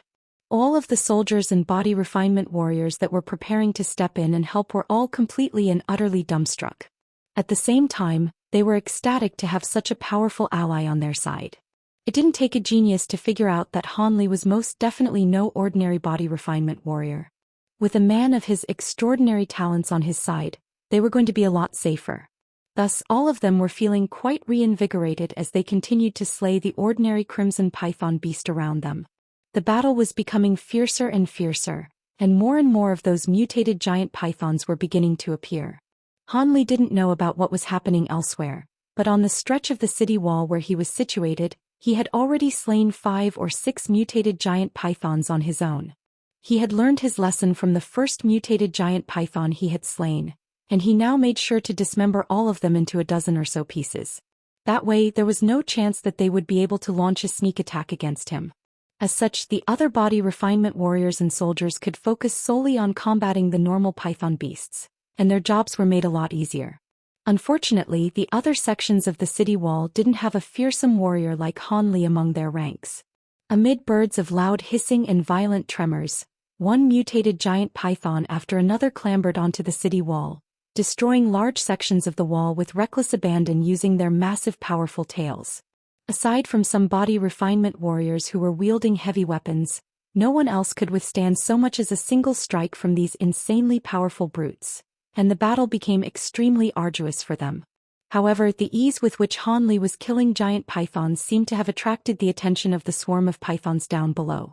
All of a sudden, a series of crimson figures shot into the air, and 3 giant pythons appeared on the city wall at once. As soon as they descended, all of them pounced toward Han Li with unbridled ferocity. Han Li raised his eyebrows slightly in surprise, but a cold smile then surfaced on his face as he hurled his saber toward one of the oncoming pythons. In the face of an ordinary saber like this one, a giant python normally wouldn't even need to take evasive measures, as there was no way that his blade could slice through its armor-like scales. However, Han Li had hurled the saber with astonishingly immense force, making it just as destructive as the most powerful spirit tools. The saber flashed through the air as a streak of cold light, sinking into the python's head before emerging from its tail, slicing the python cleanly in half lengthwise. Han Li's body then swayed, and he suddenly manifested 2 humanoid figures, as if he had used a doppelganger technique, and both of them rushed toward the other 2 giant pythons. A series of dull thumps rang out in rapid succession. Golden light radiated from the humanoid figures in unison, completely inundating the massive bodies of the giant pythons. The 2 humanoid figures then suddenly combined as one again, and the golden light also faded thereafter. The 2 giant pythons were revealed, slumped to the ground, unable to move so much as a single inch. In that split second, Han Li had shattered every single bone within these pythons' bodies into dust, thereby completely immobilizing them. All of the nearby soldiers immediately rushed over to land the killing blows upon seeing this. After losing 3 mutated giant pythons to Han Li at once, the swarm of pythons knew better than to target him again. As such, no more giant pythons appeared on their section of the city wall. Not only did everyone else in that section heave a collective sigh of relief, Han Li was also happy to be left to his own devices. Thus, he slowly strode over to the spot where he had previously been standing before looking up at the battle taking place overhead. At this point, the impasse between the cultivators and the Leocan beast had finally been broken. All of a sudden, the stream of demonic feathers erupting from the green mist came to an abrupt halt, thereby indicating that those projectiles were not actually in unlimited supply. The human cultivators were ecstatic upon seeing this. However, before they had a chance to attack with their treasures, the expanse of demonic mist up ahead suddenly began to surge violently amid a sharp cry, following which the mist began to manifest into a certain form. In the blink of an eye, it had transformed into a gargantuan Leocan beast with its entire body covered in green feathers and a ferocious expression its leopard head. It spread open its wings before rushing toward the group of human cultivators with devastating might. All of the cultivators were very alarmed to see this. Even with 2 false core cultivators among their ranks, they didn't dare to oppose this enemy head-on, as they had no idea how powerful it was. Thus, everyone temporarily dispersed and withdrew their treasures to better protect themselves. However, a startling turn of events then unfolded. After rushing past the group of cultivators, the giant Leocan beast made no effort to attack any of them. Instead, it plummeted rapidly toward the city wall down below like a shooting star. "Damn it, we've been had. Hurry up and stop that thing." The brocade-robed man from the Golden Jade sect flew into a thunderous rage upon seeing this. All of the other cultivators also came to their senses as they activated their treasures to pursue the giant Leocan beast. However, the gargantuan beast down below completely disregarded the attacks being launched at it, and it was intent on flying toward the city wall at full speed. A short while later, a section of its body had been scattered by the pursuing treasures, but they had also reached close to 100 feet away from the city wall. The gusts of gale-force winds being swept up by its gigantic wings were threatening to throw the normal soldiers direct off the city wall. Han Li looked up at the giant beast up above, and his calm expression finally cracked. It turned out that this massive Leocan beast was descending directly toward the section of the city wall that he was defending. In the face of such a devastating attack, even mid-grade cultivators would be unable to take it head-on, let alone normal body refinement warriors. Even though he had mastered the fourth layer of the Vajra arts, he wasn't fully confident that he would be able to emerge unscathed in the face of this attack. As such, he immediately rustled his sleeve to produce an inky black bead. However, a hesitant look then appeared on his face. The immortal vanquishing beads were the only protective treasures he had for combating powerful enemies, and it would be a waste to use one of them now. Furthermore, by his estimations, he would definitely be able to survive this attack, having mastered the fourth layer of the Vajra arts, and he would only be severely wounded at most. After processing this train of thought in the blink of an eye, a grim look appeared on Han Li's face as he stowed away the bead in his hand again. At the same time, he showed no intention of taking evasive measures in the face of the colossal beast descending from above. Instead, he took a deep breath and clenched his fists. Following, his entire body took on a shimmering golden hue. He then let loose a loud cry before crouching down slightly, then aiming a devastating punch into the city wall underfoot. Even though this was an extremely powerful strike, it was almost entirely inconsequential in the face of the massive Leocan beast. Before the attack had a chance to unleash its power, Han Li had already been inundated by a sea of green mist. The massive Leocan beast crashed heavily into the city wall. An earth-shattering boom rang out, and even though the city walls had been fortified through a special construction method, there was no way that they could withstand an attack comparable to one from a core formation cultivator. Thus, the city wall was immediately shattered, the entire structure completely crumbled. As for the ordinary soldiers and body refinement warriors on the city wall, they didn't have to worry about this as they had already been crushed into mincemeat by the descending massive Leocan beast. However, even though the giant Leocan beast was dispersed after crashing into the wall, waves of suffocating green mist began to spread in all directions. As soon as a human was swept up in this mist, they would immediately let loose blood-curdling cries before falling to the ground. Before long, they would be transformed into a series of green corpses. As such, all of the human soldiers who had originally intended to provide reinforcements were hurriedly backing away in horror instead. Almost at the exact same moment, a loud cry erupted from within the glacial mist, and large hordes of Leocan beasts poured forth from within, joining all of their crimson python beast allies. The crimson python beasts seemed to be immune to the effects of the green mist, and they swarmed into the city through the section of the city wall that had just been destroyed. An army of crimson pythons flooded into Yuan City, and there were hundreds of mutated giant pythons among them. Yuan City had been breached just like that. The human cultivators in the air above were horrified to see this, yet that bald false core cultivator was unwilling to give up. He raised his axe treasure high above his head and roared, "Seal up that opening. We can still save this city." "Forget about it. It's already too late, Brother Wang." Even if the city wall hadn't collapsed, Yuan City was already a lost cause anyway. It was only a matter of time before their defenses were breached. The false core cultivator from the Golden Jade sect suddenly interjected before casting his gaze toward the city with an indifferent look on his face. "What do you mean by that? What are those things?" The bald man faltered initially upon hearing this, but he quickly caught sight of something, upon which his expression became extremely strained. In the distance behind the swarm of crimson pythons, a vast expanse of yellow mist had appeared. A loud rumbling sound akin to that of countless thundering horse hooves could be heard coming from within the mist. "Teach. Those are sandbug beasts. They must have come from the azure-sifting desert. And Yuan City is being attacked by 4 waves of demon beasts at once. There really is no hope for them," a more experienced and knowledgeable cultivator exclaimed.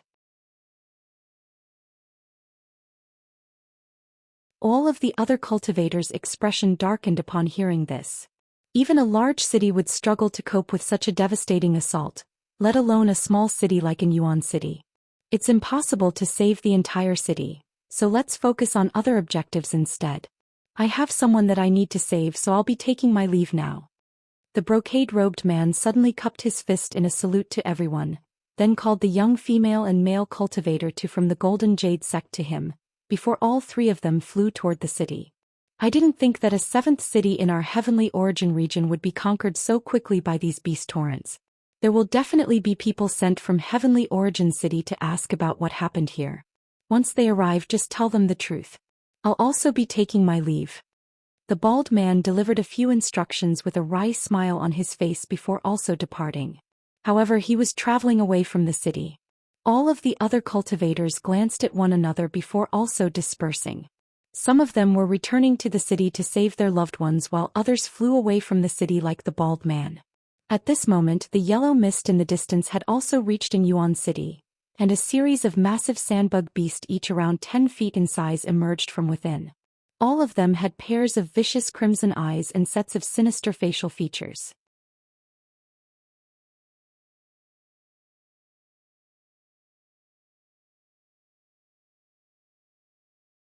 In the face of the combined attacks from these 4 types of demon beasts, and Yuan City was completely razed to the ground. A small proportion of mortals managed to escape under the protection of some body refinement warriors, but most of them ended up in the bellies of the demon beasts.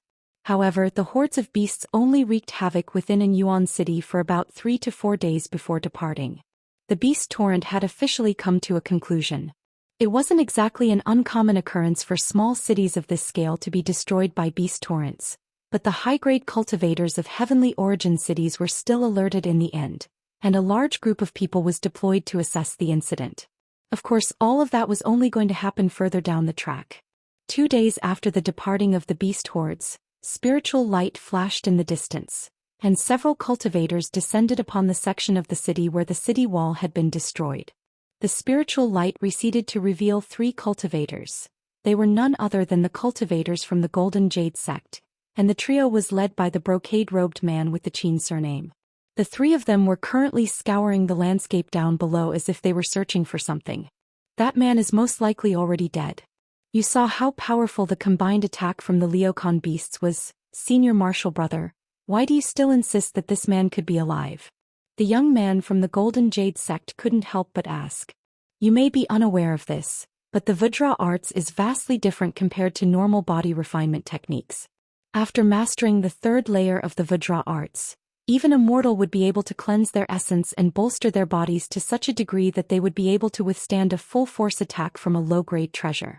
The attack from the swarm of Leocon beasts was indeed powerful, but it wasn't solely directed toward him, so if he had activated his Vajra arts in advance, there's a good chance that he would have survived.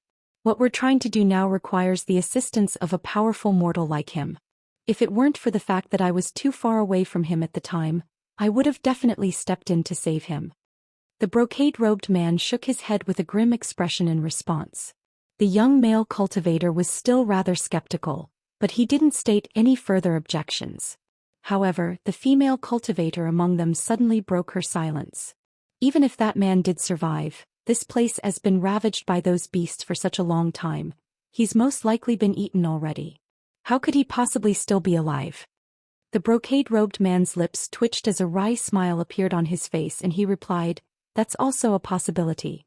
It's just that it's really difficult to find a suitable candidate for the task we're about to undertake, so I don't want to give up any opportunity, no matter how slim the chances are." "May I ask what you need me to do for you, Immortal Qin?"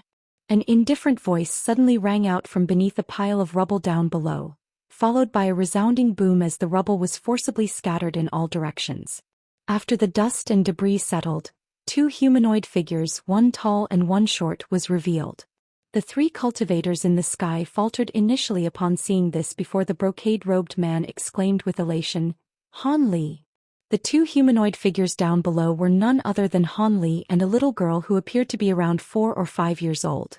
Even though her clothes were rather dirty and ragged, it was still quite apparent that they had been made from luxurious and expensive materials. The little girl was very adorable with porcelain-like skin and a pair of large black eyes.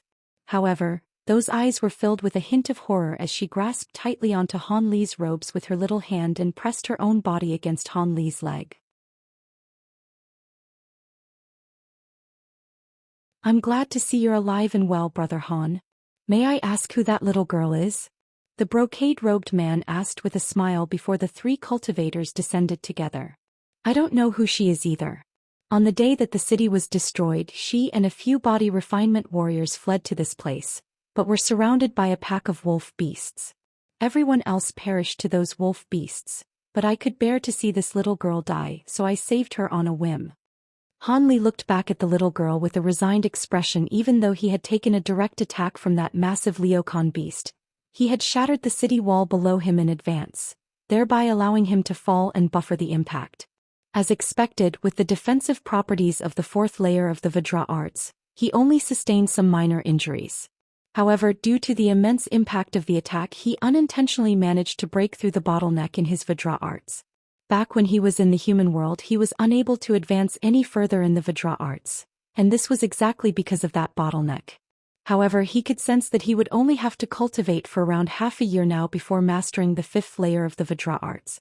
As such, he decided to hide beneath the rubble and only emerge after the crisis had been averted. As such, he encountered this little girl and was drawn into saving her. However, the events thereafter weren't as simple as he made them out to be. At the time, in order to avoid having the location of his hiding spot revealed, he killed over 100 beasts in the surrounding area, making sure that there were no beasts left in the general vicinity before returning to his hiding spot beneath the rubble with the little girl. The entire process had been a rather arduous one. Furthermore, if it weren't for this little girl weighing him down, he could have already departed from the city a few days ago. He was confident that he would be able to sneak past the hordes of beasts if he were on his own, but the little girl was like a beacon that was sure to draw widespread attention from the hordes of beasts in the city, so he decided to continue waiting beneath the rubble.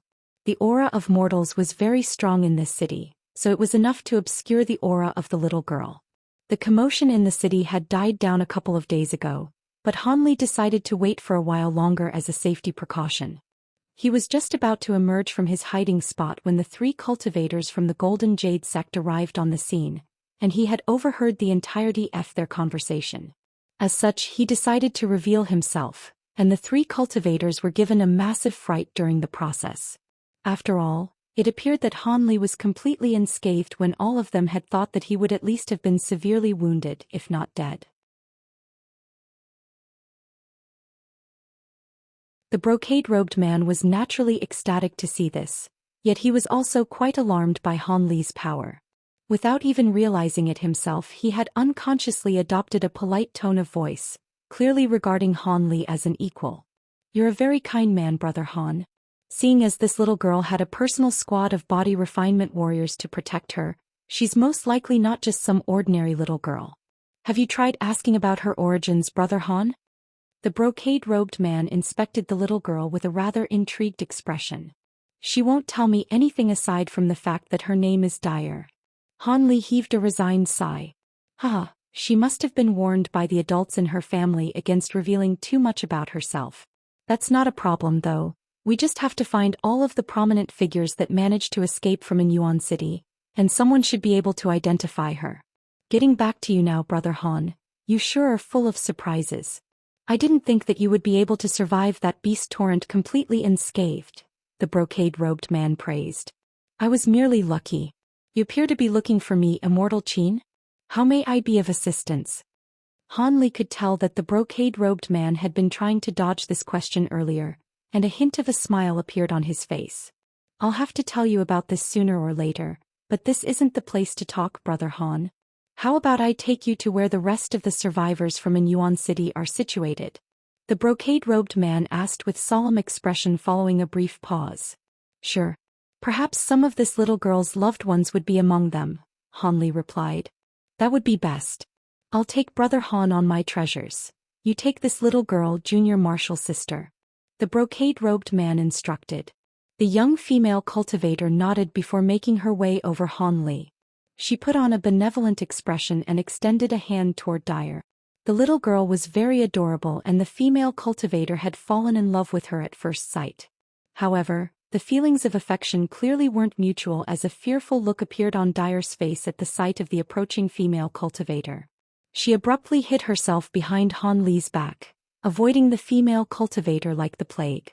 The female cultivator's expression stiffened, and a slightly awkward look appeared on her face. Han Li's brows furrowed slightly upon seeing this. The brocade-robed man also faltered initially upon seeing this, but a smile quickly appeared on his face as he said, "It's all right, I'll carry both of them on my treasure." T's little girl must have been through a lot, and it appears that she only trusts brother Han. Han Li nodded in agreement and grabbed the little girl before setting her on his shoulder. The brocade-robed man brought out a small sword, which swelled drastically to several tens of feet in size before hovering in the air. His body then swayed as he hovered drifted onto the sword. Just as he was about to turn around and extend an invitation toward Han Li, a voice suddenly sounded from behind him. "Does your treasure have a protective feature, fellow Taoist Qin? If so, could I trouble you to activate it? Dyer is quite young and I'm afraid that she won't be able to cope with the strong winds during our flight." The voice had come from directly behind the brocade-robed man, and he hurriedly turned around with a surprised expression, only to find that Han Li was standing on his sword with him. He had somehow managed to board his sword while completely escaping his notice. The brocade-robed man forced a smile onto his face as he said, "So you're proficient in aura concealment secret techniques as well, brother Han?" "It's just a little trick I learned," Han Li replied indifferently. The brocade-robed man took a final meaningful glance at Han Li before turning around and making a hand seal.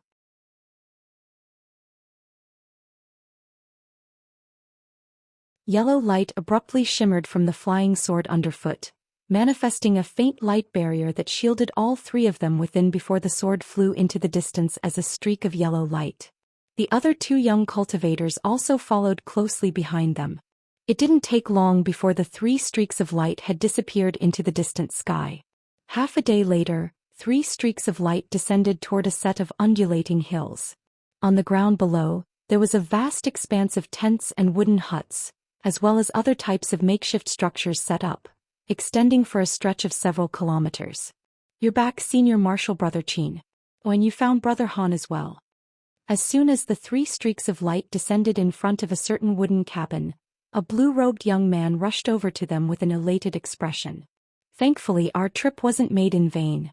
Is the mistress in the cabin?" the brocade-robed man asked with a smile.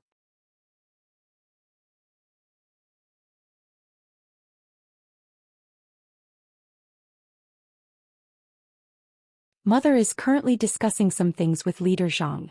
Please come in, Senior Marshal Brother Qin." The blue-robed young man extended a salute to the brocade-robed man before nodding to acknowledge Han Li. Han Li had a rather good impression of this young master from the Heavenly East Enterprise, so he also nodded politely in response before setting the little girl on her shoulder back down onto the ground. As soon as her 2 feet landed on the ground, the little girl clung tightly onto Han Li's robes again as if she were made of glue. Even though Han Li had already anticipated that this would happen, he still heaved a resigned sigh upon seeing this. As such, he had no choice but to take this little girl into the wooden cabin with him.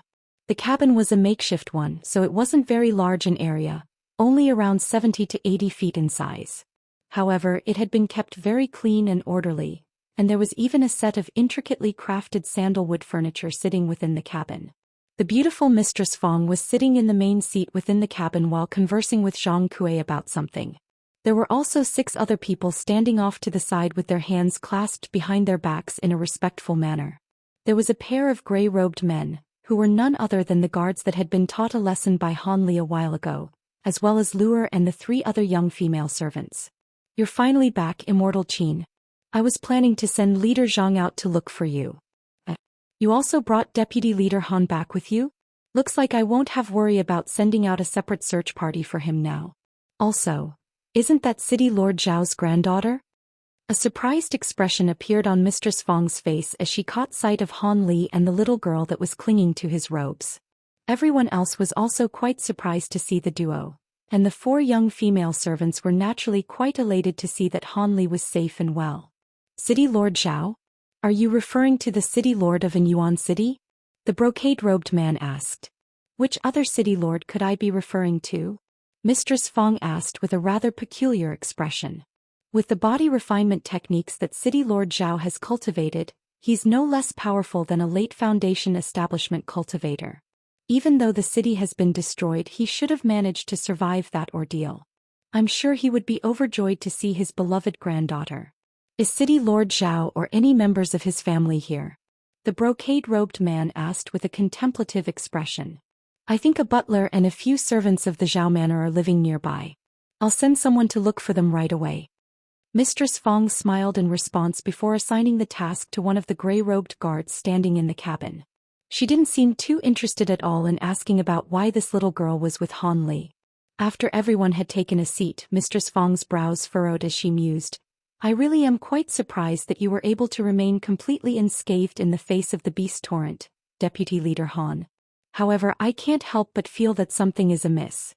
Why would 4 different hordes of beasts attack a small city like in Yuan City at the same time? That's really hard to say. Perhaps it really was just a coincidence. In any case, that's not something for us to worry about. The seniors from Heavenly Origin City will be investigating this incident.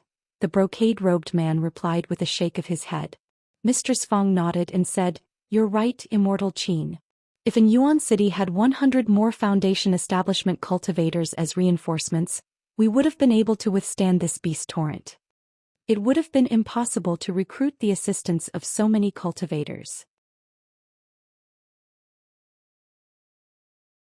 Even though there are countless cultivators in our 3 regions, virtually none of them would be willing to assist a city full of mortals. They would be taking a big risk and stand to gain nothing from it, so there really is no incentive for them to step in. In fact, aside from the several large cities directly controlled by cultivators, no other city has the right to set up any cultivator markets.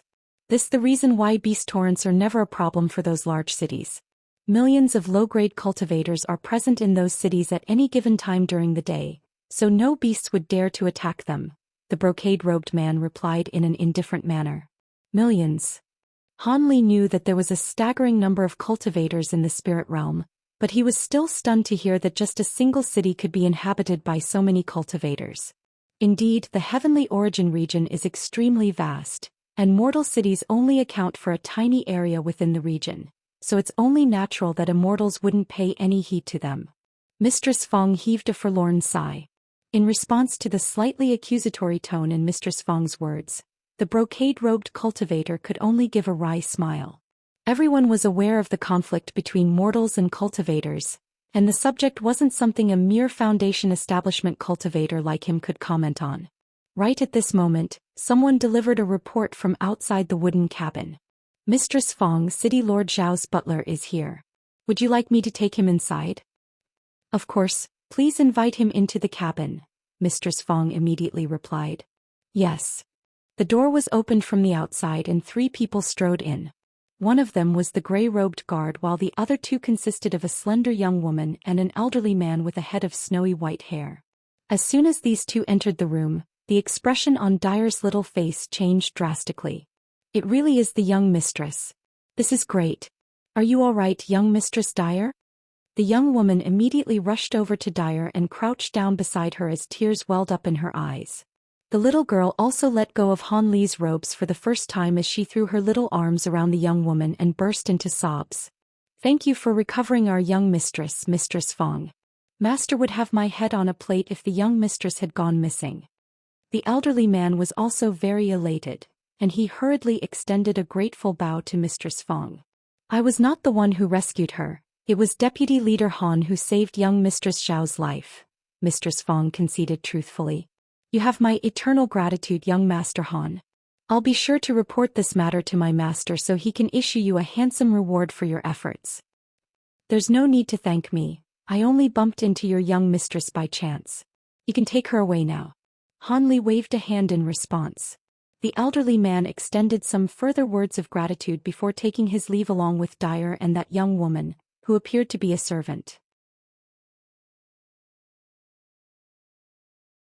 Dyer wasn't clinging onto Han Li's robes anymore, but she was still looking at Han Li with a forlorn expression in her large eyes as she led out of the room by the young female servant.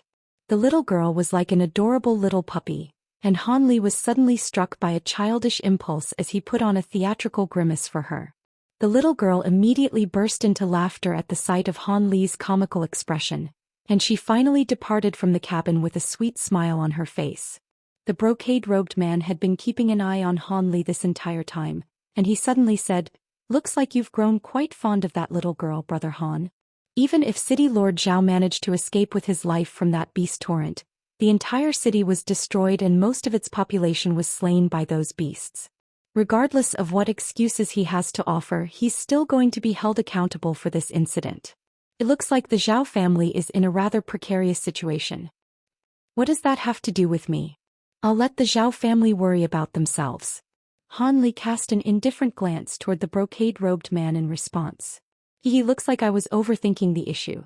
Mistress Fong, seeing as Brother Han is back now, shouldn't we be discussing that matter with him? The brocade-robed man chuckled before suddenly turning to Mistress Fong. Mistress Fong faltered initially upon hearing this before quickly returning to her senses. She adopted a rather respectful expression and said, "Of course. We'll be requiring young Master Han's assistance in this matter, so of course it's necessary to discuss things beforehand. I'll have to trouble you to lend Immortality a hand on this occasion, young Master Han." "I'm happy to hear what you have to say. As long as the task is within the realm of my abilities, I can certainly consider lending my assistance to Immortality," Han Li replied as he stroked his chin. Mistress Fong took a brief moment to organize her thoughts before continuing, "Here's the gist of the matter. My subordinates and I unintentionally discovered something that can increase a cultivator's chances of reaching the core formation stage."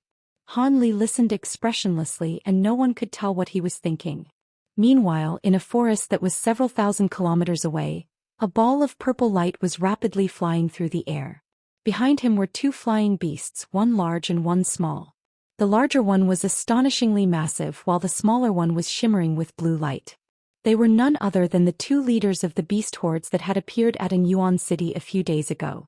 Up ahead, a humanoid figure was flashing through the air amid the ball of purple light, and it appeared that it was a man flying atop a treasure. All of a sudden, the purple light up ahead tremored, and the light faded to reveal a purple-robed man. The rectangular object beneath his feet was rapidly plummeting downward, and it appeared that he had lost control over his flight instrument.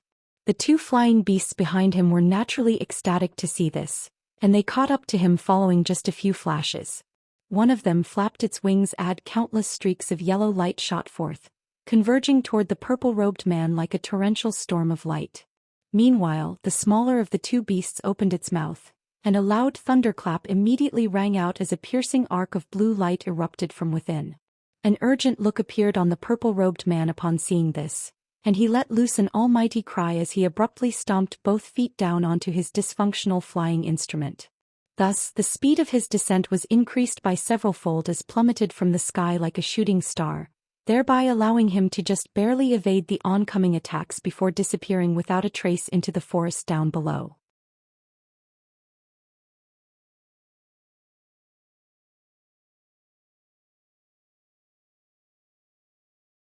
The two flying beasts weren't in a hurry to give chase upon seeing this. Instead, they began to circle around in the air above the forest while emitting a series of strange cries. Moments later, a streak of red light hurtled over from the distance, reaching the two flying beasts in the blink of an eye. The light then receded to reveal a young woman in palatial robes who appeared to be just over 20 years of age. Her brows were slightly furrowed, and there was a malicious look in her eyes. "Has he finally exhausted his supply of spirit stones? You two really are useless. How has it taken you two so long to pursue a mere body refinement warrior?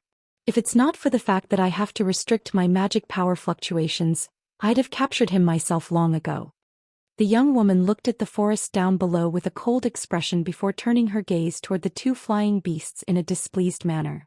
The two intimidating Leocan beasts were all horrified by the displeasure in the young woman's eyes, and both of them began to tremor uncontrollably. I can't allow the bloodline of our race to fall into the hands of the human race. No matter what price I have to pay, I must take that little girl back with me. Once I capture that city Lord Zhao, I'll be able to interrogate him for her whereabouts." The young woman looked down once again, but she showed no intention of taking action. Instead, a rather peculiar expression appeared on her face. Right at this moment, a resounding boom erupted from within the forest nearby, followed by a string of ferocious cries. It sounded as if a fierce battle had broken out in that section of the forest. The young woman and the two Leocan beasts hovered silently in the air, seemingly waiting for something.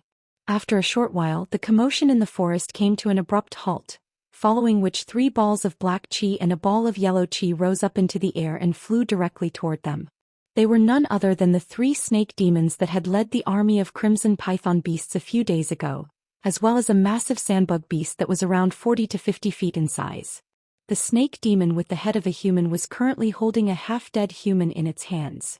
It was none other than the purple-robed man who had just plummeted from the sky not long ago. His entire body was stained with blood, and one of his arms had also gone missing, rendering him completely powerless to resist. The 4 demon beasts made their way over to the young woman before placing respectfully the man before her on a cloud of demonic qi and backing away thereafter. "Well done, I'll be sure to reward you handsomely for this." The young woman nodded with a content look after verifying that the purple-robed man was still alive. The snake demons and the massive sandbug beast all let loose low cries in unison, seemingly overjoyed by the prospect of the reward they had been promised. The purple-robed man had regained his consciousness at this point, and he was stunned to see the young woman standing in midair before him. "Impossible. You're an 8th grade metamorphosis stage demon beast. How did you manage to enter our heavenly origin region?" 8th grade demon beast? I guess you can say that. However, I'm the one asking questions here, not you. Listen up, I want to know the whereabouts of a certain person. If you tell me where they are, I'll grant you a quick and painless death. Otherwise, I'll pull your soul out of your body and find the answer I seek using a soul search technique. I don't need to tell you how painful the latter option will be for you, right? The young woman held herself in a graceful and refined manner, but her words were extremely cold and cruel. The purple-robed man's grim expression darkened even further. "You're clearly a prominent figure among the demon race, yet you're interrogating a mere body refinement warrior like me? What information could I possibly offer that would be of interest to you? Perhaps there's been some kind of misunderstanding and I'm not the person you're looking for, senior?" A cold light flashed through the young woman's eyes upon hearing this. She raised a slim finger and a thin beam of red light shot forth, puncturing the purple-robed man's shoulder in a flash. The man let loose a howl of agony, and the smell of burned flesh wafted through the air as a small hole appeared on his shoulder. "Didn't I say that I was the one who was going to be asking questions? If you make the same mistake again, I'm going to chop off all of your limbs," the young woman threatened expressionlessly. Only after a long which did the purple-robed man manage to recover from the excruciating agony shooting through his shoulder, and he said through gritted teeth, "I understand, senior. Please tell me what you'd like to know." The young woman looked at the purple-robed man with a cold expression and said, "It's quite simple. I want to know the whereabouts of a little girl named Dyer.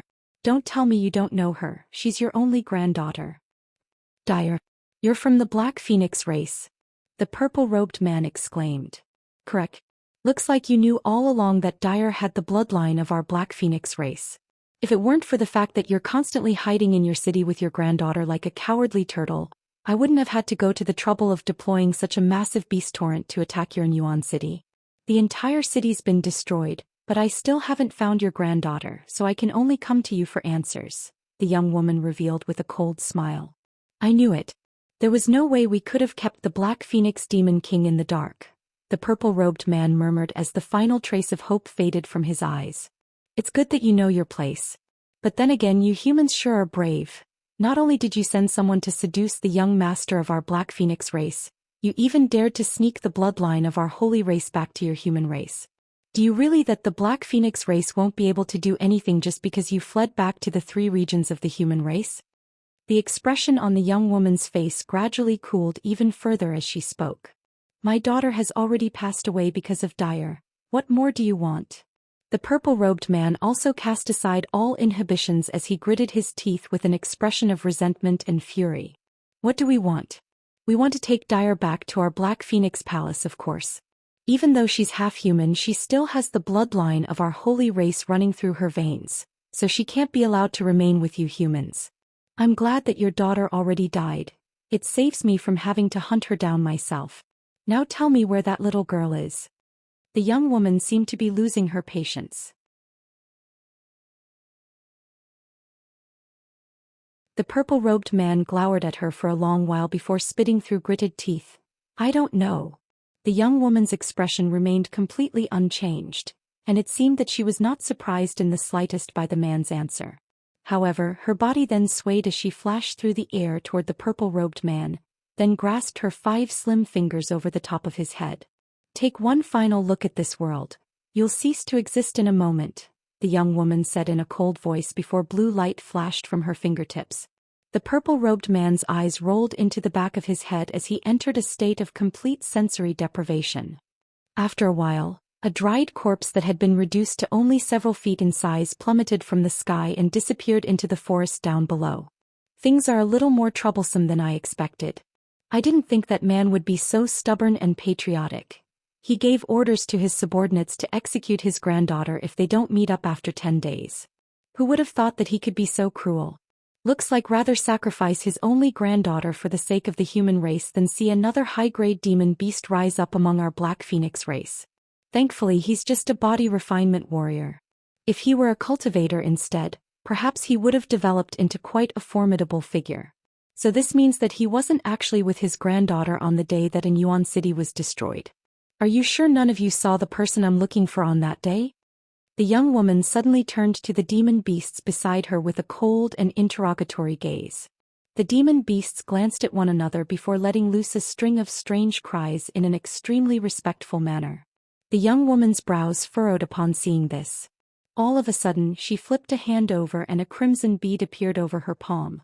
She then made a hand seal and chanted something before opening her mouth, upon which a small ball of blood essence was expelled onto the bead as a layer of blood mist. A burst of crimson light immediately appeared over the surface of the red bead. The young woman stared at the bead with an intense unblinking gaze. Only after a long while did she close her eyes with an exhausted expression on her face, but she quickly opened her eyes again. "The person I'm looking for isn't dead and she hasn't left this area. I don't care what methods you employ, but you have to find her for me within 3 days. If you can't do that, then there's no reason for you to continue to exist in this world. However, I am a fair individual who hands down punishments and rewards in equal measure. You've captured the Lord of Yuan City, so you'll naturally be rewarded for your efforts. You can take these pills and consume them now. They'll save you several centuries of arduous cultivation. If you can find the little girl, I'll have an even better reward waiting for you." The young woman flicked a finger and several white pills shot forth, flying toward the group of demon beasts. The demon beasts hurriedly opened their mouths with overjoyed expressions before swallowing the pills and letting loose a series of elated cries. After that, they transformed into balls of demonic chi and sped away into the distance. How annoying. If it weren't for the fact that using my spiritual sense and magic power could attract the attention of high-grade human cultivators, I wouldn't have to ask those idiots to do my bidding. I can't stay here anymore. I have to go back as quickly as possible after taking care of this matter." The young woman heaved a faint sigh before raising a hand. Red light flashed, and a handkerchief-like treasure enshrouded her entire body before she disappeared on the spot as a plume of azure smoke.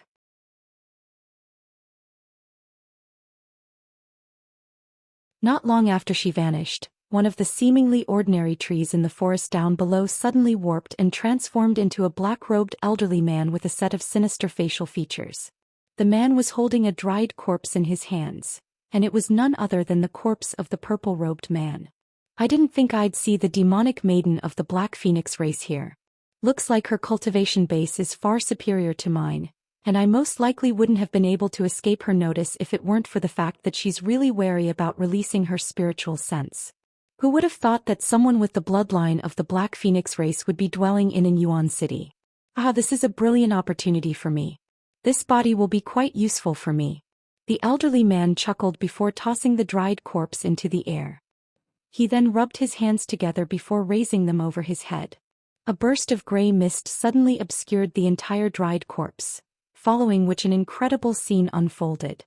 The dried and shriveled corpse suddenly began to expand like a rehydrating sponge, rapidly reverting back to its original form. Even the dismembered arm had grown back once again. "Hee, with this body I'll be able to find that little girl first, and then..." "And then what?" Just as the black-robed man was chuckling to himself, an icy cold voice suddenly sounded from behind him. His expression immediately changed drastically, following which he immediately shot forth into the distance as a streak of gray light like a rabbit that had just had its tail trodden on. In his haste to escape, he had even abandoned the dried corpse that he had just rejuvenated.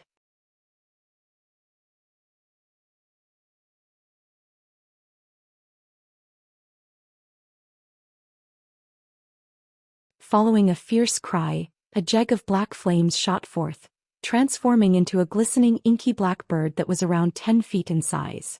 The bird was able to cover a distance of over 300 feet simply by spreading its wings, upon which it appeared directly behind the elderly man and pounced.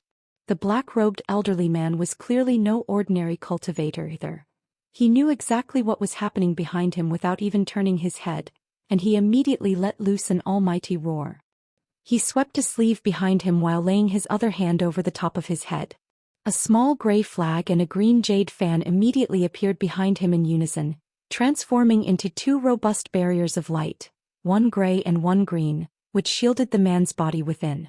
However, an incredible turn of events then unfolded. As soon as the massive black bird crashed into the light barriers, it transformed into a vast expanse of surging black flames. The seemingly robust light barriers were immediately reduced to nothingness by these black flames, as if they were papier-mâché structures. Immediately thereafter, the protective spiritual light around the elderly man's body was instantly incinerated by the black flames as well, transforming it into an unsettling pitch-black color.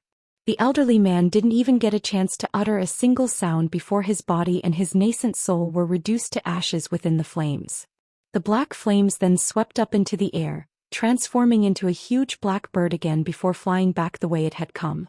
At this moment, spatial fluctuations suddenly proliferated from several hundred feet away beside the purple-robed man's body. A lithe and graceful figure then emerged, seemingly out of thin air, before waving a hand toward the approaching black bird. The bird immediately transformed into a plume of black smoke that disappeared into the bracelet around her wrist. This person was none other than the young woman from the Black Phoenix race who had just departed. She took a cold glance toward the distance where the elderly man had perished, then cast her gaze toward the corpse hovering before her, and a deriding sneer appeared on her face. To think that a pathetic Dark Corpse Valley nascent soul cultivator would dare to follow me when he's no match even for my spirit beast. He's not entirely useless though. The corpse transformation technique of the Dark Corpse Valley is quite intriguing. I can make use of this rejuvenated corpse for myself, the young woman murmured to herself before opening her mouth. A fist-sized ball of black light immediately shot forth from within, then disappeared into the purple-robed man's body in a flash. The young woman immediately made a hand seal thereafter and began to chant something. A few moments later, a layer of black light abruptly surfaced over the corpse before disappearing again. The purple-robed man's body swayed before it landed on its 2 feet in front of the young woman. However, its eyes were completely blank and devoid of any soul. The young woman flipped a hand over and that crimson bead appeared once again. She raised a hand, and the bead flew directly toward the purple-robed man, only for him to open his mouth in a robotic manner before swallowing the bead. A hint of surprise appeared on the young woman's face upon seeing this. She opened and closed her mouth a few times, but didn't say anything.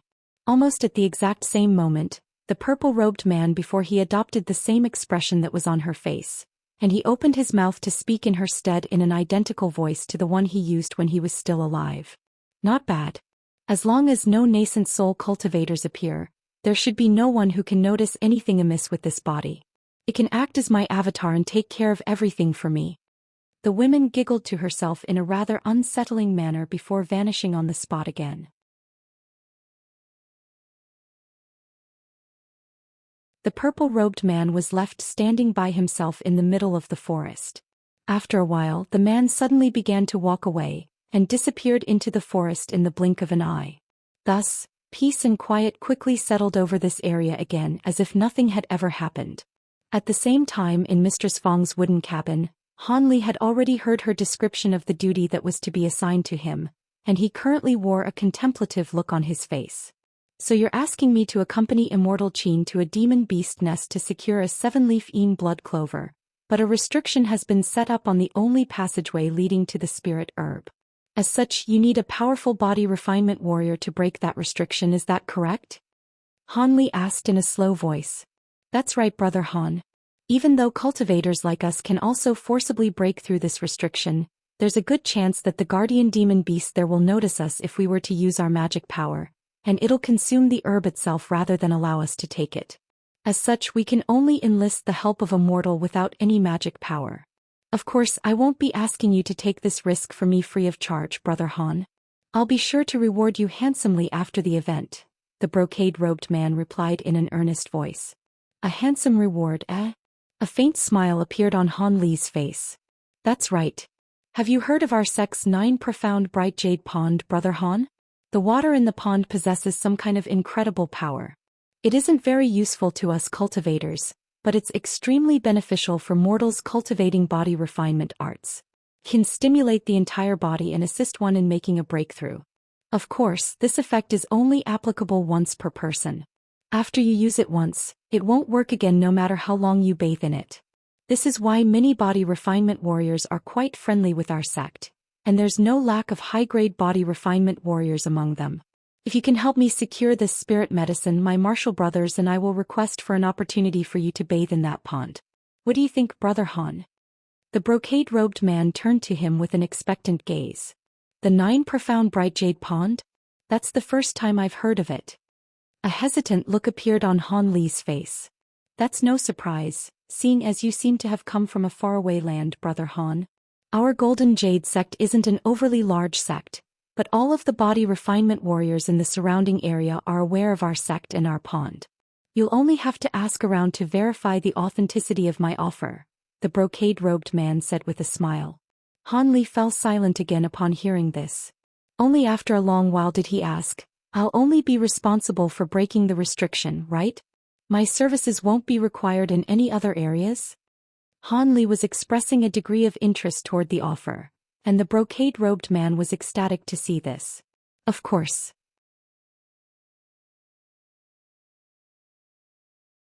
We're requesting for your assistance specifically to break that restriction. You can leave everything else to myself and my martial brothers. The beast torrent has just subsided, so the number of normal beasts around the demon beast nest must have suffered a sharp decline. This will be the perfect opportunity for us to infiltrate the nest and take the herb. Han Li nodded with a contemplative look upon hearing this.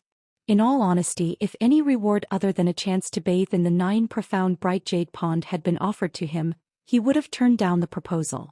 After all, there really was no reason for him to help a few Foundation Establishment stage juniors secure some spirit herb. However, this was a reward that could help him make a breakthrough in his body refinement arts, and that was a very tempting prospect as it would save him over 10 years of arduous cultivation. For Han Li now, he had to get stronger as soon as possible in order to bolster his chances of survival in this world, so the opportunity to completely master the Vajra arts was a very tempting one indeed.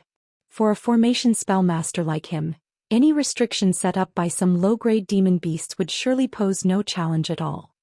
Alright, if you can convince me that I'll be assured of an opportunity to bathe in the 9 profound bright jade pond, then I'll agree to secure the herb with you. Han Li had made up his mind, so he cast aside all pleasantries and cut straight to the point. This brocade-robed man had clearly already detected that he was no ordinary body refinement warrior, so there was no need for him to hide anything anymore. The change in Han Li's tone of voice came as a slight surprise to both Mistress Fong and the brocade-robed man.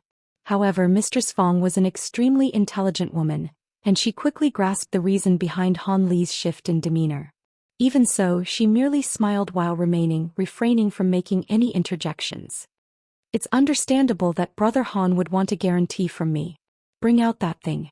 The brocade-robed man laid a hand on the storage bracelet around his wrist, upon which a white jade pendant appeared over his palm. The pair of young Golden Jade sect cultivators also brought out identical items. The brocade-robed man collected all 3 jade pendants before handing them over to Han Li. What's this? Han Li's brows furrowed slightly as he glanced at these jade pendants. An incantation seal has been cast onto these jade pendants, so they each contain a wisp of our souls within. These pendants were all made in pairs, and if any sect disciple departs from the sect, the other pendant has to be left in the sect. That way, if we encounter any trouble or life-threatening danger, the seniors of our sect will be able to track us down using these pendants. Of course, if these pendants were to be destroyed, our cultivation bases would be negatively affected as well. I'm offering them to you now as a sign of good faith and sincerity. If you still don't believe me, then I can't really do anything else to try and convince you. I trust you, Brother Qin. We'll do as you say.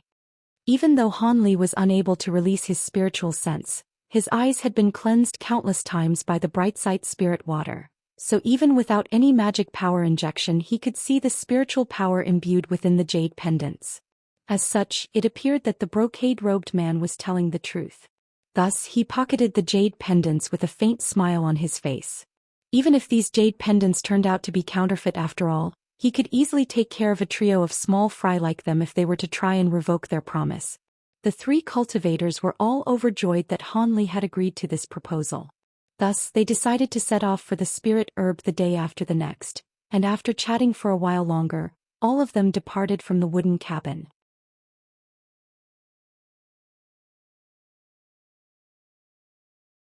Han Li was settled into a nearby wooden cabin that was slightly smaller so he could rest and prime himself into his best condition.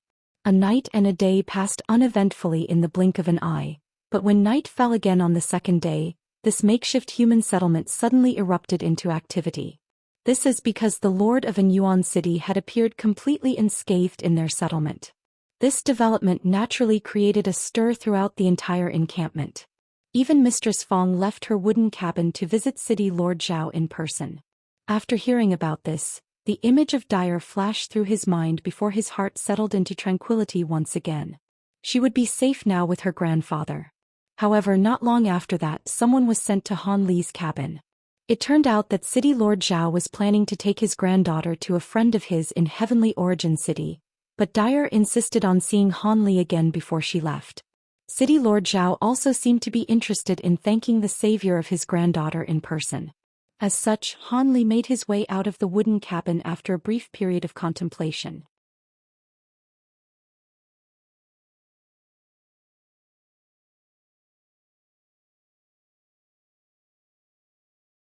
The purple-robed man put on a benevolent expression at the sight of Han Li and said, "So you're Han Li. I must thank you for saving my precious Dyer. If you'd like any reward, feel free to state it and I'll do my best to satisfy you." At this moment, Dyer was with him as well as several of his body refinement warrior subordinates. They were all standing at the entrance to the encampment, seemingly as if they were preparing for a long journey. Dyer held on to the purple-robed man tightly with one of her small hands while she stared intently at Han Li. Even though she hadn't said anything, the expression on her little face seemed to be a little off somehow. "I have no intention of asking for a reward. I merely happened to stumble upon your granddaughter and anyone in my place would have done the same thing," Han Li replied in an indifferent voice. "Hee, I'm not a man who's used to owing people favors. How about this? I heard that you've mastered the third layer of the Vajra arts. A friend of my forefathers also just so happens to be using the same cultivation art and he's already mastered the sixth layer. I have something of his from many years ago. You can take this item and seek out his descendants. Perhaps they'll be able to provide you with some useful cultivation insights." The purple-robed man laughed heartily before handing a seemingly nondescript short sword over to Han Li. His lips then twitched as he communicated a location and the name of a certain person to Han Li through voice transmission. Seeing as this could potentially benefit his cultivation of the Vajra arts, Han Li accepted the short sword after only a brief hesitation. As such, City Lord Zhao bade farewell to Mistress Fong and everyone else before climbing onto a giant wolf steed with Dyer. However, right at this moment, the seemingly tame wolf suddenly reared up, springing to an altitude of over several tens of feet up into the air, as if it had been frightened by something. The purple-robed man was slightly startled by this sudden development, but he clenched his legs tightly against the sides of the wolf, and faint black light flashed, following which the giant wolf became tame and docile again. Everyone else was also rather surprised to see this, but no one paid it much heed. After all, these giant wolf steeds were feral creatures by nature, so it wasn't uncommon to see them throwing tantrums from time to time. Instead, all of them were extending words of admiration towards City Lord Zhao at his ability to control the wolf with just a clamp of his legs. However, Han Li's expression changed minutely right when the black light flashed between the purple-robed man's legs, but he quickly composed himself again. As the purple-robed man rode off into the distance, everyone else began to disperse. Only Han Li remained standing on the spot for a long time with a grim and indecisive look on his face. There's no mistaking it, that was definitely corpse chi. But why would it try to take Dyer away? So be it, I'll help her again just this once. The image of the adorable Dyer clinging tightly to his robes surfaced in Han Li's mind again, and he heaved a faint sigh before making his way toward the center of the encampment. Soon he had disappeared into the night. After opening up some distance from the encampment, the purple-robed man immediately spurred his wolf steed into a full-speed gallop. His subordinates felt that to be rather strange, but they didn't think much of it as they hurried to keep pace with him. These subordinates were all body refinement warriors under City Lord Zhou's command. As for the butler and the servants, they were not suited to make such a long journey, so they remained behind in encampment. After galloping for over 50 kilometers, a small hill appeared up ahead. A peculiar light flashed through the purple-robed man's eyes as he changed direction and urged his wolf steed to travel toward that hill.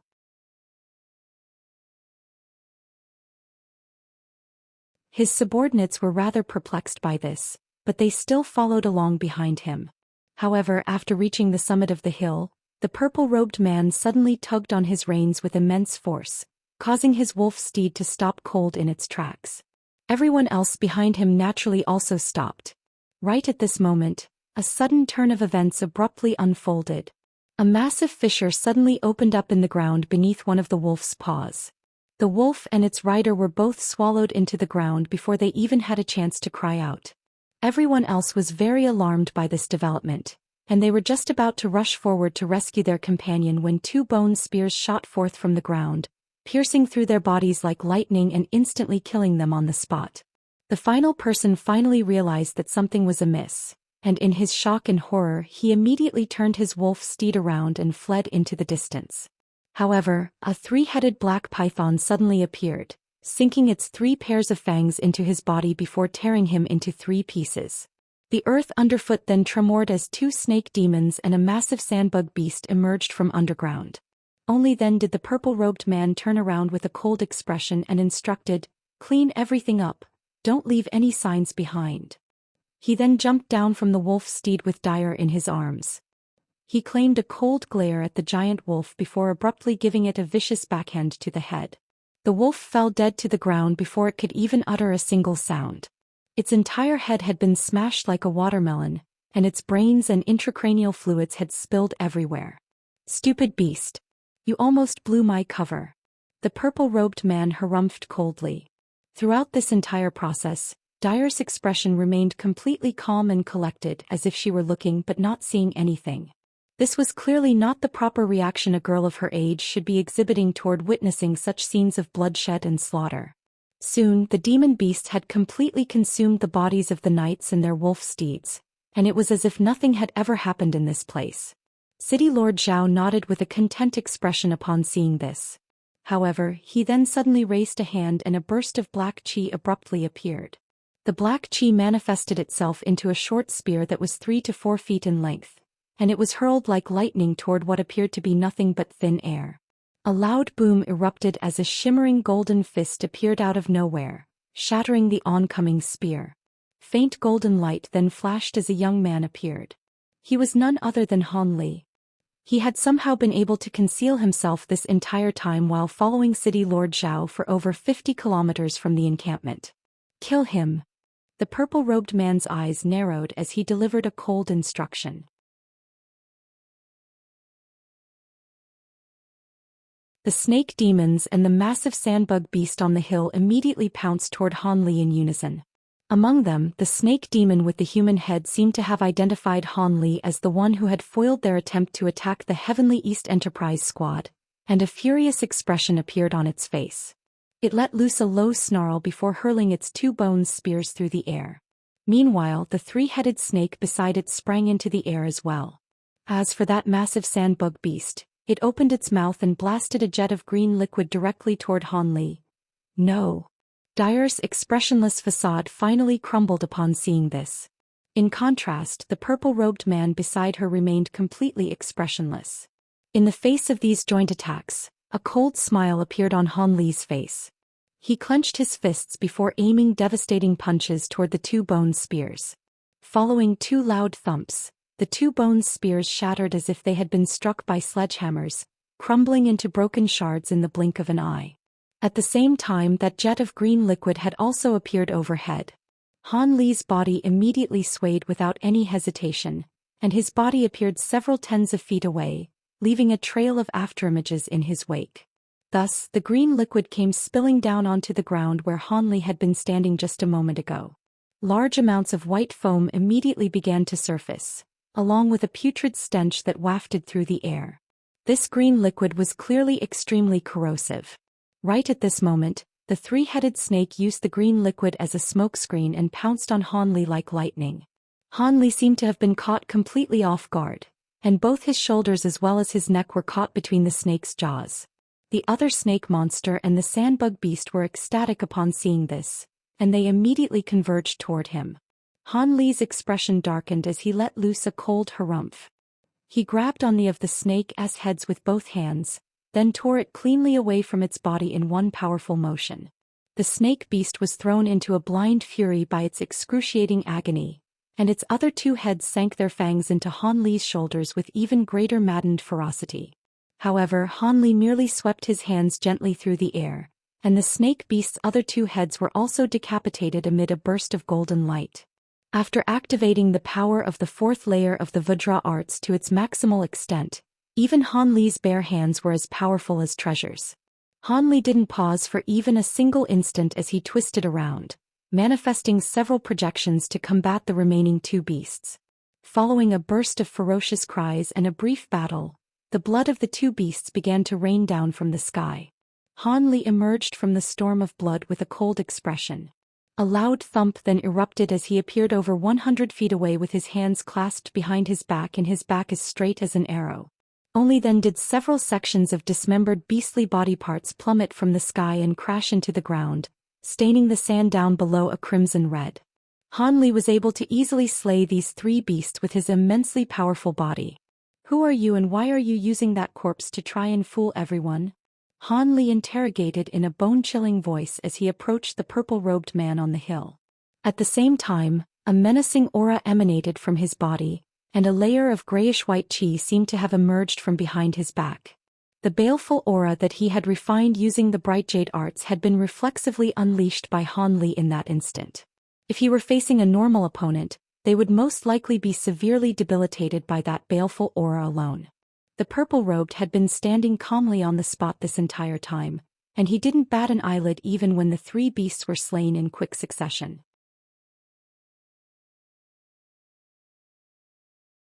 However, a hint of surprise finally appeared on his face at the sight of the powerful baleful aura emanating from his body. After mastering the fourth layer of the Vajra arts, even a mortal can run as fast as the wind and keep pace with one of those wolf steeds with ease. But it's very interesting that you were able to manipulate light angles in your environment to conceal yourself without using any magic power. However, what I'm much more interested in is this baleful aura emanating from your body. There's no way that an ordinary body refinement warrior would possess such an immense baleful aura. "Who are you?" The purple-robed man responded in kind. Han Li's expression darkened upon hearing this. He was clearly not very pleased that his question had been answered with another question. He took a glance at the slightly shell-shocked dyer and harumphed coldly, "Why am I wasting my time bickering with a corpse puppet? Do you want to put an end to yourself or trouble me to do the honors?"